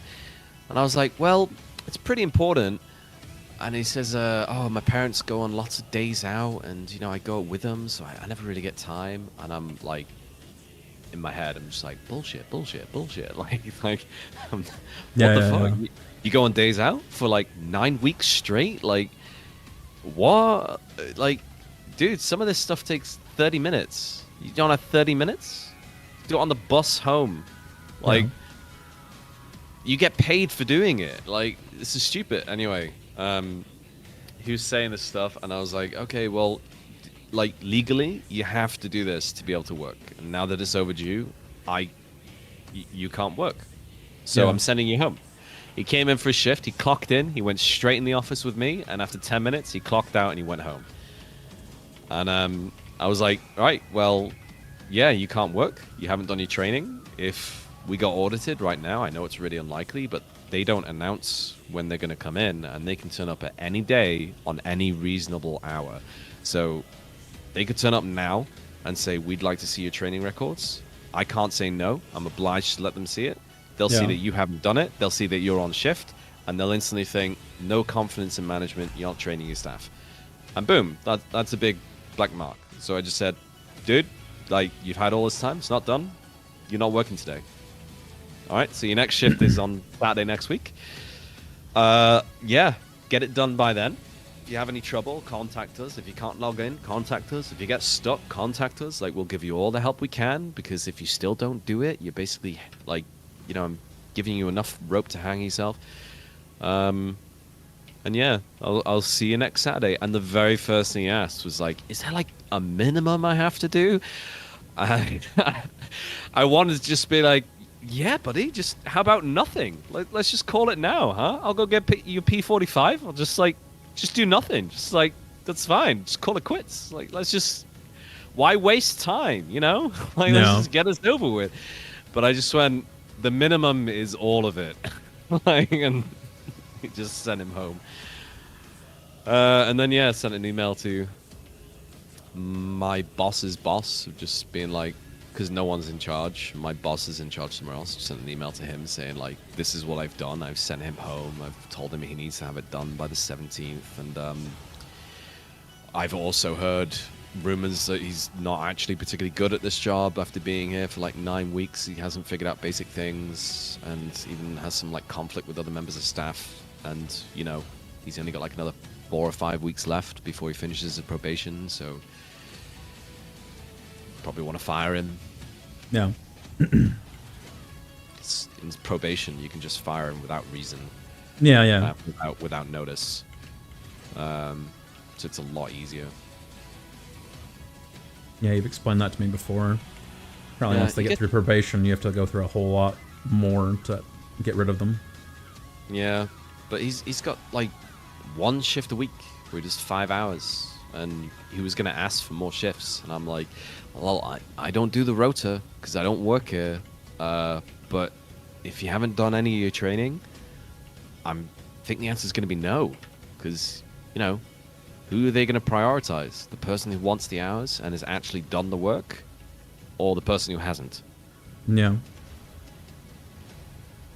So it's just like that. Like, fair enough. I mean, if it was my normal place, my manager would have fired him by now. Yeah. He would have sat him down like weeks ago. Would have sat him down, had a conversation, been like, "Why aren't you doing it? What's wrong? Here's the expectation. I need it done by this day." And then he would have done it before it went into red. He would have done it when it was like close to being overdue, because he doesn't do overdue. And if it was overdue, he'd instantly just take you off the rota. You don't work. You just get 0 hours a week until it's done. And then he'll do that for like, what, 2 weeks? They'll bring you in for another conversation and just be like, yeah, he'll just force you to do it. And then the people who are full-time employees and do have contracts, like, you get a 6-month refresher. You have to do all of this stuff again every 6 months, and it's all for legal compliance. And the ones who are full-time employees, if they get close to being overdue, like, you clock in and then you go straight in the office and you do it there and then. Yeah, You don't leave the building until it's finished, and he'll just be like, you know, you should know better. Basically, he'll make you do it. Yeah, I remember when I was right out of high school, I worked at Walmart for a summer unloading trucks, and like my first 2 shifts were just sitting on a computer doing training. Yeah. Well, he gets like a month to do it, and we're on month 3.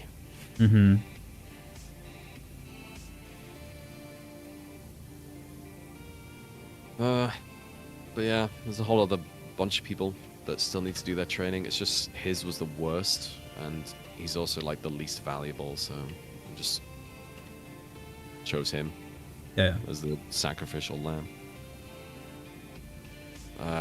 But he's like no benefit to the business. We should just get rid of him anyway.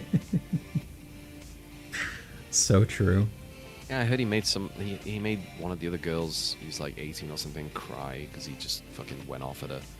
And I'm just like, well, that sounds like a red flag. And then just says weird things. And like when I asked him to do this training, and the first thing he asks is like, what's the minimum I need to do?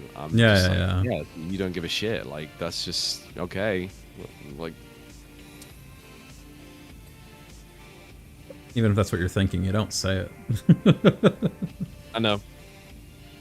And it's just, yeah. But anyway, I don't have the power to do any of that shit, which is why I sent an email and just said do it by next Saturday. And if I come back next Saturday and he still hasn't done it, then I'll force him to do it on shift, and then I'll still send the email saying he hasn't done it, fire him.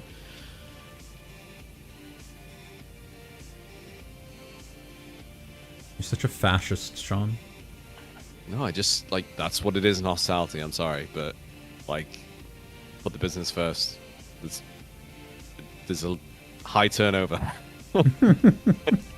Like, there's a lot of times I've seen someone been fired or, like, been partially involved. I don't have the power to straight up fire someone, but my manager's come up to me before, like, new starters, and just gone, so, John over there, like, you know, what do you think? And I've just gone, it's a no from me. And he's like, all right, reason why? And I'll just give him reason. He'd say, okay. Then he'd go in the office with John, and John would walk out with his clothes and just leave. Or John. Yeah, it's just like an arbitrary name or whatever. But yeah, it's just like that. Like, my boss has said, yeah, I'll sit him down in the room, and sometimes I'll literally make the decision there and then, like, mid-conversation. I'll be thinking on the fence, and we'll just have a conversation, and I'll decide right then whether they get to leave the room with a job or without. Like, I think to some extent he enjoys it. Oh yeah, it's got to feel nice firing someone who's shit at the job. Yeah, but you know, when they're on their probation, he's got all the power to do so. Yeah, it's funny. Like, some people come some people come back with their parents and stuff to complain. I mean, this lad said, oh, it's my first job, and I'm like, oh, that doesn't mean anything. Like, like, he literally, I didn't say that to him, but in my head, I'm like, I don't care if it's your first job. You were told to do this. You were shown how to do it. You were given loads of time to do it. You legally have to, you have to do it to work, and you haven't. So it's like,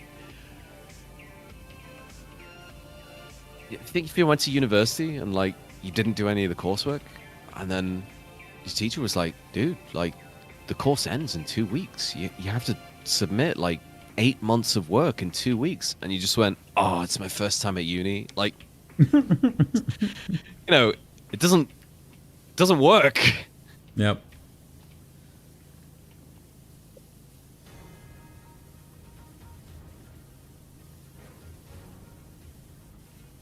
But yeah, some people come back and argue with their parents because I suppose you can appeal it. It doesn't ever work because when you're on probation, like you don't need notice. It can be without any reason.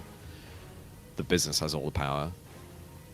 And then like some will come back with their mum and their dad, sit in the office with the manager, and the manager doesn't let them in. They come back and they're like trying to act as like some sort of representative for their son, and the manager's like, "No, it's not. No, I'm not having a meeting with you in there because it's nothing to do with you. Like, you don't work here. You're not an employee. Like, you don't have any right to do this. Like, nothing. Like, I'm not doing it." And he's said he's had like people argue, like kick off at him, and he's just like, "Well, you're just giving me even more reason to fire your son now. Like." Why would I continue this conversation if I have to deal with 2 people instead of 1? Yeah.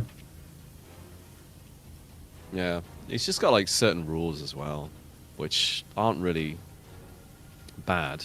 Like, he's just got certain things he's learned over the years that if they do something, he's just like, "I'm not continuing with this." Mm-hmm. Like, if someone phones up sick, but their parents do it on their behalf, he's just like, "Yeah, that's a red flag." Really? Yeah. My son's ill today. He can't come work. And he's just like, "All right, why didn't your son ring me?" Like, he's just... They don't have the basic effort to ring up themselves and say, "Sorry, I'm sick. I can't work today." They get their mum to do it for him. He's just like, what? That shows very little, like, respect or commitment for the job, for me. Like... That's just a red flag for him. Straight away, just in the bad books. And he'll just start... Well, he won't be like trying to push you out, but he'll remember it. And when he comes to making that decision of, should I keep this person? He'll just think back to that one time that he had to deal with that person's parent. And he's like, why would I want that? Yeah. So, yeah, that's just like one of the things he has where it's just like, I don't hire them if I have to deal with their parents. I suppose it makes sense. Yeah. He's like, it's not a school. I mean, yeah, I'll hire like 16 and 17-year-olds, but, it's a business at the end of the day. They're here to work. Not to fucking, deal with their parents and shit. There's other stuff as well, and some of it, like, makes a lot of sense. You try and, you lie to him or you bullshit him, like, that's just fucking a no-go straight away. He'll just... I don't know, he wouldn't fire you on the spot, but he'd just use you for as much as he needs you, and then he'd fire you. Like, you don't turn up to work and you lie about being sick, and you can't bullshit him, he'll know. He has his ways. You'll find out in some way, you lie to him like that, or you're asking for time off because of a certain reason, like, and you're bullshitting him around. Or, I don't know, like, we've had people do it in the past, not turn up to a meeting that was important, and then saying, "Oh, my car broke down," or "I was stuck in this place," because he'd just say, "Well, why didn't you contact us? Why didn't you, like, we could have driven up and picked you up. Why didn't you contact us?" "Oh, my phone doesn't work." So your car broke down and your phone didn't work? I mean, that's a big coincidence, Just do questions like that and then find out you're bullshitting him, and he's like, "Okay, well, give you a warning, don't do this again, blah, blah, blah," all the business talk. But then he'll just look at the calendar and be like, "Okay, well, they've only got 8 weeks left, and I only need them to cover Christmas, which is the next 3 weeks. So I'll get Christmas, and then when it drops off a cliff, I'll fire them." Yeah. It's just like Makes that. sense. Yeah, it's just how it is. I mean, tells me about when you start a new business or when you go to a new site, well, a new site that's like opening, not taking over for someone else. So the place that he works now has only ever had him as a manager. It's a brand new site. You hire double the amount of staff that you actually need. So he was talking about how his labor budget was just like ridiculous. He was hiring staff whose sole responsibility was to take drinks from the bar to the table and nothing else. And it's like the barman can do that. They can make the drinks and they can take them to the table. He'd have like 4 or 5 people on the bar when he only needs 2. And it's like dead. But he said, you hire double because you fire half of them. Well, I was like, oh, what? And he's like, yeah, you just keep, you go through it. You just keep the good ones. You fire the rest. Because some of them are just going to turn out to be shit. So you don't want to hire 20 and you need 20 because like 10 of them are going to be crap or flake or lie or steal or something. So you hire 40 and then you fire 20 and keep the 20 that you need. Makes sense. Yeah, it does make sense. He said it was just like it all happened on one day, like one at a time. Everyone would just go into an office and some of them would leave by the back door and some of them would come back to a job. It was just like a massive cull on one day. Smart. Yeah.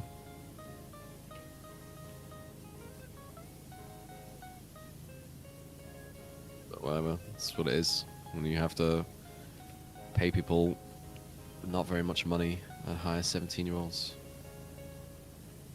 You just bollock them for not doing work. Yep.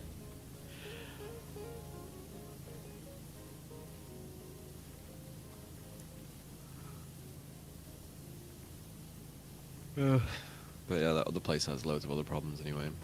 Some other people still haven't done their training, but I mean, he hasn't done anything, so he was the worst one of the bunch. And some other people have just got a lot of stuff that needs to be fixed. None of it's going to get done until they have like an actual manager and consistent, like, senior, not leadership, well, yeah, leadership, like someone just constantly working towards improving things and having the power to deliver it. Nothing's going to change until that happens, because I'm only there like twice a week, sometimes once a week, depending. Yeah. So, like, I set this expectation for this lad, like, the funny thing is I can remember you talking about doing this level when you were doing it and how long it was taking. And it's, yeah. And you looked at the percentage just now? So yeah. With the two of us, we're at 40%. Yep. So I can only imagine doing this solo, you'd be at 20%. You just put a film on. It's true. Switch your brain off.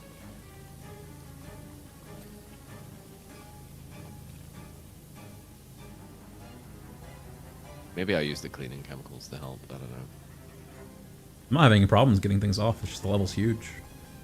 Yeah, but the cleaning thing gives you like a wide circle. Give you a wide circle. So it's easier to get more areas done.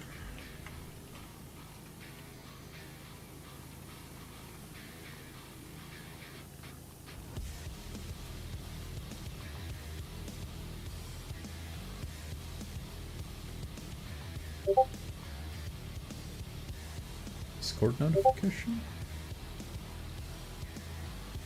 From Sean? Oh, you just logged into your other Discord. Oh no, I've just now checked that. I didn't get a ping when you did that. I just got a ping. It's announcements on the RuneScape channel. Zora. I'm not gonna do Zora.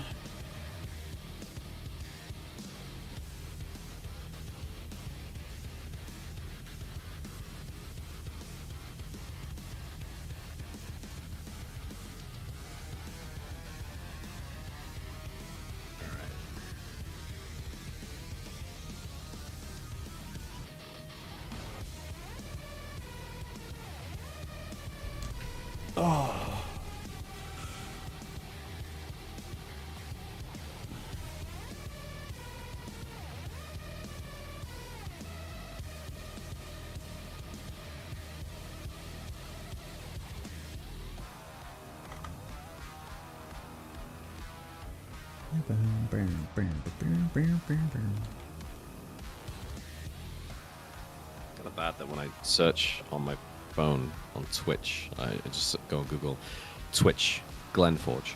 The first response is Grimforge. No. You spelled it wrong, Sean. I spelled it right. I spell it right. If I search Glenforge on YouTube, it finds my channel, but I wonder if I do that in a browser I've not used before, if it actually does it. Oh, I don't know. Check it, Sean. Check it. Quick. Look for Glenforge on YouTube. I search on YouTube or search in Google? Search on YouTube. If we go YouTube. Cool. YouTube. Awesome. Mobile. YouTube. Search YouTube. Search Glen. Yippee! I cleaned the tunnel floor.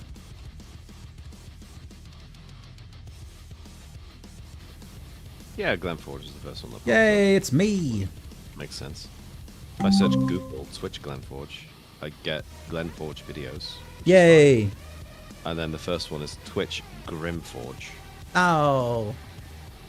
Then YouTube Glenforge, and then Twitch Glenforge Games. So Yeah, the reason you're getting Grimforge is because on Twitch I'm Glenforge Games, not Glenforge. yeah, I was just thinking maybe he's got more followers or something. I assumed it was a game. No, it's a channel. Okay. Twitch.tv at Grimforge, spelt Grym. I just advertised on your channel. It's secretly me, and I changed my name. Oh my god. You should rename Fear Gingers to Glenforge, but with an I.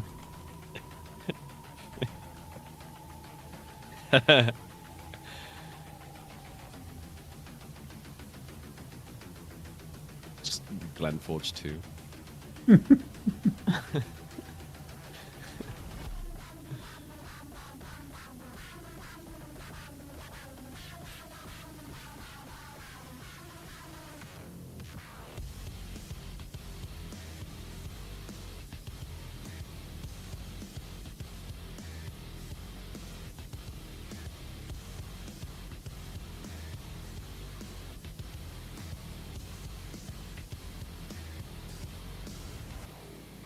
Just wait till you get to 50%.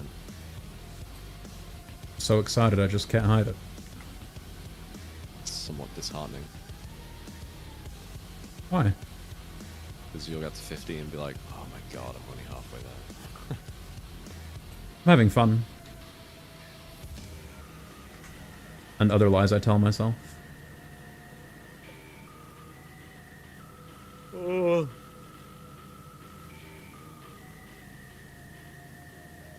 I really need a drink. Spit's got rust on it. That sucks. Rust is much harder to get off. So am I.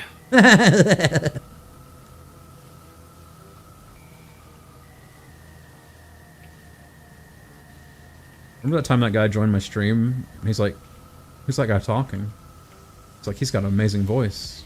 I was like, that's Sean. He was like, oh my god, what an amazing voice.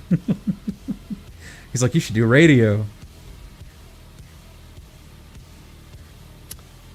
If only. No one ever joins my stream and tells me I have an amazing voice. What the hell? I just sound like some guy. Being on radio is probably... I don't know if I'd even enjoy it. You wouldn't. You don't get to choose what music you play, for one. I Maybe think like I think he one, meant but- you should have like a talk show. I don't think he meant you should be a DJ. That's Nah, that'd be boring. what you're doing right now, Sean. And then like... You could play radio DJ Powerwash Simulator while being a radio talk show guy. narrate what I'm doing. Yeah. Today in Surrey, it's a mild 31 degrees, and Today, I'll be cleaning the subway station in Powerwash Simulator. Oh. Next caller, you're on the air. I think you should kill yourself. Next caller.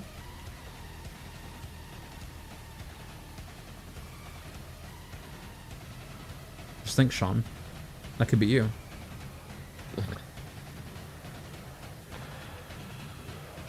That's unfortunate. I couldn't do that. If you get Boris Johnson on your show, have him ask him questions that he won't answer. He doesn't answer many questions. Politicians don't. Or he'll just say, I've already answered that question. It was something Sean, saw this I don't want to morning. answer that question. What I want to ask you about is, do you like milk duds? Only in Grounded. Are the milk duds in Grounded? Isn't? Oh, I'm thinking of Milk Molars. Yeah. I don't really know what's in milk duds. I just know they're milk chocolate around something. I don't know. I don't think I've ever had a milk dud. 'Cause I'm not a big chocolate person. Alexa, what's a milk dud? Milk duds are chocolate-coated caramel candies produced by the Hershey Company. They are caramel discs covered with confectionery chocolate made from cocoa and vegetable oil. Vegetable oil. Fucking Hershey. Balls in my chocolate. Yeah, that's what Hershey's does. It's dog shit chocolate. Most People American associate all American chocolate with Hershey's because it's our biggest chocolate brand here. But everyone here agrees Hershey's is shit chocolate. and yet somehow it's your biggest brand and sells the most. Weird. They're a monopoly, Sean. What do you want me to do about it? Change the law. What law? A law against monopolies or something. I don't know. We have You gotta laws have against some. monopolies. It doesn't stop them from forming. Ah, damn. They just become subsidiaries of Hershey Corporation, and then they're all technically separate companies, but they're all owned by Hershey's. You need to close those loopholes. That's true. Close your holes. That's not advice I would ever give. Open those holes wide open. Typical American.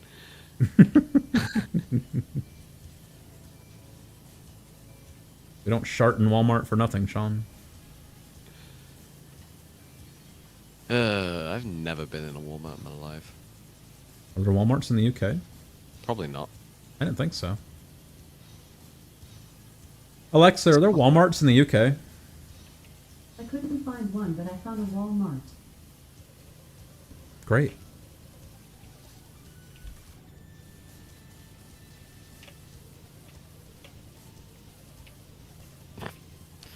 There's Costco, I think. That's about it, really. Costco's in Canada. Oh, is it? Northern Lion talks about Costco's like every other day. I just assume most. It's like I was in Costco getting some protein powder for my workout in the morning, and I was on my way out and saw that $1.50 hot dog deal, and I couldn't help myself. Got that protein. Yeah, he rides the Peloton every morning. Kind of incredible because you can look at his videos from like a year and a half ago, and he's got like a chubby round face, and like now he's like lean and mean because he rides the Peloton for like 2 hours every morning. I mean, yeah, it's Yeah. that, but Yeah. also it's not specifically the Peloton, but It's also just- yeah, It's just cardio for 2 hours a day. I get yeah, it. it is. It is. It's cardio for 2 hours a day. Yeah. I've been riding an exercise bike for 45 minutes every morning for like 6 or 7 months now. I'm down like 15 pounds. It's good. It's good exercise. Yep. We used to do fucking spinning classes, and that was like an hour. That was a proper workout. Used to be a lifeguard. Yeah, and barely moved. Just sat there watching other people exercise instead. You have to save hot babes who almost drown and give them mouth to mouth. Oh, they're never hot. You also don't do mouth to mouth anymore, apparently, either. I don't know if that's changed. I guess I for mean- drowning, I think that's for drowning people it's different, but if someone's like choked or something, you're not supposed to give them mouth to mouth. No, for heart attack, you don't even Chest really do that. compressions. No, it's like if it's drowning, then yeah, you give mouth to mouth like straight away, and then you go on to chest compressions. If it's not drowning, you just do chest compressions, Yeah, yeah. and then every once in a while you give them like 2 breaths. Yeah, but everybody's got those little hand pup air things now. No one actually does mouth to mouth anymore. Yeah, there's like hygiene issues and everything. You can get face Yeah, shield. yeah. That's what they used to do.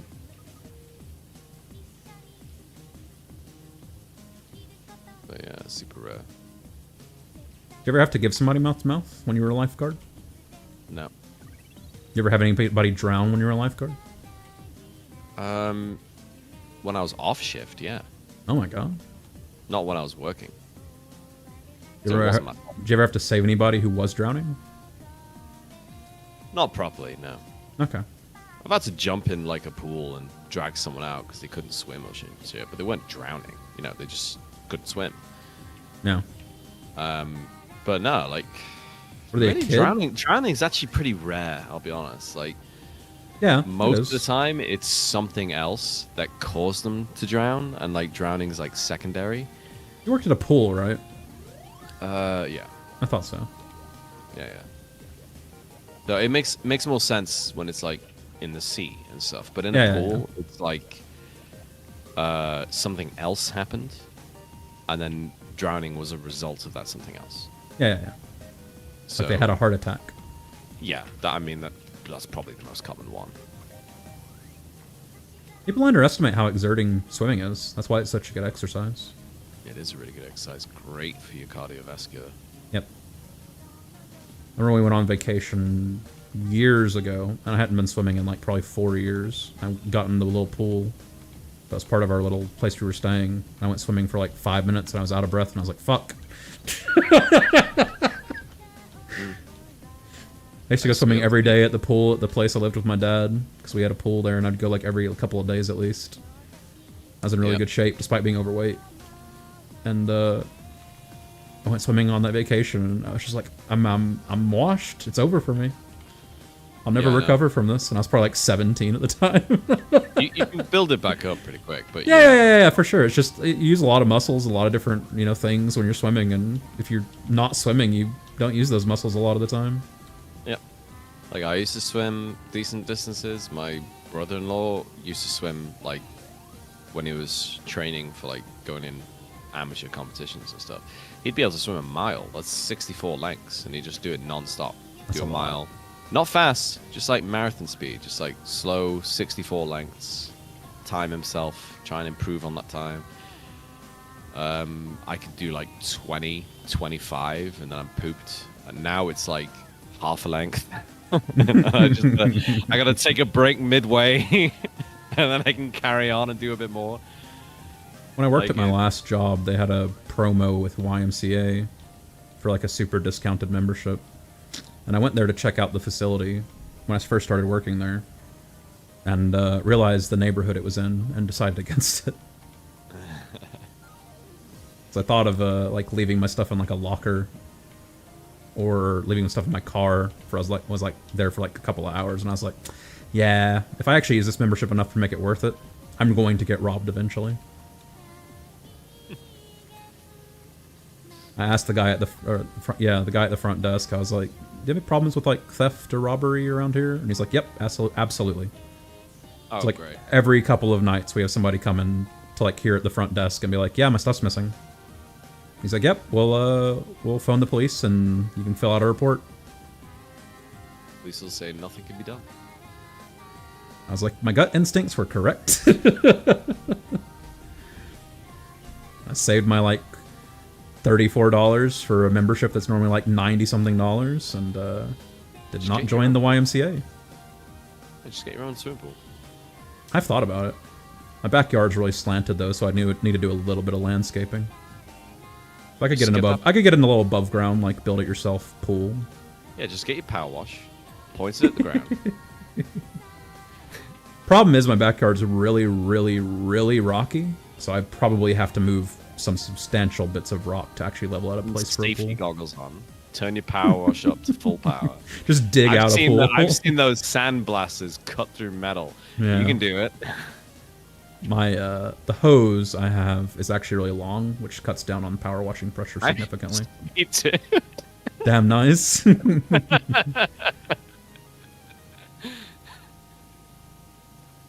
Yeah, my power washer's solid, but my garden hose is actually like longer than they recommend for it, so it cuts down on the pressure dramatically. Yeah, I suppose that makes sense. I think they recommend not using a hose over 50 feet, and my garden hose is like 120 feet, I think.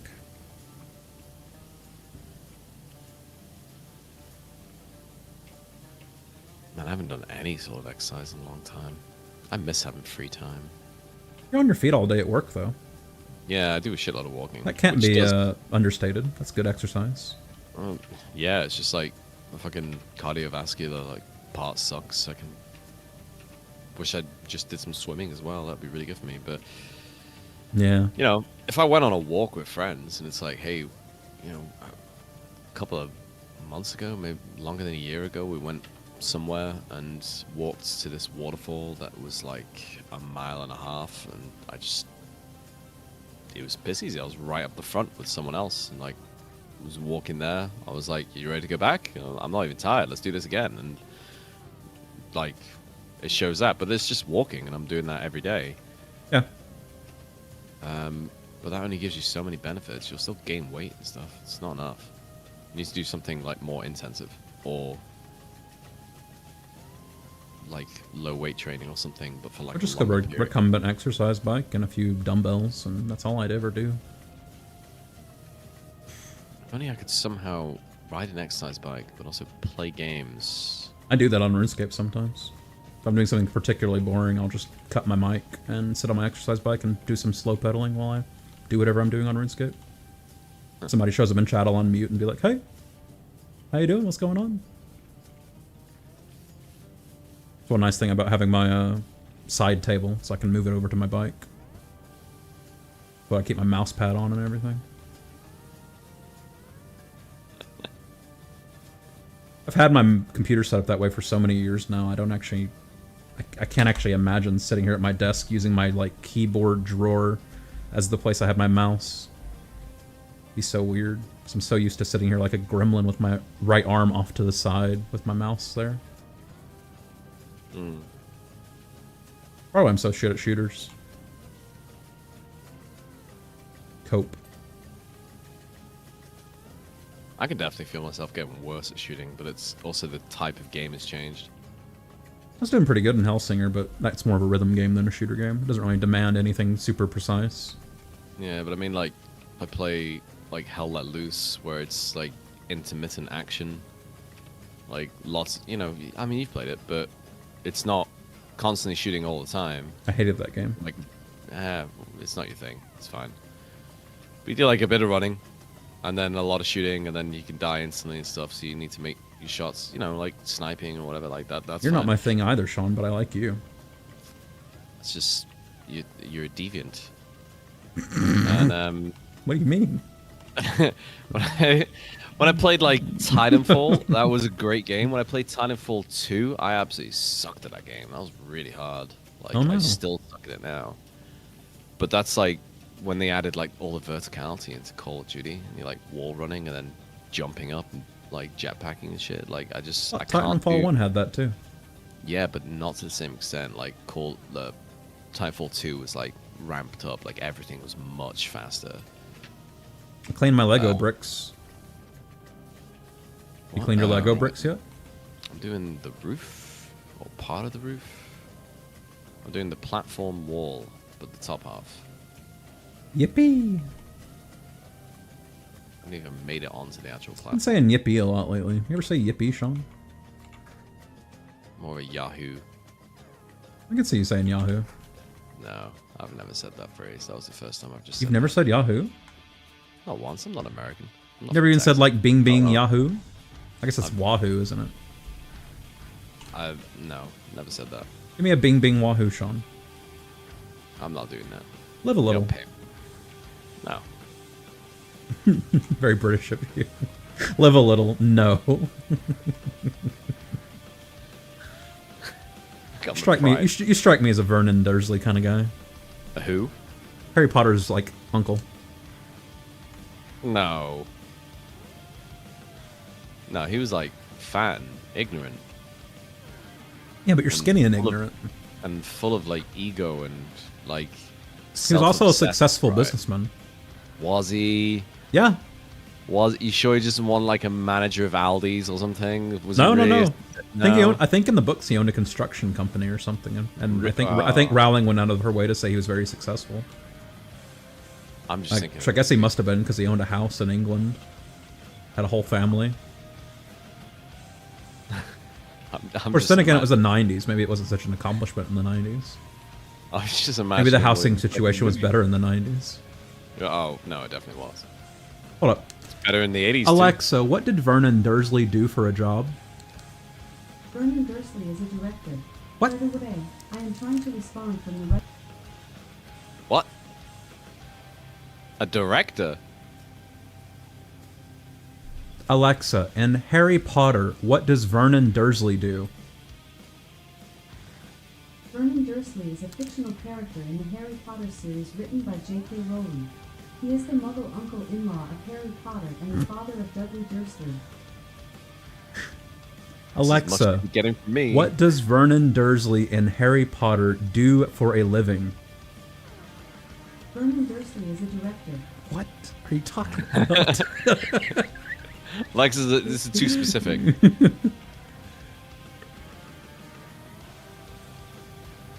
It's probably got laws about. Alexa, like, does Vernon Dursley in Harry Potter own a construction company? From Answers.com. Vernon Dursley was the director of a firm called Grunnings. Oh wait, he is. She's not quite getting there on the right answer. Wait, they're like phrasing it correctly, but yeah. Grunnings. Okay. That rings a bell. Hold up. I'm gonna actually Google it and get the answer. Don't trust Alexa. Go to Google. Yeah, there it is. Mr. Dursley was the director of a firm called Grunnings, which made drills. Ah, that's why I thought he was in construction. Makes drills. He was the director of a firm.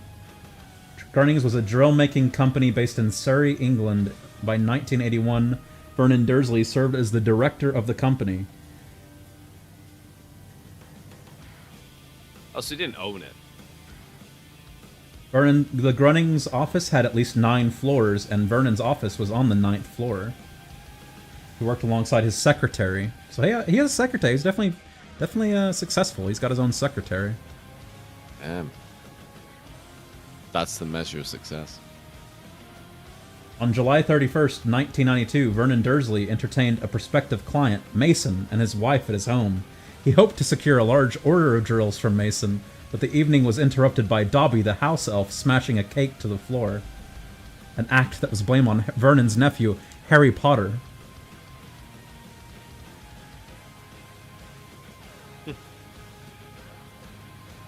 On August 1995, Vernon was granted an award trophy from Grunnings for having worked hard at the company for 20 years.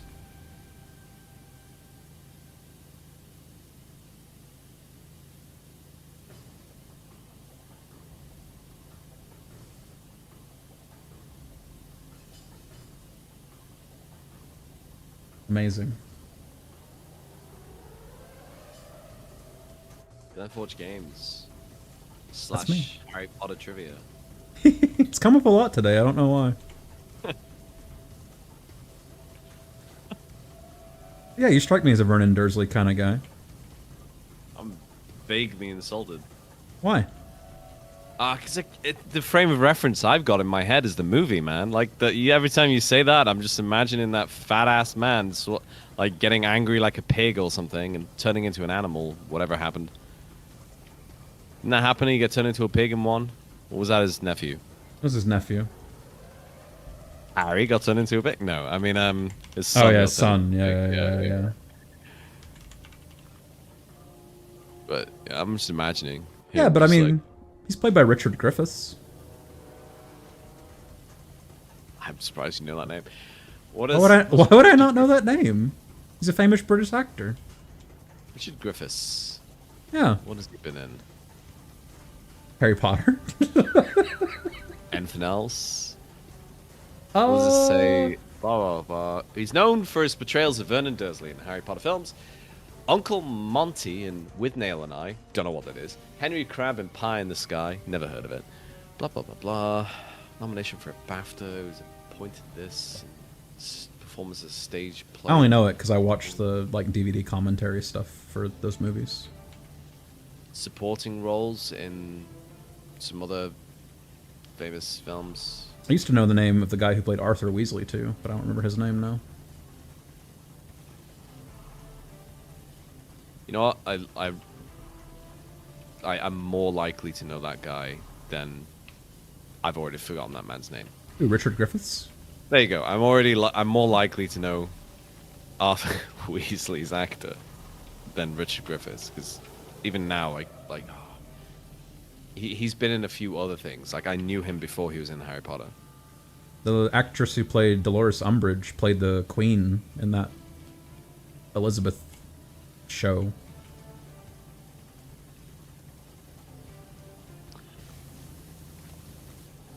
I was gonna say Helen Mirren. No, definitely not Helen Mirren. I was like, I don't think Helen Mirren was in Harry Potter. No, she played the Queen in the film The Queen. Oh, okay. Helena Bonham Carter played the Queen in the King's Voice, but she was like Queen Consort, not real Queen. Yeah. What was that King's name again? George. George? That's right, Georgie. No. Was it George? That sounds right. Oh, I think there was two Georges. I think his father was also George. Yeah. He was played by Dumbledore. Just going in circles. I mean, like, almost every British actor shows up in Harry Potter somewhere. Like 100 characters. And they were all British actors.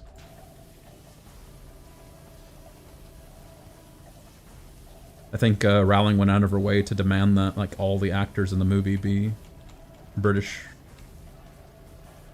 Because she's a nationalist.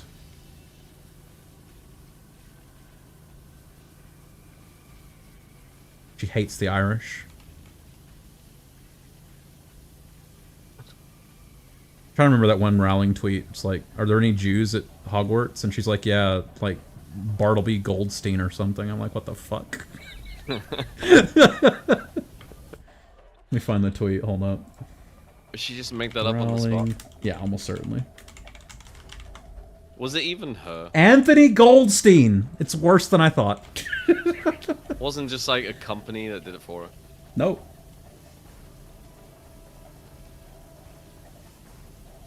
Rowling had some words and said that Anthony Goldstein was a Ravenclaw and Jewish wizard. To be fair, for Anthony Goldstein. It never comes up in the book, I don't think, or any of the books, like religion as a topic. But I'm wondering if, like, yeah. They have Christmas every year at Hogwarts, just so you're aware. They have the Christmas. Okay, yeah. But I'm just like, I wonder if magicians have like their own religions, because like they believe in magic, right? Or do they just adopt all the other religions and just be like, oh yeah, Jesus was a magician, like. No, Jesus was the son of God, Sean. Yeah, but he was also a wizard and could Don't get perform twisted. magic. Yeah. It would be a very different. I'm just imagining a completely different film where Voldemort is like.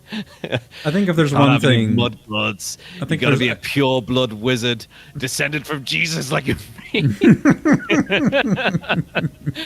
Just a completely different Harry Potter film. I think if there's one thing we can take away from the years after the Harry Potter books came out, it's that Rowling did not give very much thought to anything outside of England. Yeah, probably not now. Because anytime anyone asks her a question about any of it, she always just shits out some half-thought-out response. I remember her talking about those time turners and just being like, that was the single worst mistake of my life. And then she made many more, but like... No, that's probably fair. Introducing time travel into a plot that's not built around time travel is almost always a horrible idea. Yeah, it's like writer's golden rule or some shit because it just ruins everything. Yep.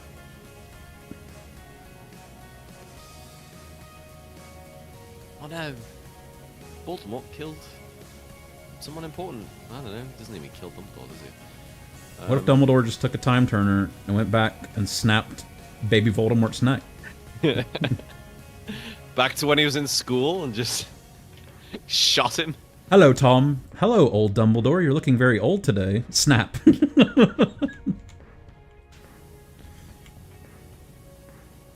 Save everyone a lot of trouble. Dumbledore, one of your students has gone missing. So, it happens from time to time. It's a very These things, they happen. Ah, yeah. I think he's in the Chamber of Secrets. Where's that? I don't know. It's a secret. It's a secret to everyone. No one knows. Yeah. Certainly not me. There's all sorts of old artifacts from this Salazar Slytherin. Didn't she write Cursed Child so that, like, to show that, like, using time turners turns out badly or some shit? Oh god, I don't know. Because, like, I'm pretty sure the plot of Cursed Child is, like, I think Harry's son takes a time turner and goes back and prevents Cedric Diggory from dying. And that ends up with Cedric Diggory becoming, like, a Death Eater or some shit. Oh, so it was a good thing that he died. Okay, basically, yeah. The world where Cedric Diggory lives is much worse. Next time I watch... Which is funny because simultaneously, like, yeah, okay, so Cedric Diggory surviving is a bad outcome, but that doesn't prove that going back and changing things is always a bad outcome. That's just that one thing. Film, and I get to see the vampire from Twilight die, and everyone's shocked and horror. I'll remember to cheer and be like, yes! Yippee! A Nazi fascist is finally dead!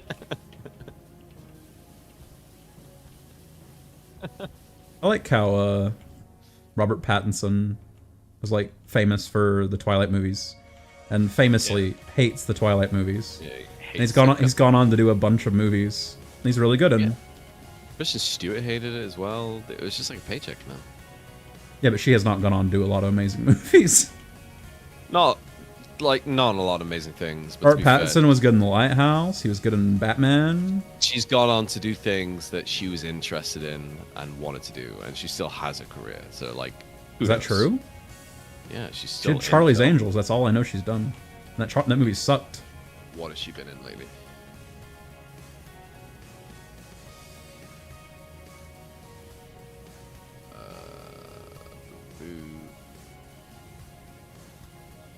Television.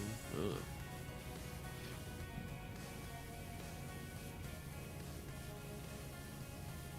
Kristen Stewart Defender has logged on. Well, Charlie's Angels was 2019. All these other films I've never heard of. Your point's not looking too good, Sean. One of these has got to be like a good film. Nope. It does not have to be a good film. It's simply not true. Wait. Oh. I knew there was one. Alright, it's not a good film, but it is a film I watched. It's literally called Underwater. Oh, that shitty thing. Yeah, Secret Cthulhu. Yeah, Secret Cthulhu. I remember watching that and being like, this is fine for a horror film. I'm like, that's decent praise. Because there's a lot of bad horror films. Yeah, for me, it's like, if I watch a horror film and I'm like, I'm never going to watch this movie again, it's a bad horror film.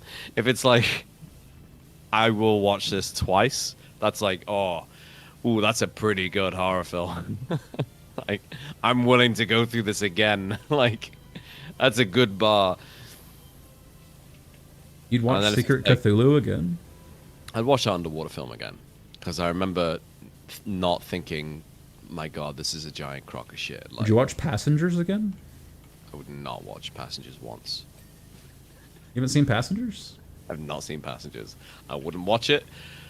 It's the one with Chris Pratt, right? Yep. Yeah, I know which one you're on about. I would not watch it. He sees comatose Jennifer Lawrence in a pod, and he's like, well, That one will do. Gotta wake her up. Next on my list. He went on Reddit and saw the fappening leaks, and he's like, "Yep, she'll do."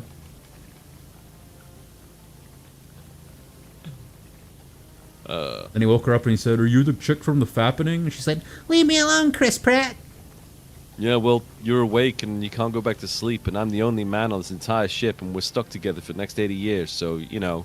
Wanna fuck like rabbits? Something, the implication. She can't say no. It's literally that. I'm just thinking about it now. They're on a ship? They're in the middle of nowhere? It's a big ship. Yeah, but, you know, it's in space. It's As someone who has seen Passenger, I will say Chris Pratt never rapes her. I don't think the movie was prepared to deal with the ramifications of rapist Chris Pratt. I guess we gotta give him some credit. They do have a bartender who's a robot, who's just the bartender from The Shining, though. And that was weird. Why would you have that? Yeah, I don't know. It was a really weird reference. He's, like, clearly the bartender from The Shining. The bar looks the same. His outfit's the same. Chris Pratt goes to him and, like, has secret conversations with him, just like in The Shining. I don't know why that reference is in the movie. Passengers is okay, though, but I wouldn't recommend watching it. But I don't regret watching it either. But it's not worth the 2 hours to watch Passengers. That's a really mixed recommendation. It's not a recommendation. I don't regret watching it. If you were sat on a plane and it was on and you watched it, you'd be like, yeah, okay. But you have no impetus to go out of your way to spend 2 hours of your life watching Passengers. Alright, so if it happens to be in your range of vision, yeah, it's fine to let that infest your eyes. Yeah, it's like a 5 out of 10. It's like a 5 out of 10. It's like a 5 out of 10. Alright. Well, the underwater. I would never recommend anyone watch a 5 out of 10. The underwater film was like, if you're on Netflix and you're like, I feel like watching a horror film, and it's not even on Netflix. I'm not watching Secret Cthulhu. I'm not telling you to. I don't even have Netflix. Go on it, click films. I'm not going on it. I don't have it. Search horror. See No. what comes up. Let's see. Blumhouse Fantasy Island. Home for Rent. Oh, that's a true horror. Jaws, Resident Evil, Zombieland, Get Out, Talk to Me, Deliver Us from Evil, Evil Dead Rise, Scary Stories to Tell in the Dark. Some of these are actually decent horror films. Yeah, Jaws. Jaws. Get Out is worth watching. It is the best film Jordan Peele has produced. That's true. I thought you were going to say it's the best film on this list, and I was like, you literally said Jaws. No. Jaws is a great movie. It's the best film he's produced, and I liked the twist, and I liked watching it, and I liked what happened. Talk to Me is actually pretty cool. No, it's not. It is. No, it's not. Have you watched it? No. No, it's pretty cool, to be fair. Like, it's just not a new idea, but it does it in like a new way. So it's refreshing to see it. Like, it's more of like a modern horror.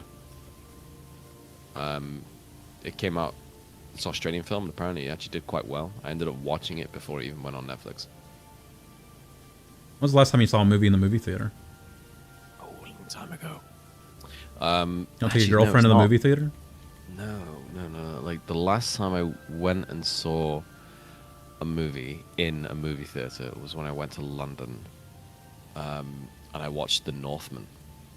Okay. In a movie theater. That's a good movie for a movie theater.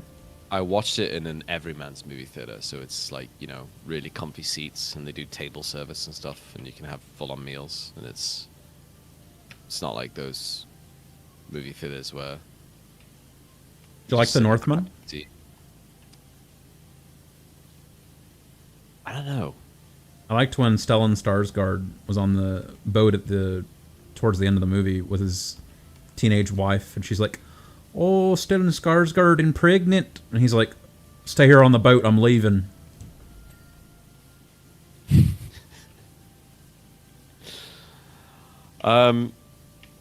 Great scene. It's not Stellan Skarsgård. Oh yeah, that's the guy from Chernobyl. Yeah, Stellan Skarsgård is his dad? It's the guy from True Blood. Yeah. It's the other it's Skarsgård. something else. Yeah, it's the other Skarsgård. And then the other Skarsgård is the guy from It. Ah, yeah. Yeah, it's a whole family of actors. I forget they're related. But yeah, I knew the Chernobyl and the other guy. I mean, I don't care. The True Blood Skarsgård and the Chernobyl Skarsgård are both good actors. I never actually saw It, so I don't know if he's any good. One of those actors is clearly the more talented brother. What, True Blood one? Probably not him. The father one? The father is the best out of all of them as Okay. an actor. Straight up. There's no competition. Yeah. And then the guy from It is probably better than his brother. Never saw It. And I'm not referencing it specifically for It. He's been in a bunch of other things, and I've seen him in other things. What's something he's in? The first thing I saw him in was Hemlock Grove, which Never is heard on of it. Okay, TV series. He was in It, obviously. He was in... Racking my brain. I've no desire to see It, because I'd prefer to watch the Tim Curry It if I was going to watch It, just because Tim Curry's fun. Yeah. Gives a good performance, it's fine. I've only ever seen it once. The sequel sucked. So is the Tim Curry one.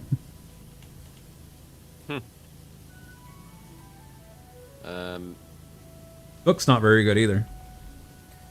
Yeah, they have that weird child orgy. They do have a weird child orgy. Is that one of the books that Stephen King doesn't remember writing? Probably. Probably. Did a lot of cocaine. Yep. That's his excuse. I mean, it's probably like a fair excuse. Yeah. I remember reading somewhere that like he lived in Los Angeles and he doesn't even remember living there, like not even for a day. You say Los Angeles like a retard. Los Angeles. There you go. Los Angeles. Los Angeles. Oh, mother, I'd really love to go to Los Angeles. No one ever says that. That's true. Even I know that, and I don't live in America. I would actively avoid that place. Yeah. It's actually not the worst city in California, though. That goes to San Francisco. No, it's not the worst city in California, but the fucking traffic is. True. Like, Great thing about San Francisco is nothing. No, you just go there, go see the Golden Gate Bridge, be like, what do you do? Just drive across it? Yes. All right, cool. And then go see Alcatraz, and then probably just go home. Yeah, that's probably a good way to do it, because that way you don't have to actually go to San Diego. Maybe go see that tram that goes up and down some hills or something. Nope.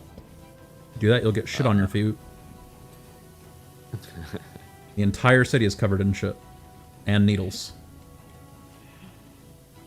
There's a map you can look at online of people who have posted where they found needles and shit. And if you open up the city map, it is just a full grid of shit and needles.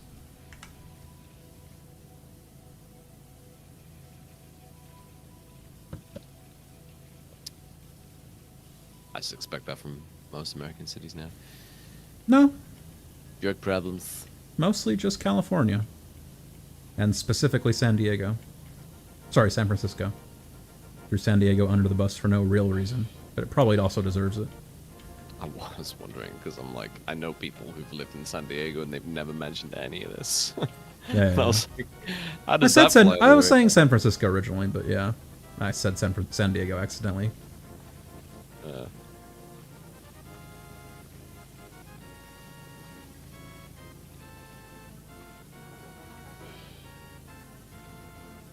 It is funny how quickly liberal policies can destroy a place. Oh well. If they're unchecked. What's the best horror film? What's the best horror film? Alright, any. Like, good horror film. Keep it more vague, because I really hate doing top 3 lists. It's very difficult to determine something as the best. I mean, The Thing is a really easy answer. Oh shit, yeah it is. and it's a really good film. Yep. And it wasn't even like that successful when it first came out. Nope. I think it made money because it had a really low budget, but yeah, it wasn't super successful. Yeah, but like you look back now, and well, I guess horror became more popular since then. It's a bit of a niche thing back then. Yep. I've always says The Exorcist as well. Never watched it personally. It's okay. I can't imagine it's held up very well, but I saw it fairly young, so. Oh, well, If you're trying to be scared, I don't imagine it's a movie that would scare you. what about Unless you were really bought into the idea of it.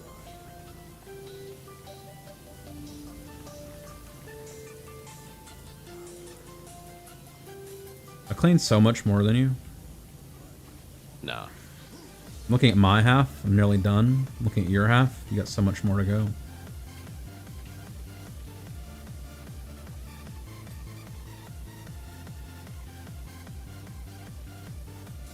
No. I think you've been sitting there thinking about Kristen Stewart putting on that diving suit. Isn't she? Nah. Yeah, she's gay. I was not gonna say that. She is gay. I wasn't gonna say that. What were you going to say? Whoa, something much worse. Oh, no. No, you're thinking of Ellen Page. Yeah, that's what I'm thinking of. Do you know I had a dream about Ellen Page last night? Why? I don't know. But I had a dream that she was on Ellen. And she came I out. can see that. She came out. And she had tits again. And she was like... And Ellen was like, oh my god, Kristen Stewart. Or, not Kristen Stewart. Ellen Elliott Page. You have breasts. And she was like, yeah, I'm not trans anymore. And that's all I remember of the dream. It's a really weird dream to have. Yeah, no. So I haven't thought about Ellen Page. I haven't thought about Elliot Page. I haven't thought about Ellen. I haven't watched any clips of any of them in anything. So specific. The only thing I can think of is I was reading that like trans thing study that was like, yeah, the surgeries and the therapies don't help them. I guess she was on my Ellen's mind not from even that, on maybe. TV anymore. I wouldn't know, but I think that's true. Turns out Ellen was evil all along. I mean, I'm not surprised. She is a lesbian. Oh. Was she evil before being a lesbian, or She's always been a lesbian, I imagine. has she always been evil? Lesbian couples have the highest rates of domestic violence. Maybe that's You look at her wife, and I can't imagine she's the one doing the domestic violence, so... Wait, I don't even know if she's been accused of domestic violence. Did she? Probably. She's accused of, like, bullying and, like, just... Being a terrible employer. Yeah, basically. Yeah, she's a bad person. Yeah, that's why a show got cancelled. I think something like 60% of lesbian relationships have a domestic abuser. I don't know if the fact that she's a bad person is directly related to the fact that she's a lesbian. Not convinced of that. You're telling me you don't think domestic abusers are bad people? No, I'm telling you, I'm not convinced that Ellen is a bad person. Do you because beat she's your a girlfriend? lesbian. No. Okay. Just checking. This is what's that logical fallacy where it's like correlation is not causation? Sometimes things correlate and causate. I don't see Ellen being a terrible employer having much to do with her sexuality. If she is a domestic abuser, you don't think that has anything to do with her being a bad employer? You don't think her being a violent and mean person has to do with that? Yeah, but is she a domestic abuser? She's a lesbian. Or is that just conjecture? See, that's the correlation thing. There's a greater than 50% chance that she's a domestic abuser. Statistically as a whole, but those figures could be skewed because it's a smaller pool anyway. What are you trying to say? You Telling me that in relationships that are purely women that people are lying? I mean, people do. Sean, lie, hashtag believe all women. People do lie, but also if you take a larger sample size, your figure. Look, if you've larger. got two lesbians and they're in a relationship, and one of them says I never hit you. She's lying. What? 60%. I don't. No.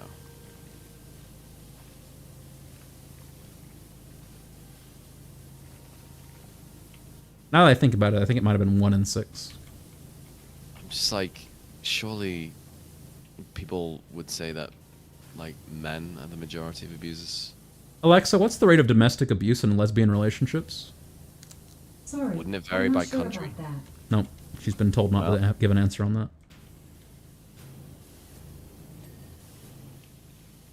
Alexa, Google the rate of domestic violence in lesbian relationships.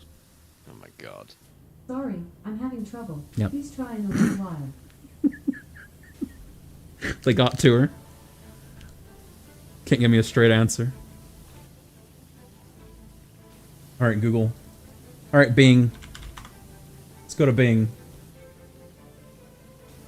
Rate of domestic violence in lesbian relationships.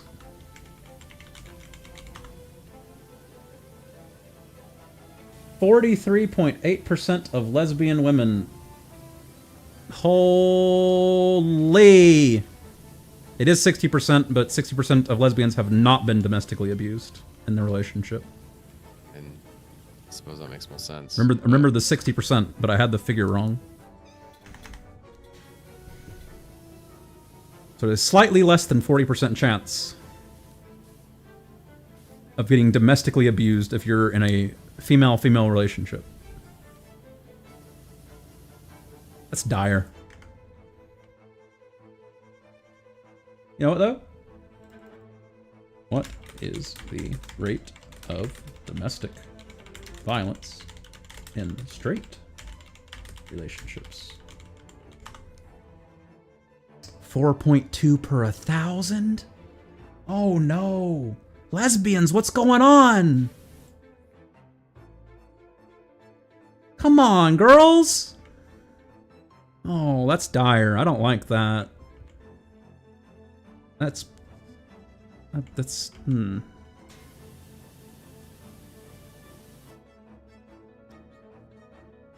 thought the rates would be comparable. I think there's a lot of fluctuation based on country and... I don't think they're asking too many lesbians in the Middle East. I think it's too difficult of a thing to discern.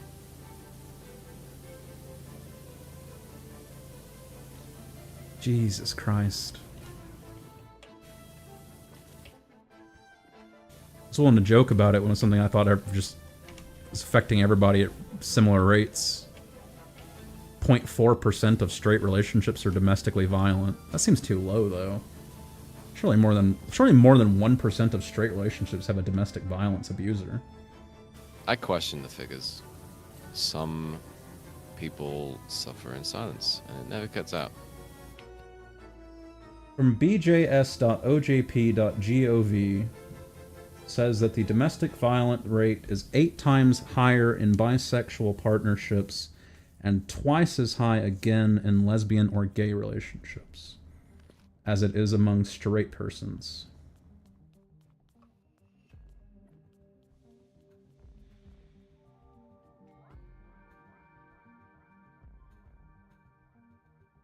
Man. Gays are not alright. I mean, that's true on many different levels. There's been a lot of trouble for the gay community. We here at Glenforge Games hope that everyone does okay, and if you are a victim of domestic violence, I hope you get help. Remember that time? Now I'm just sad. I was joking all night, and... Remember that time the British government just chemically castrated Alan Turing because he was gay? And it was all legal, and he didn't have a choice. Did it help? No, he killed himself.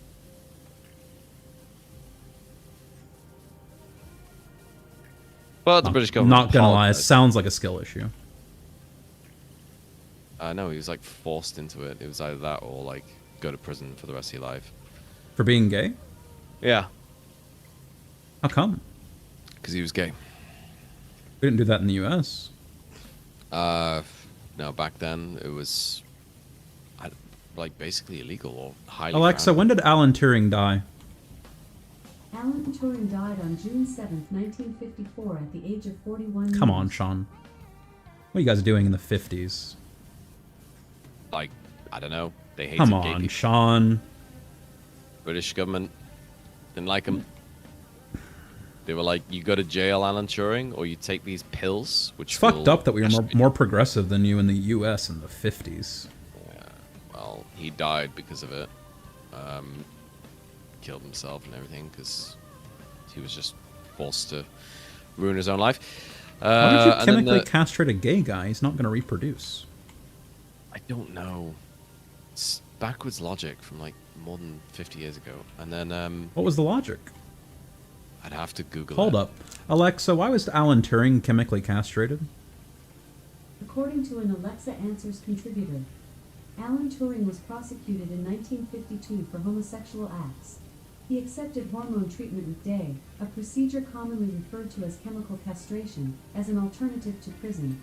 Turing died on June 7, 1954, 16 days before his 42nd birthday, from cyanide poisoning. He was found guilty of homosexual acts? Yeah, being gay was illegal in the UK. What the fuck? Yeah. You had to do it in secret. Like a lot of politicians. And then, Alexa, when was homosexuality made not illegal in the UK? Sorry, I don't have an answer for that.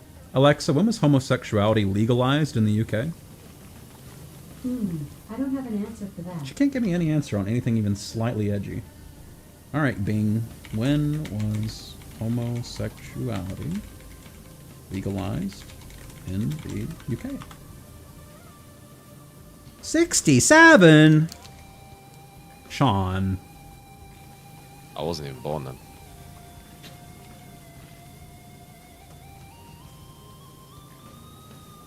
$1924 in the U.S., Sean. We made slavery. 1924 in the U.S. We made slavery illegal a real long time ago, and then we were really good for like black rights, but gays, nah, we lag behind on that. Yeah. Anyway, the government formally apologized for it. That makes it okay. Yeah, I mean, I think it was fairly recent. Probably. Probably about when that film came out, to be honest. What film? Oh shit, what's it called? Dune? No, when with Wimbledon tennis match in it. What? Bandersnatch, what's his name? What? You mean Smaug? Yeah, Smaug. Oh, okay.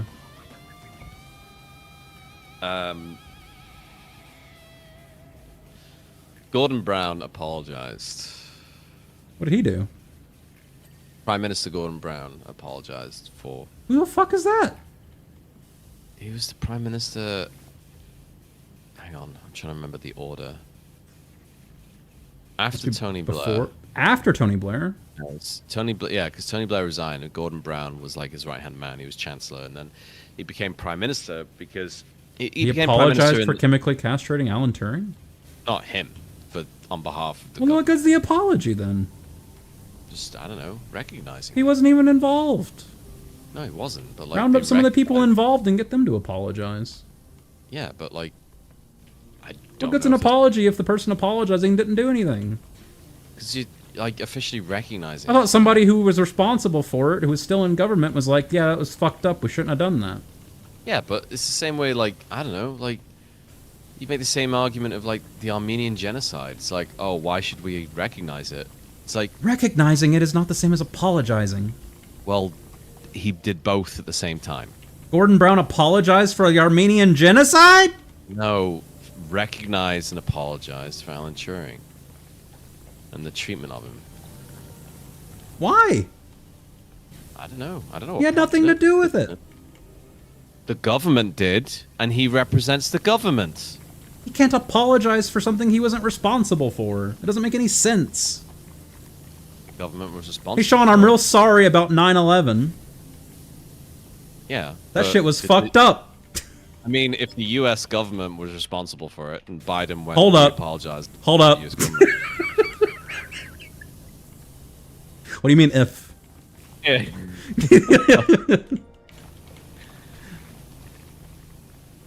I don't know. It's just like, that's what governments do, don't they? They apologize on behalf of acts of their previous governments. That doesn't make any sense. They're not involved. They're not Sure, responsible. Americans have done it. Yeah, it'd be an empty platitude if they did. I thought somebody involved in the fucking chemical castration decision of Alan Turing was like, yeah, sorry, we shouldn't have done that. It was fucked up. It was a different time. I don't know. You're telling me some Yeah, it was fucking different. not even elected prime minister, just somebody filling the role of somebody who stepped down was like, yeah, we shouldn't have killed Alan Turing. Whoopsie doodle. I said it was horrifying, utterly unfair. We're sorry if you deserve so much better. This guy's just looking for brownie points for something he wasn't even involved with. That's fucked up. Well, I mean, yeah, to some extent, yeah, that's true. I mean, Just everything's politicizing something Alan that- Turing's death, trying to get good boy points for apologizing for it. He didn't even do anything.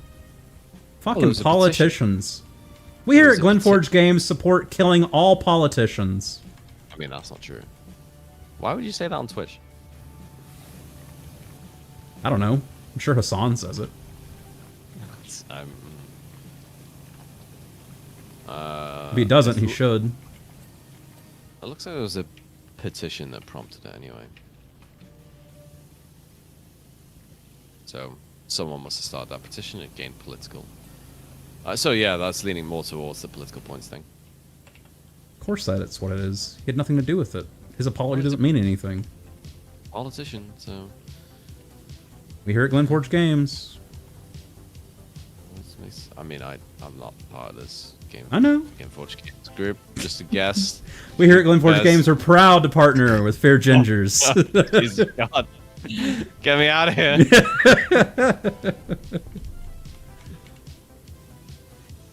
Got nothing to do with this. Oh. I was not 95%. How's this bench not clean? Ah. Still got a shitty pooper. There we go. Sean, you still haven't cleaned your ceiling. Yeah. Clean your ceiling. I'll clean it when you start it. I've cleaned my half of the map already. What about my half? Over here cleaning your benches now. What do you mean my benches? I haven't cleaned any of those benches. That means I cleaned all the benches. You really were lagging. Usually you're Speedy Gonzalez, but I've cooked your ass. I've been spraying. Tell me about it. Been squirting all over the place. Lay down your weapon. I've been trying to get rid of this black stuff off the ceiling over and Oh, over God. again. And it just, oh man. See, look, it's dinging. Dinging away. Ding. Alright, that's clean. Move on to the next one.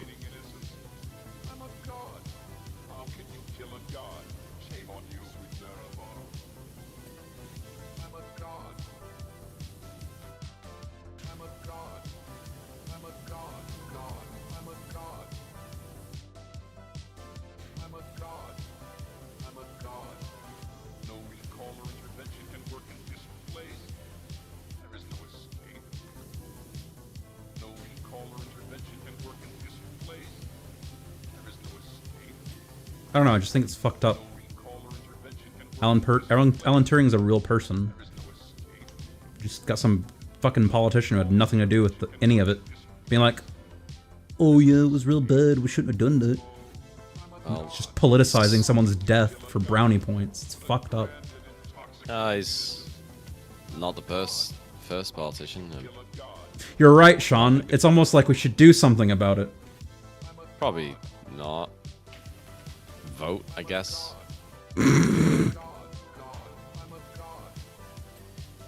If not, become the candidate yourself and do a better job. Sean, if I become president, You I'll buy you a Lamborghini. Why would you ever become president? I won't. Exactly.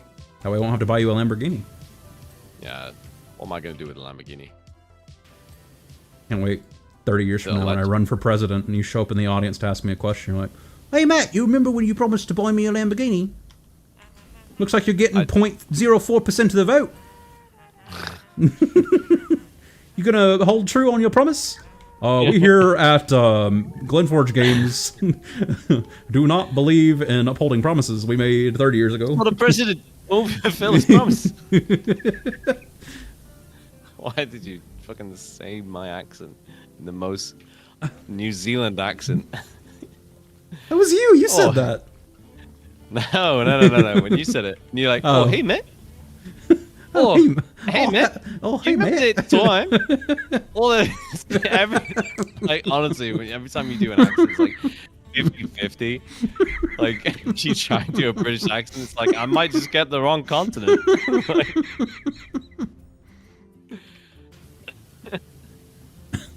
North versus South all over again. Sometimes I'm on one side, sometimes on the other. One wins. You know, the amazing thing, I didn't realize I'd done a New Zealand accent until you started doing it. I was like, oh yeah, I did kind of sound like that. New Zealand, I don't know, like New Zealand's like a softer Australian or something. Hey Matt, you remember 30 years ago when you said you'd buy me a Lamborghini? That's going more Aussie now. I always remember someone asking me for a smoke in the street in New Zealand. And I said, oh no, I don't smoke, man. And he's like, oh yeah, Sam, whatever. But he just went, oh hey man, you got a cigarette? And the way he said it, and I was just like, that's what New Zealand sounds like. It's like just stuck in my head. You're like, oh, you got a cigarette? And he just said it in this way that just sounded so New Zealand. And then every time I think of that word, like it makes it easier to do a New Zealand accent.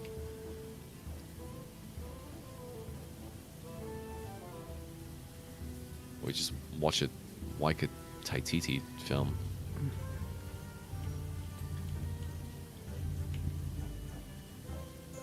A Waika Taititi? Yeah. He played Hitler. Yeah, in... Jojo Rabbit. Jojo Rabbit, yeah. And he took the credit for the entire thing. Holocaust? No, the entire film. What? It wasn't even that controversial, but like he won an award for it, and he was like, he didn't have anyone he wanted to thank, like maybe like I don't know, friends and family for supporting him, but he's like, I won this award. It's like it wasn't my team. He's like, it was my idea. I wrote it. I directed it. I made it. Is me. This is all me. And people were like, oh, he's kind of got a point. I mean, he wrote the script, he directed the film, he got it made, he got it like published and everything. It was his project, his idea. So yeah, I suppose that makes sense. But usually you're like, oh, thanks to the team for helping me make this. Well, it's nice to know he's not a bullshitter. Yeah, it just showed he was arrogant, but I suppose you have to be to do that job. The movie director, he'd better be arrogant. Otherwise you get a Ryan Johnson. I can make Star Wars good again. No, you can't, Ryan Johnson. Yes, I can. Just watch me. Ryan Johnson didn't understand that Star Wars was never good. I mean, it was better. Yeah, he definitely made it worse. Yeah. No, both of them did. Yeah. It was like a You're right. team effort. J.J. Abrams also sucked. J.J. Abrams took the armor off. Rian Johnson drove the dagger. Lubed it up. Oh, I see. We're making a different metaphor. Sorry. What? No, I was thinking of just like killing someone. I don't know where you're going. JJ just like softened them up, and Rian Johnson drove in the knife, and then JJ came back to twist it right at the end. I know he was way worse. The third film was the worst one of them all. Now I'm thinking of it. Like Rian Johnson just like sabotaged the whole production, but the third film was bad. The second one was so bad it made me stop watching Star Wars movies, so I'm not entirely sure how much worse 9 could have been, but from the little bits that I've seen, it's pretty shit. I really thought the third one was the worst. But 8 was terrible. Almost every scene doesn't make any sense. Especially the, like, space laser mortar launcher that is, like, in a car chase with the Rebel cruiser the whole movie. Oh, yeah. They're going faster than us. But we're gonna run out of fuel.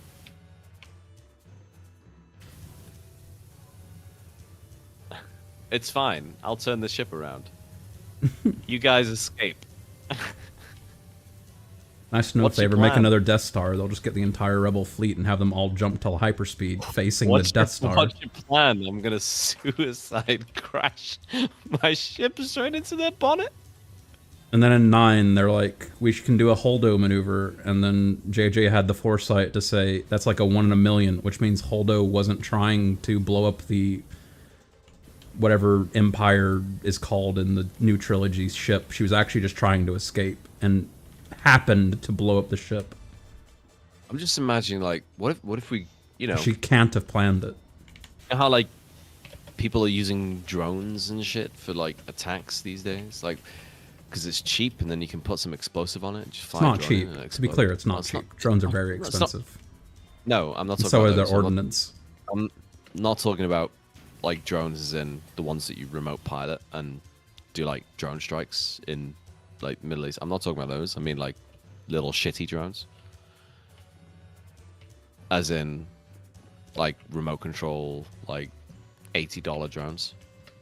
Not the ones that fly so high that you can't see them and they drop missiles. We fly so high, we're ballin'.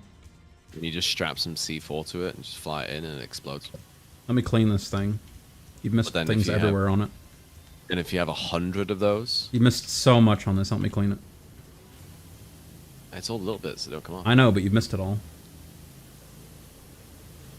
I don't know. I think this is your side. It's not! I'm pretty sure I was on the left. I'm going to commit a hate crime. The ladder is still here from you using the ladder, because I don't use the ladders. You fuck. Put it down or something. Let me go make sure I clean my side first. I'm my side's clean. Side right now. My side's clean. Oh, I did miss this. You're not cleaning my side. Done. You're not cleaning my side. 100%. That was your side.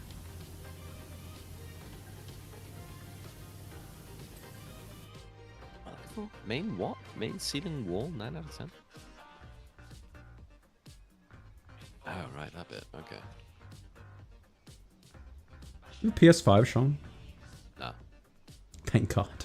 Worst purchase I've ever had. Really? Why? Yeah, because there's no games on it. I'm just glad I bought it during a period of my life where I was making more money than I knew what to do with. Metal platform floors. I bought a PS5 and I played one game on it. Why did you buy it? I had more money than I knew what to do with. And I was like, surely they'll come out with games. That was... like... not smart. They're coming out with that Korean model ass game. What? Stellar Blade. You not heard anything about that? No. It's like the new Nier Automata. It's got a hot female main character, and people on Twitter are getting upset because she's attractive. I'd rather have a new Nier game. Me too. Never played Nier. Game probably sucks, but the main character's like a Korean model. They like scanned one-to-one into the game, and people are having meltdowns over her on Twitter because she's really attractive. They're like, you can't have attractive characters in games anymore. Only men like attractive characters. Sexist. I don't know. Most things on Twitter is like bullshit. Oh yeah, it's definitely a loud super minority on like every issue. Doesn't mean it's not funny though.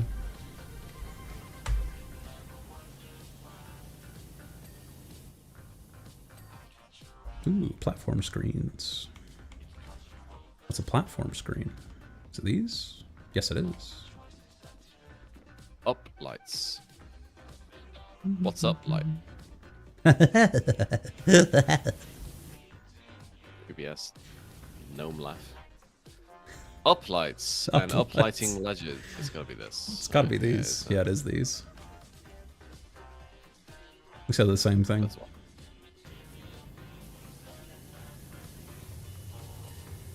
You have Jinx in the UK? No, it's a character from Law. Wait, you really don't have Jinx in the UK? If two people say the same thing at the same time, you don't say Jinx? League of Legends is banned over here, except It's for the not TV true. show on Netflix. UK would be a superpower if you actually did ban League of Legends. Can you imagine? I've never played League of Legends. You've never played League of Legends? I played Dota for Oh, okay.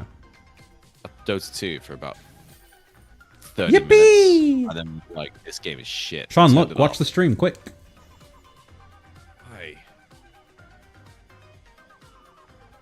Oh my god, that's so long. I'm doing a really good job on the left there. I'm gonna watch that one again. That one was satisfying. Satisfying. It's funny, I did the wall first, you did the floor first. Look how much quicker my side's done than yours. I'm watching that again. I'm the one on the left. No, you're not. You did the floor first, you freak.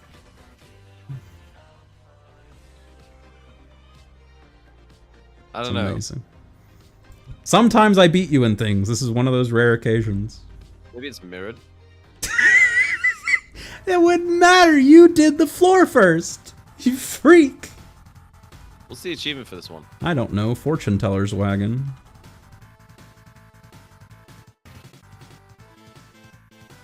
Fortnite. No. What? Patty Wagon? No, that's a different thing. I'm not sure there is one for this one.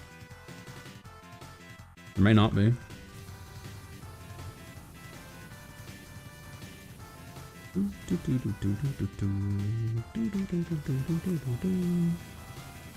The Uncanny Franny. Water Divination. Sean, when you play Baldur's Gate 3, what class are you going to play? What's the options? You strike me as a wizard. That sounds rather complex. Kinda. You have a They lot have, of like, options. Combine things. In D&D, yeah. Not in Baldur's Gate. Baldur's Gate's a dumbed-down version of D&D. Well, I suppose they have to to make it a video game. Yeah. D&D apparently you have to do a whole lot of like inventory management, have a bunch of supplies and stuff and ingredients, and it's not necessary in Baldur's Gate. You can do alchemy, but it's just to make like potions to give you boosts and heal and stuff. I think that probably depends on which rule set you're using and how much your GM wants to do that. Probably. I've seen people play D&D on streams and shit, and they didn't do any of that. Let's play Look D&D. at the crystal ball. There's a kitty. There's a cat in there. There's a little ginger pussy. It's not ginger. That's a ginger cat. That's not a ginger cat. Oh, what color is that? Orange. Ah, it's ginger. Nah. What do you think ginger is? Red. Red is red. Gingers have red hair. They don't have orange hair. No, it's not like red. Okay, Commander Shepard.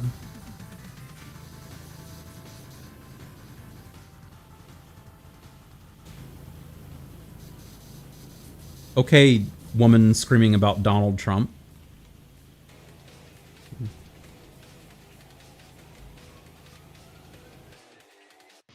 I don't think he should have been president. That's you, right now. With your red hair. Aren't you a ginger? You're bald? I suppose. That's what I thought. My whole reference of you is that picture of you with Ness, and you were bald in it. I remember you have like red facial hair. It's from a while back. That's my only picture I've ever seen of you. Good. I think that was probably like the first time I saw Ness too. That was the first time I met Ness. I know.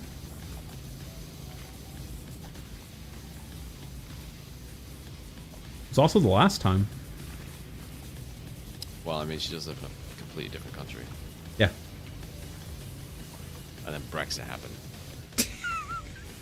It all goes back to Brexit. Yeah, it's harder to travel abroad now. You just call Ness abroad? No. What is this, the 1920s? I'm not American. She's just some broad, eh? I never seen her before, you dame. You gotta believe me.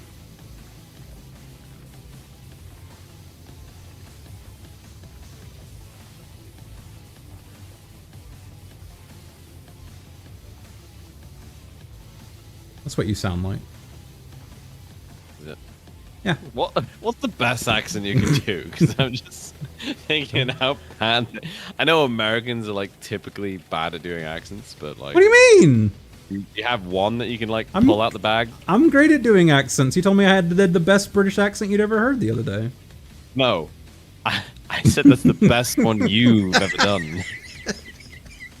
I was like, congratulations, you improved. You're like, whoa, mate, that's the best accent you ever did.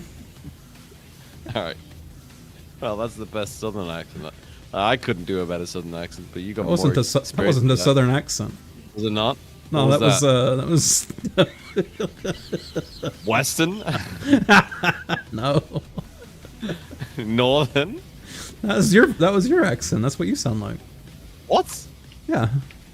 I thought you were doing an American accent. Have you never listened to yourself before? That's exactly what you sound like. I was like, oh, he's doing something he knows. Doing something from his past. Have you never recorded yourself and listened to yourself back? That's exactly what you sound like. No, because I never watch your VODs. No one does. Don't worry about it. Except that one guy clicking on my 4-hour prayer altar leveling video and being like, this is just 4 hours of you clicking on a prayer altar. That's amazing. What? You didn't see that thing I posted in the chat the other day? What was that? No, I didn't. I've been busy this weekend working. Yeah, that's fine. As I come home, basically dead. It's a RuneScape VOD, and I was leveling prayer, which means I was just going into my house, or going into a house, clicking bones onto an altar. When the bones ran out, I would leave the house, unnote my stack of bones with a guy, run back into the house, and repeat that for like 4 hours straight.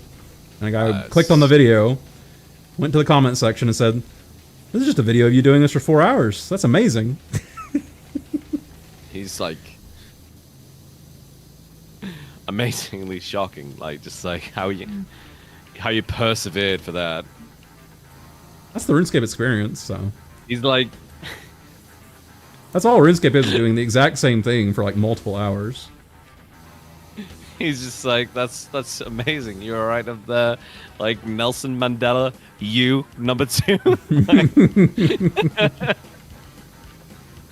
I don't know. What's a good accent you can do, Sean? You never do accents. You tried to do a New Zealand one earlier. It was okay. New Zealand isn't too bad, but then I stayed there for a while. So Your Australian was terrible. Like Australian? Yeah. I've never heard an Australian person that sounded anything like your Australian accent. Your New Zealand one sounded good, though. You sounded like Taika Waititi. The Australian one. Or at least you sounded like Taika Waititi being the rock guy from Thor. I don't know what Taika Waititi actually sounds like. No, I've lost it. You have lost it. Australian? I don't know what Australians sound like. Say no as an Australian. Nah. No, they go now. No. Yeah, they have like an U and an R in there. They absolutely, R. they absolutely do. Ask Sarah next time she's around. A U and an R and a no. Yeah, they go nar. No. No. Yeah. Or now. Now. I don't know, man. I don't know what's going on there. Australia. Sarah's not around much anymore. She's always playing different stuff. But next time she's fine. around, you gotta ask her. Really? I was fine. She's fucking sleeping. She does sleep a lot, that's true. She just sleeps at different hours, so whether I'm awake. Like Yeah. ships passing in the night. It's funny, because every time Aiden and I play Baldur's Gate, you can hear Sarah snoring in the background. He's like, I gotta be quiet. I gotta be quiet right now. And she'll go... I'm like, oh yeah, Sarah's asleep. And he's like, yeah. He's like, yeah, I gotta be real quiet so I don't wake her up.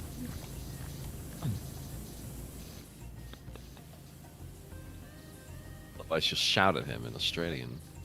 Domestic violence, she'll hit him. They're in a lesbian Australian. relationship with each other. Australian hits you, it's real bad. I was sitting at, when I was dating Rach, she was sleeping in the bed, and I was playing something on the computer.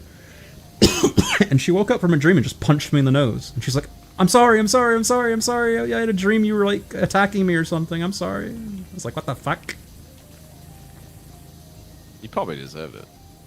Nah, I was nicer back No, I then. mean, like, maybe not then, but at some point in the future, you'd have done something. Like, she's just, getting it in now. Nah, I was nicer back then. I didn't become jaded and mean until... nicer back I didn't then. become jaded and mean until after we broke up.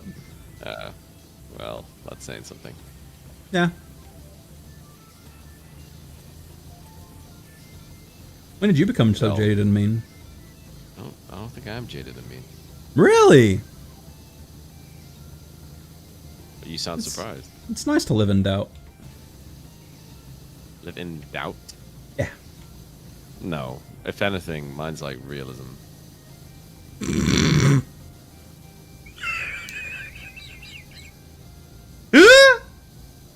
Reddit atheist ass statement. Oh my god.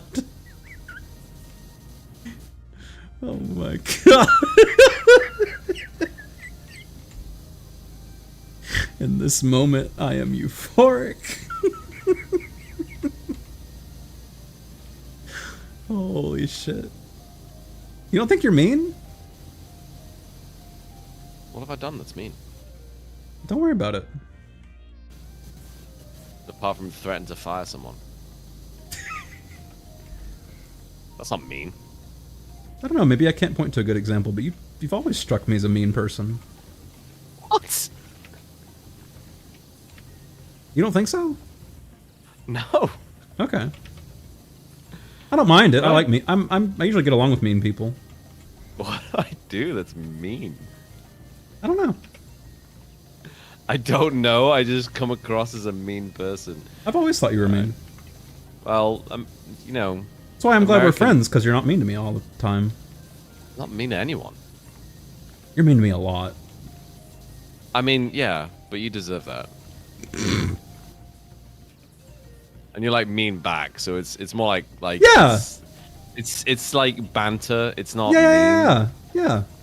That's why I said I'm glad we're friends, because if I Yeah. had to be around you in a social setting and we weren't friends, like, it would be rough because you're mean. Yeah, I fucking totally agree. I think it would be a real rough conversation. I'm fucking having to hold myself back right now, but it's like. So wait, that's- you genuinely, do you think you're a nice person, or do you just think you're not mean? I don't know if I'm nice. I Okay. mean, there's definitely some stuff I do that's like, or disagree with. That's like not nice, but like, I'm not mean. Okay. I've Um, just always thought But, you were like, mean. yeah. No, You come like off as really mean. It's just getting like this is getting worse. I'm not trying to insult you. I didn't think you'd push back on this. I'm just very surprised that you had this opinion. Okay. I'm a mean person. I'm like, what It's like have I Ness. done? Like Ness is a really nice person. She's like super agreeable to the point of it being like bad almost. well, that's agreeable. That's not nice. Ness will do things that is nice. She'll like have sympathy. Yeah. But like, lack of sympathy does not equal mean. Mean is intention. Would you feel better if I said you were very curt? Is it just like is mean just like a loaded word? Mean is like close to like you're kind of a dick. Do like, you not think you're kind of a dick? I don't think so. Okay. You sound confused saying that. If someone asked me to describe you, I might say he's a little bit of a dick. In what way? You're mean. Nah. You're mean to people. You're mean to me. You're mean to Aiden. Like, it's mostly banter. I don't think you mean it, like, in a but that's being not horrible way. Nah, this is like a cultural clash. That, like, Maybe. banter is not being mean. Like, I say something to Aiden, and he says it back to me, and both of us know, like, there's, like, it's banter. Just because I think you're mean doesn't mean I think you're a horrible person. If I thought you were a horrible person, I wouldn't be your friend. You never, like, go out of your way to, like, just, like, shit on people. Like, especially people you know, like people in this group. Yeah, that's being mean. Okay. Like, as I said, like, mean is, like, doing it with purpose and intention. Okay. Like, banter, I don't know, like, banter in the UK, like, Sarah gets banter. They kind of get it in New Zealand, but holy shit, like, people say all sorts of mean stuff to me in work, but yeah, I laughed it off because it's not mean. Yeah. Because it's banter. It's not, they're not being mean to me. They're actually being friendly. Yeah. I think you are friendly. Okay. I said earlier today, I think you're good with people. I think it's, like, really confusing.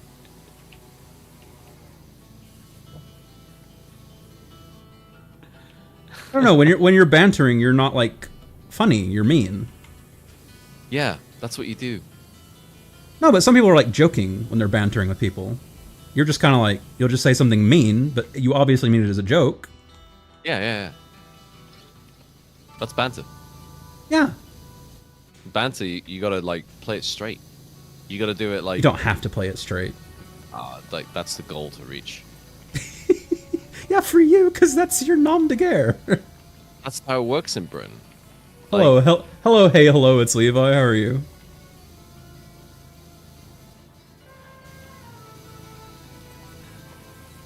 I think you're a nice person, Sean. I'm just British. I don't want to get it twisted. I'm just British. I like you, I like hanging out with you, I like having calls with you, I like playing video games with you. I just think you can be mean. I don't think it's a bad thing. I think I can be mean. It's just different standards.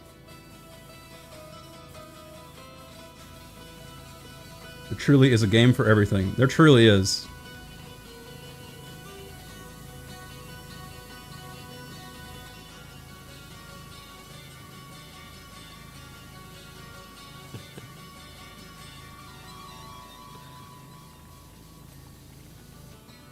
I'm sorry if I offended you.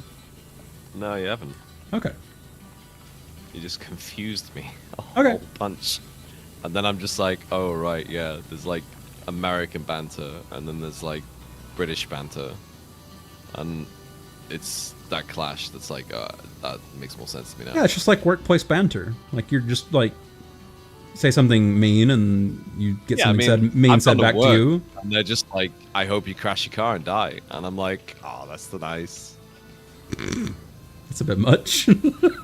Yeah, but, like, and they'll say it with a straight face. And I'd be like, man, I don't know, I'm finishing work early tonight. And he's like, I hope you crash on the way home. And I'm like, yeah, they'll see you tomorrow. And it's like that sort of thing. Like, they're not being mean by doing it, because they don't mean it. Like, yeah, in the slightest. I know they don't. That's what I said. Yeah, but they're not being mean. That's the thing. Like, mean, as I said, is when you do mean it. Mean is like intention. So what word would you use? When you say something mean, but you don't mean it, so you're not being mean. Because you say mean things all the time, but I know you don't mean it. I don't know what the word is. Okay. Everyone just says banter. I don't know what the actual word is. Well, banter doesn't have to be mean, though. Banter doesn't have to be mean. You're just shooting the shit. Banter doesn't have to be mean. You're ribbing people.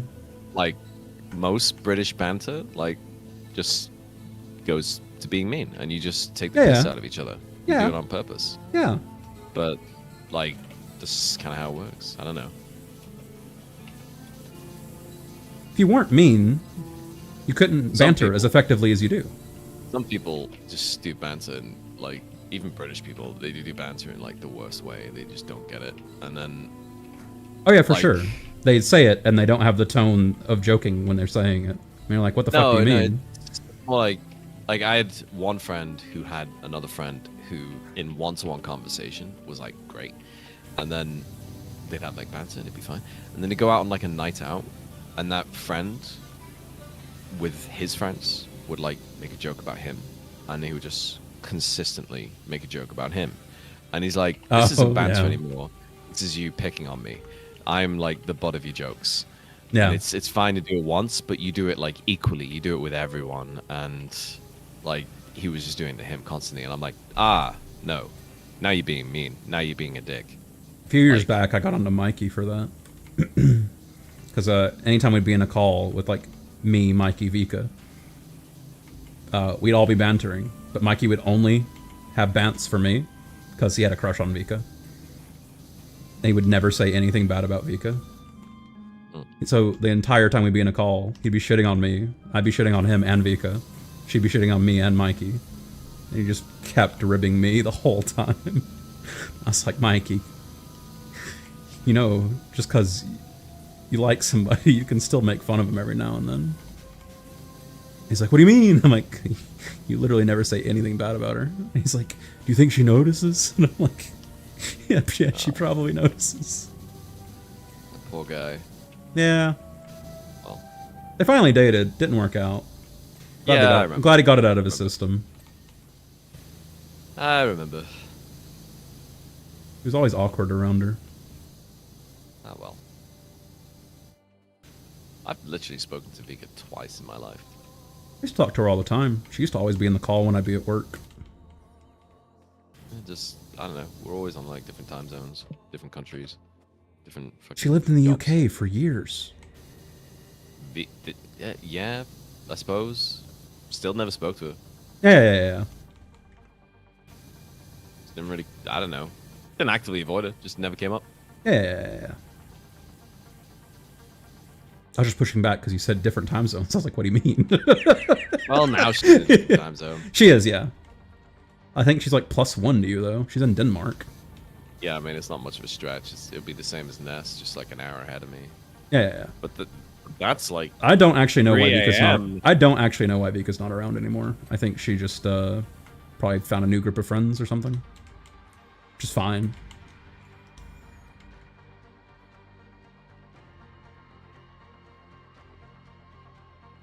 I don't know what she's up to these days, but I wish her the best.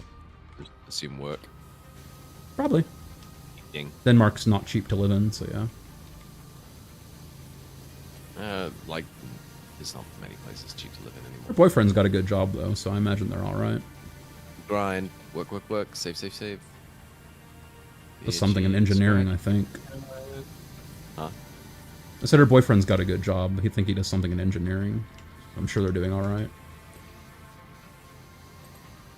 God knows when I worked in engineering, I was making plenty of money. Yeah.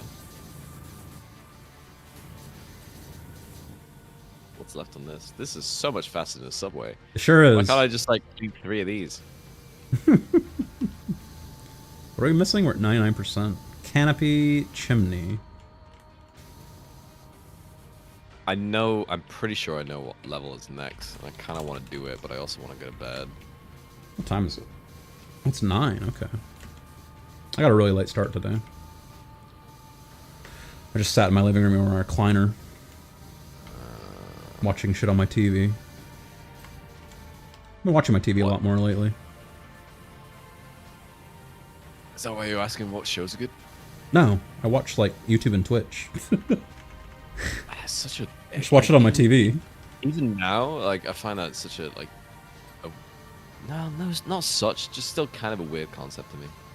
What, watching streaming on a TV? Not watching streaming, but just like on a normal TV, not watching TV, and then watching YouTube. I have a really nice TV. I'm just old, man. Another one of the things I bought when I had way too much money, like 2 years ago. My nephew will have dinner. They'll sit at the dinner table, and then they'll turn TV on, and they'll watch YouTube. And I'm like, what the hell's going on? Like, what are they doing? That's not what TVs are for. Most YouTube content's at least 1080p. It looks good. Yeah, I know. And there's definitely some videos that are good. I mean, what they watch is not good. But, you know, they're kids. They don't know any better. That's true. The canopy is still dirty? Is that this? I'll watch what they're watching, and I'll just hate every second of it, and just think, my God, they're totally, like, aiming this at your demographic to just squeeze money out of you right now, and you'd been taken for a ride, kid. Gonna take for a ride. Yippee! What is left? Entry platform, fortune sign. I thought I cleaned the fortune sign. That's the pricing board. It's also still dirty, though. All these bits are like odd angles underneath and stuff. Entry sign. Fortune sign is also still dirty. What the fuck am I doing? I swear I cleaned that. I remember doing this and having, like, going back over, finding a bit that's like, oh, I missed this, and then you clean it and it still doesn't ding. Yeah. But it's like under the steps, and there's all these tiny little corners. Under the steps. You thought you cleaned, and you actually Under the steps. Remember the raft, Sean? That was a game. It was a game. Yep. It was alright, yeah. It was fine. Better than Sunken Deep. Much better. The entry platform. The roof decorations. We only got one of 3 of those. Where's the roof decoration? Ah, it fell off!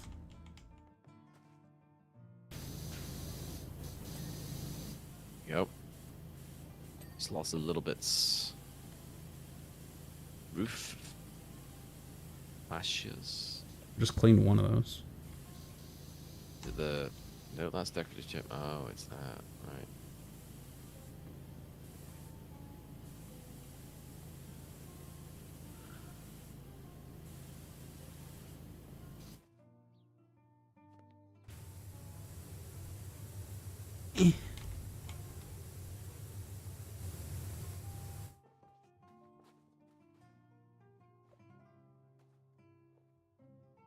Think you missed a spot? Hey, Katie. Katie, did you watch that, or listen to that song I linked you?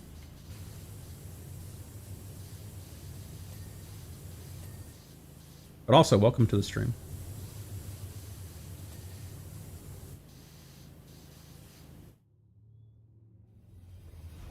Roof decorations.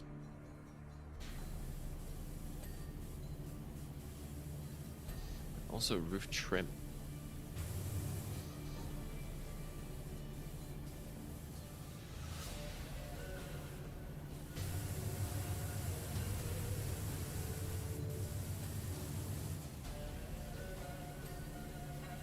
I have not. I'll look when I go out for smoke. Okay. Oh my god, she subscribed. 3 months. Let's go. Yippee.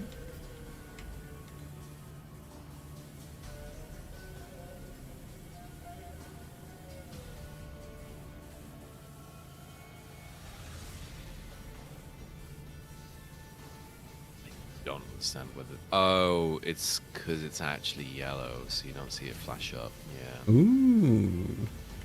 That's tricky. Just have to clean all of it. That is the general goal, yeah. Yeah, but I mean like twice.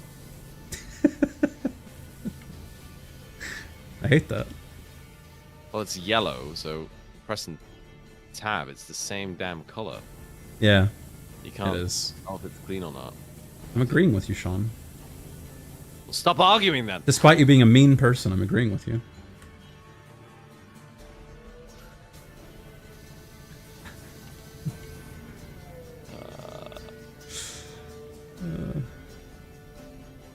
I don't get it. I'm cleaning it. Just ding. Ah! Yippee! Oh, something down here had a little bit of white on it. Oh, what is it? Wall trim? What was it? I'm looking for the stupid... Where was it? I'm dinging like mad now. There it is, wall trim.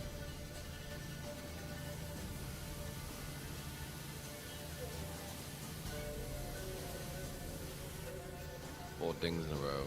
Roof decorations, which bit's that? Ding you.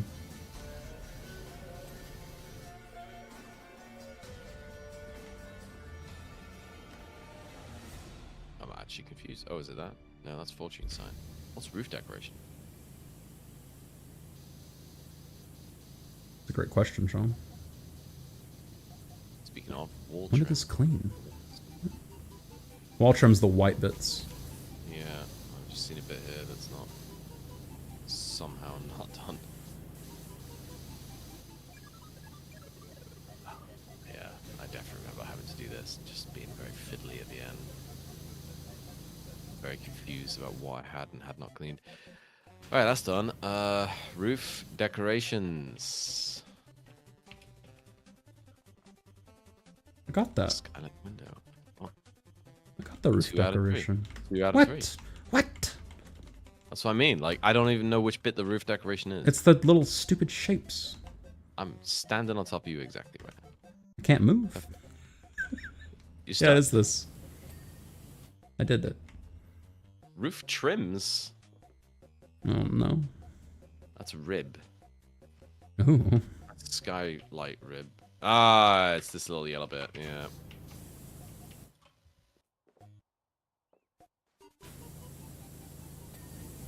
Ding. Staircase handrails. Staircase handrails.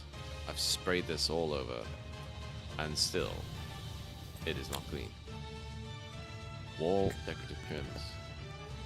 Decorative trim. It's the red ones on the back. And possibly also the yellow ones.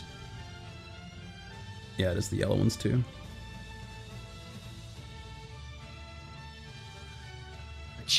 Around the front, maybe? Oh yeah, there's some over here. Yep, this whole thing's got a decent little chunk left on it. Oh, I just saw some dirt. It's like, yeah. Yippee! Ah, finally. New bonus job available. Look at us go, Sean. I can't wait for like the last 7 seconds of us just walking around this fortune telling casket, cleaning something that clearly looks clean. I think it just takes a screenshot every time you clean one item. I think that's how it makes the slideshows. See, it doesn't actually show you. Clean the ancient statue. And it's not like every 5% or something? We also got a new bonus job. Every 1%? So which I guess is the solar station. I've never done a solar station, and I'm not going to start tonight. But the ancient statue. You want to do the ancient statue? Looks have a look straightforward. You think? Is there an achievement here? Yes, there is. There is. And I know what it is from memory. It's something like flip over the buckets. Flip over buckets. Hang on. At the ancient statue, knock over 4 buckets.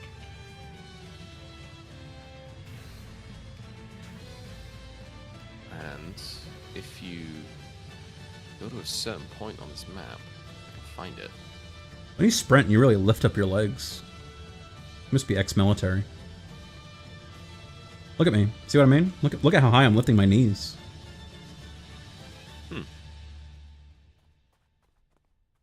Hey, look, there's the gnome. Hey, it's a bucket. Can't reach it. What if I can reach it? My extension on? I pushed a bucket. Is that what I'm supposed to do? Yeah, basically. You just gotta knock over 4 buckets.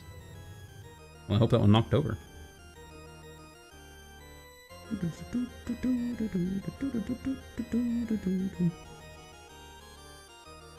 It might not be this level, but at some point you can find that cat from the crystal ball, and the crystal ball will showing you the next level. And you can see through it and be like, oh, you're going to the desert next, and somewhere there's a cat. There's a gnome over there on a ledge, looking like it's about to jump off. You missed this bucket. Where are you now? You're at the top. Where are you at? Next to you now. There's a bucket down the bottom next to the other one, and you just never fired at it. A bucket. It's on a post. I couldn't move that one. Shoot it from below? I don't know. You definitely can't move that? Doesn't move. Damn. Well, Gotten 3. Where's the last one? I don't know. I wonder what happens if I interact with it. I don't know. Issue. If I was a guessing man, I would say it's probably on some rock outside the map somewhere. Is it not this here? What? Oh, probably. Oh, what? Yep. No, it's moving. It's moving. That one's been knocked over. Oh, not on my screen. Must be client side then. That one's been knocked over. Not share physics. That one's been knocked over. Wonder if I got the achievement and didn't pop again. What's it called? Bucket. The Krusty Krab job. At the ancient statue, knock over 4 buckets. I have the achievement, it just didn't pop. Krusty Krab statue. Yeah. The Krusty Krab job, complete the chum bucket first. Well, that's easy, but no. Yeah, I've got the achievement. Oh, for this level? Yeah. Awesome. It just didn't pop again. So now you just gotta clean this weird-ass looking ancient statue. And the worst part is the cracks. Cleaning the crack. Personally, I don't mind cleaning the cracks. You just getting that angle right, otherwise the dirt doesn't actually come Come on, look at this. Whee! Oh, you get to use the tool that I can't use. Making them all wet. I don't know why I can't use that. It's just such weird, like, how some things work in multiplayer and some things don't. Yeah. Right now I'm just cleaning his necklace off. Oh, did you know this is an ancient statue? How ancient is ancient, though? Like, I don't know. 10 years. I think Boris Johnson is ancient. I think he looks ancient. Got weird hair.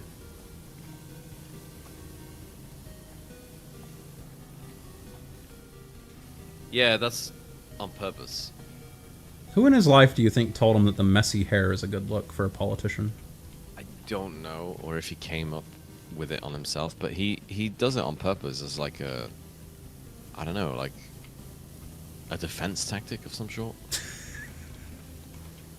Like a porcupine? Like, no, it's like, oh, if I go out with messy hair, like they'll underestimate me, and then that'll give me an advantage, sort of logic. Has he said this? I don't know if he's actually said that, or if that's what aides who have worked with him have said. Like they ask him why he doesn't comb his hair, and he's like, it's a strategy so people underestimate me. Yeah, basically. So it makes him look. What do you think about that accent, Sean? Made me want to punch you in the face. I'm not a mean person, by the way. He did. I remember reading a story about like one of the aides or something saying that they ended up doing his hair for like a TV spot interview, or when he had to. And he messed it up before he had to go on camera or something. Yeah, exactly. Yeah. Yeah. Maybe he thinks it makes him look more like the common man and more identifiable, so he doesn't look like a pompous Eton graduate that he is. What's Eton? It's college.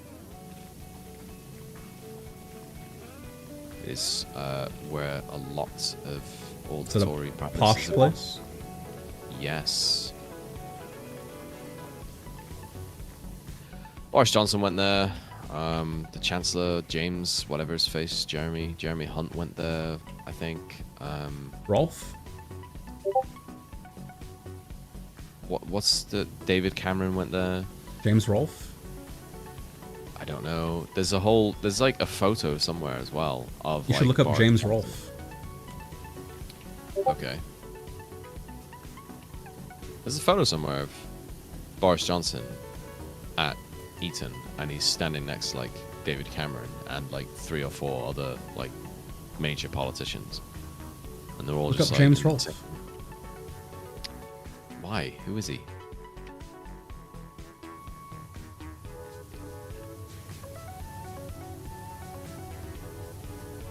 John, you're not looking it up. No, I'm cleaning the statue. Sean, please look up James Rolfe. Why? That'll be funny.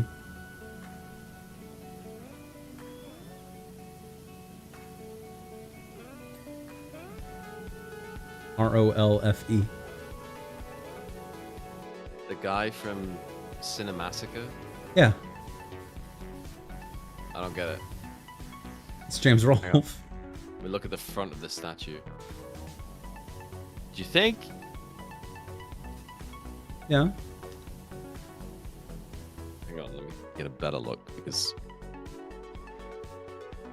you just get this. Statue's very blue.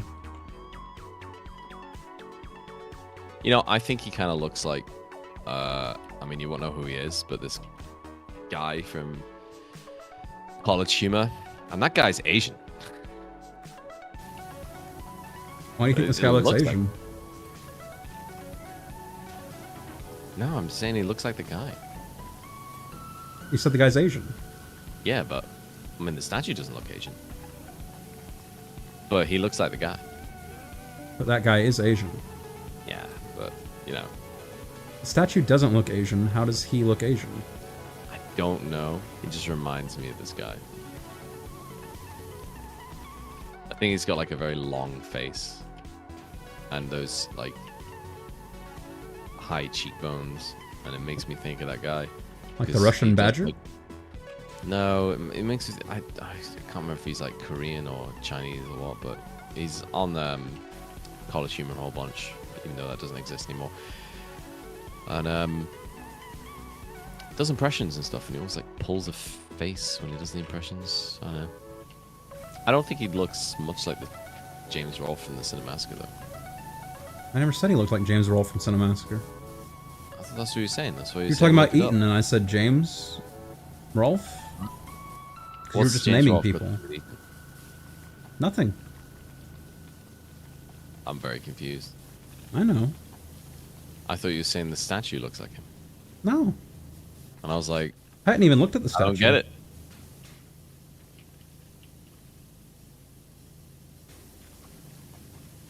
Statue is very strange. Because instead of the cracks becoming cracked blue, applying water just deletes the cracks, and it becomes blue. I think the cracks are caked on. Is this an Atlantean statue? I don't know. The Are we cracks are like reviving the Atlantean Empire by watering the statue? no, Are you sure? no. We're just cleaning a statue in a desert. How would the Atlanteans are dead? You don't know Can't that. revive 'em. Did they even exist? I don't know. I think it's like Homer or something. Talking You know about what, Atlantis. Yeah, I'm pretty sure like all accounts of Atlantis come from like one single source. Yeah. Homer's fever dream. Alexa, what Greek guy originally talked about Atlantis? The idea of Atlantis was first presented by the ancient Greek philosopher Plato. Plato. In his works, he describes an advanced island civilization that existed before Greece and eventually sank into the ocean. That's fucked up. That was mentioned in the Odyssey. I guess I'm wrong. Alexa, is Atlantis mentioned in the Odyssey? The Odyssey Odyssey does not mention Atlantis. I'm fucked up. Got me fucked up. It's all fucked up. Combining fictional Greek stories with fictional Greek history. You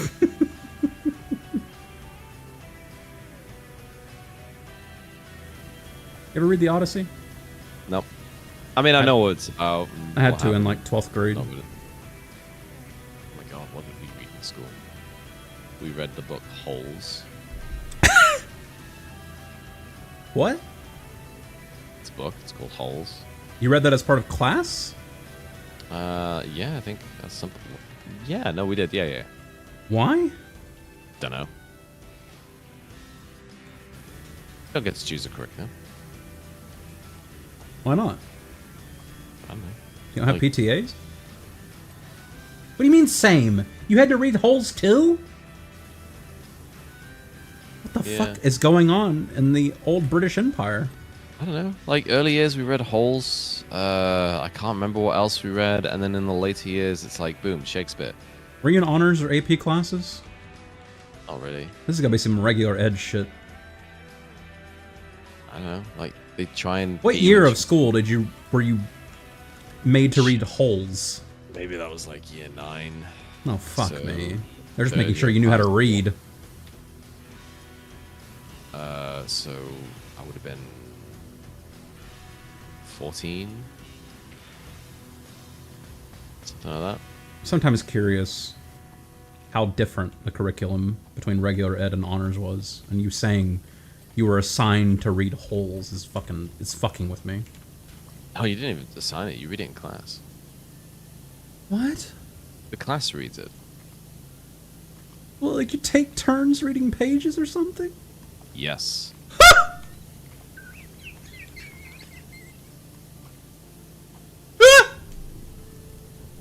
I mean, I had to do that with Shakespeare. Oh, you do it with Shakespeare too? Okay. Fucking Holes?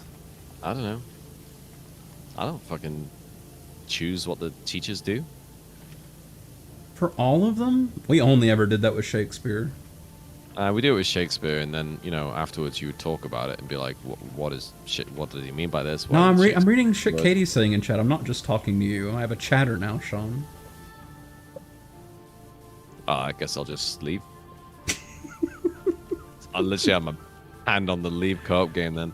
No. Jesus, someone else has entered the stream. Finally, I can stop watching. So it's your curse. Guess I'll go fuck myself. I can only. It's like the ring. I gotta pass it on to someone else. No, that's like It Follows. That then. Whatever.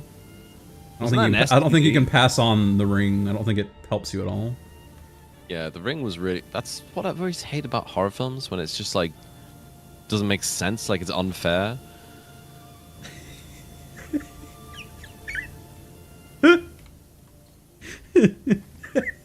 Me stopping Freddy Krueger and explaining how it's really unfair. No, I mean like. No, that's a different type. This is bullshit, Freddy! I just want to sleep. No, 'cause Please. that's a slasher film. That's different. There's different rules. Okay. When you have like an investigative horror, like it was in The Ring, where it's like, oh, uncover this mystery and the origin story, and why is the girl pissed off, and what does the video mean? I've and all only that other just stuff. realized you're talking about the Naomi Watts American ring. Okay, never mind. Go ahead. And then you like establish rules or whatever, and then solve the curse and put the jewel back to satiate the evil spirit or some stuff. And they do everything right, and then the spirit just kills them anyway. Another one's The Woman in Black. That one. What? You've never seen that one? The one with Daniel Radcliffe in it. I definitely don't think I've seen what you're talking about. It's Daniel Radcliffe's like. That's Harry Potter. Yeah, and it's like 1880s or some shit, and he goes to some house, and it's haunted by this woman in black, and the woman is pissed off because her son died, and his body was never recovered, and he does all this other stuff, and then eventually goes out to the moors of Scotland and digs in the dirt and ends up finding the body and recovering it and giving it a proper burial and doing all of this stuff. And then right at the end, the woman just appears like him in a railway station and just pushes him in front of a train and kills him. That's rude. And you're like, what? What? Yeah, just like, yeah, oh, so it just turns out she's an evil bitch. Like, oh, that's the ghost. Oh, I see. Yeah, it's just like, if you're gonna put rules in it, stick to them. I don't know. To me, it sounds like she was just girl bossing. And then they did The Woman in Black 2, and she was basically just Satan. Kind of sexist, if you ask me. No, I mean, like, she was, like, a metaphorical demon from hell. Like, not even a human spirit that hadn't passed on or anything at that point. When you say she was metaphorically a demon from hell, do you mean she was literally a demon from hell? I mean, she... I don't know if you can be metaphorically a demon from hell. She was, like... If you're a ghost. Not a demon with... She's a ghost. But not, like, an actual satanic demon, but she may as well be. She's just, like, evil for the sake of being evil. Okay. But just, like, some fucking ghost figure or whatever. Daniel Radcliffe wasn't in that one, I remember. Okay. Yeah. Well, yeah, he died in the first one. Yeah, he died in the first one, yeah. Spoilers for Woman in the Black Dress. It's a book as well. I think it's better as a book than a movie. Daniel Radcliffe wrote the book? No, I'm pretty sure it's like an old book as well. It's not like recent. Let's find that now. 1983 novel, The Woman in Black by Susan Hill.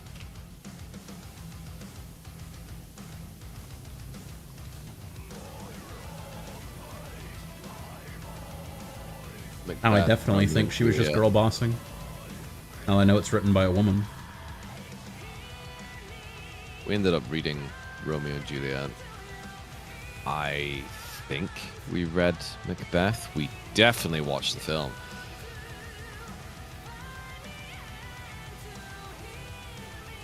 Remember in 9th grade, we read Romeo and Juliet, we watched Romeo and Juliet, and we had to write a paper about the differences between the movie and the book.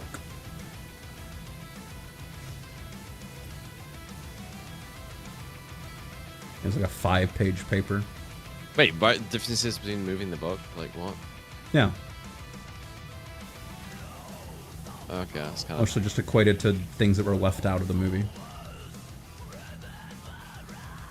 We were only allowed to watch the movie one time too, which I thought was bullshit. Because it was in class that we watched the movie. Time. Like, what did they cut for time and didn't have the budget to shoot? Yeah, basically. Write an essay. Amazing Things? I don't remember a single thing I said either. Got an A though. I remember that. So my friend got a B and she was pissed off.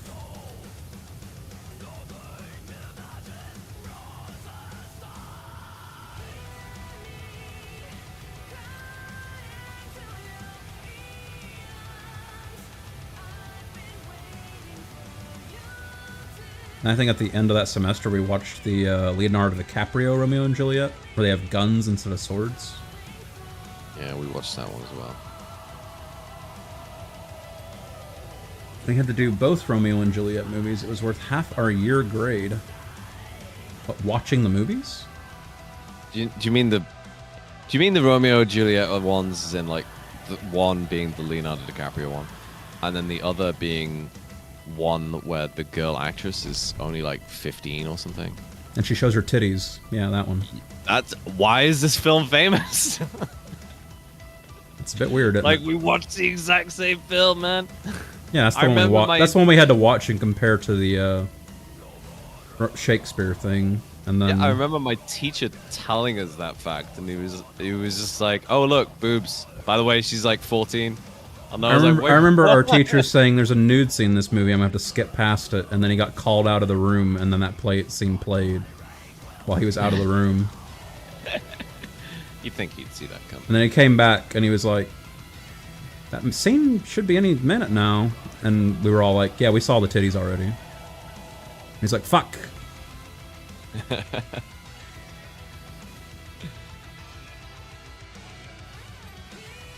know why that's the one that keeps getting shown in schools.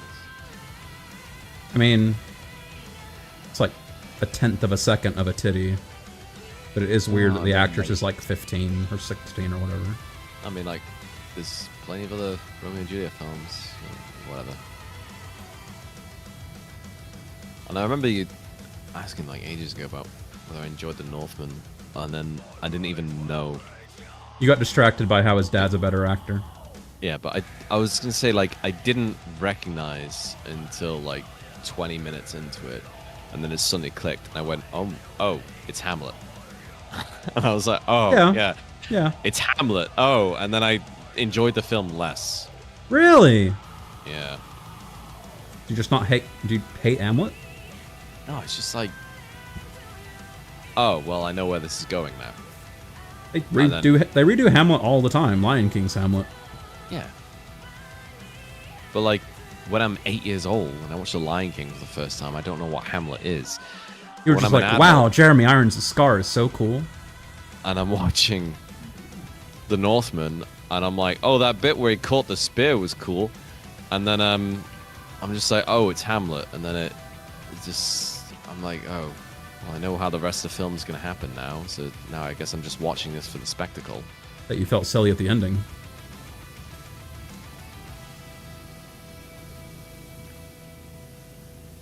I mean, I saw it coming. Yeah? Straight up says it's going to happen. Yeah. Hey, honey, now that you're preggo, I'm going to go die. Raise him well. The hell? Spoilers for Northman, I guess. I'm going to go fight this guy because I have to. He avenges his dad.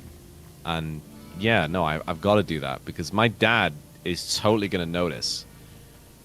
He will. Despite being dead, he's going to be like, nice one, son. And, why are you hating on his religious beliefs, Sean? This is something a mean person would do. Yeah, but it's an outdated, like, fake religion, isn't it? It's like, it's... Sean, you're talking about, sacrificed. like... You're talking about, like, 600 BC. Yeah, exactly. They got it wrong.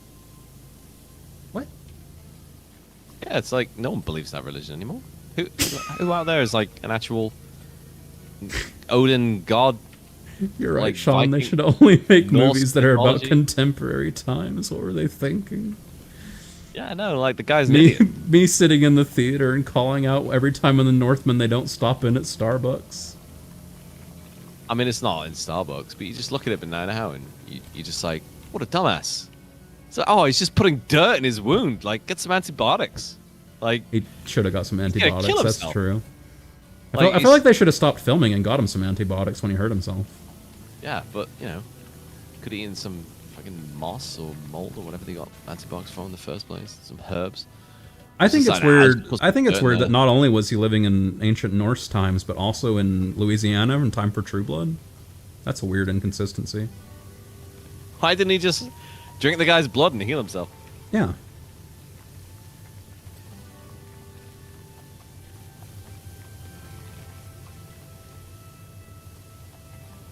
It was pretty weird when he spoke to it. It's also Skull. weird that he was on that battleship when the aliens attacked in the movie Battleship. And then he died, but he was still in Louisiana for True Blood. He didn't die. He's a vampire. No, the ship sank. He didn't die. The He ship died. died. The ship died. Did you see him die? His character dies in Battleship. I don't know if don't you've seen Battleship. I've seen Battleship. I saw Battleship in the theater with my friends. You go in thinking he's the main character. No, you don't. Like, oh, it's the guy from True Blood. He's the most famous one in this film. I don't He's even gonna think True- survive. I don't even think True Blood existed then. Oh, it probably did. Alexa, when did the movie True Blood... Shit. Alexa, when did the movie Battleship come out?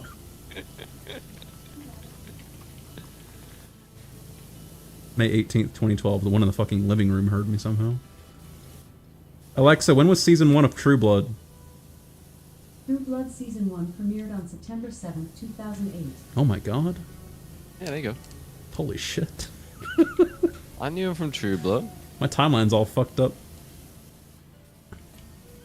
Yeah, True Blood came out the same year. I didn't start watching. I didn't want to start watching True Blood until Rach wanted to start watching it with me, so that makes sense actually. Yeah, I watched True Blood the same year I watched that Romeo and Juliet film. She was obsessed with True Blood.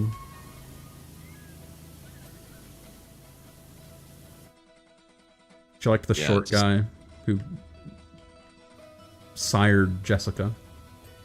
What? The short guy, the vampire that wasn't Skarsgård.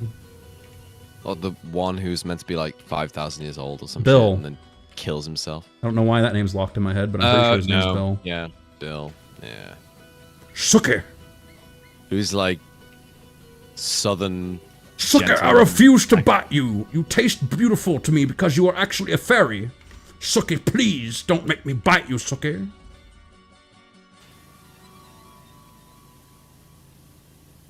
Twilight came out roughly similar time to True Blood was around.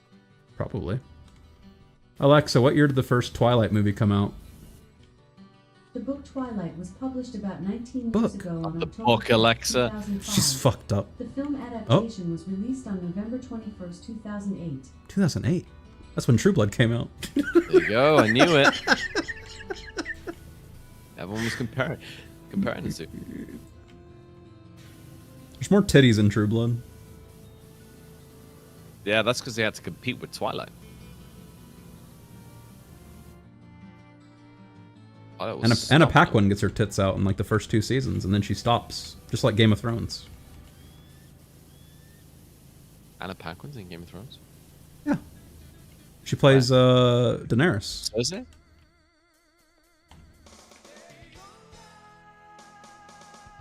I don't remember Anna Paquin having those massive eyebrows.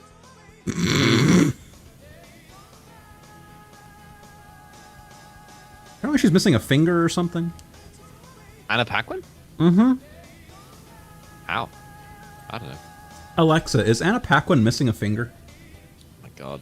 I do not have information on that. What the For fuck? information on coronavirus, What? you can ask what is coronavirus, or what are the symptoms of coronavirus. What? What? What does she think I asked? Anna Paquin finger missing? What?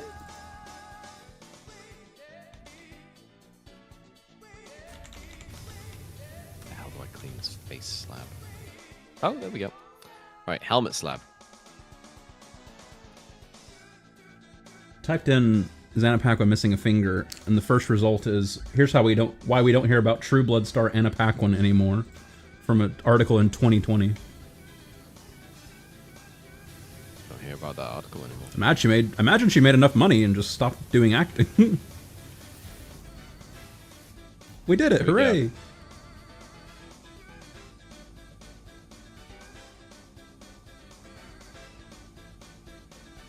There's a nice single frame in there of you jumping. Actually, that might have been me. Are you the purple one? Or no, you're the white one. Watch this again. There's a nice frame of you just jumping in the front of the statue. Wait for it. Oh, there it went. That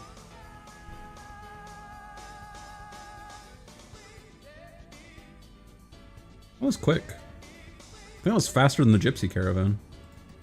Yeah, only because Subway was so long. Stunt plane.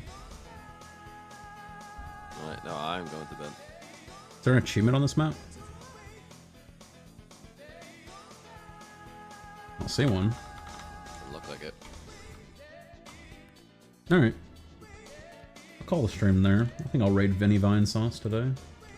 Leave Cook. / raid Vine Sauce. He needs it. I'll be back on again tomorrow. Yeah, he's only got 9.2k viewers.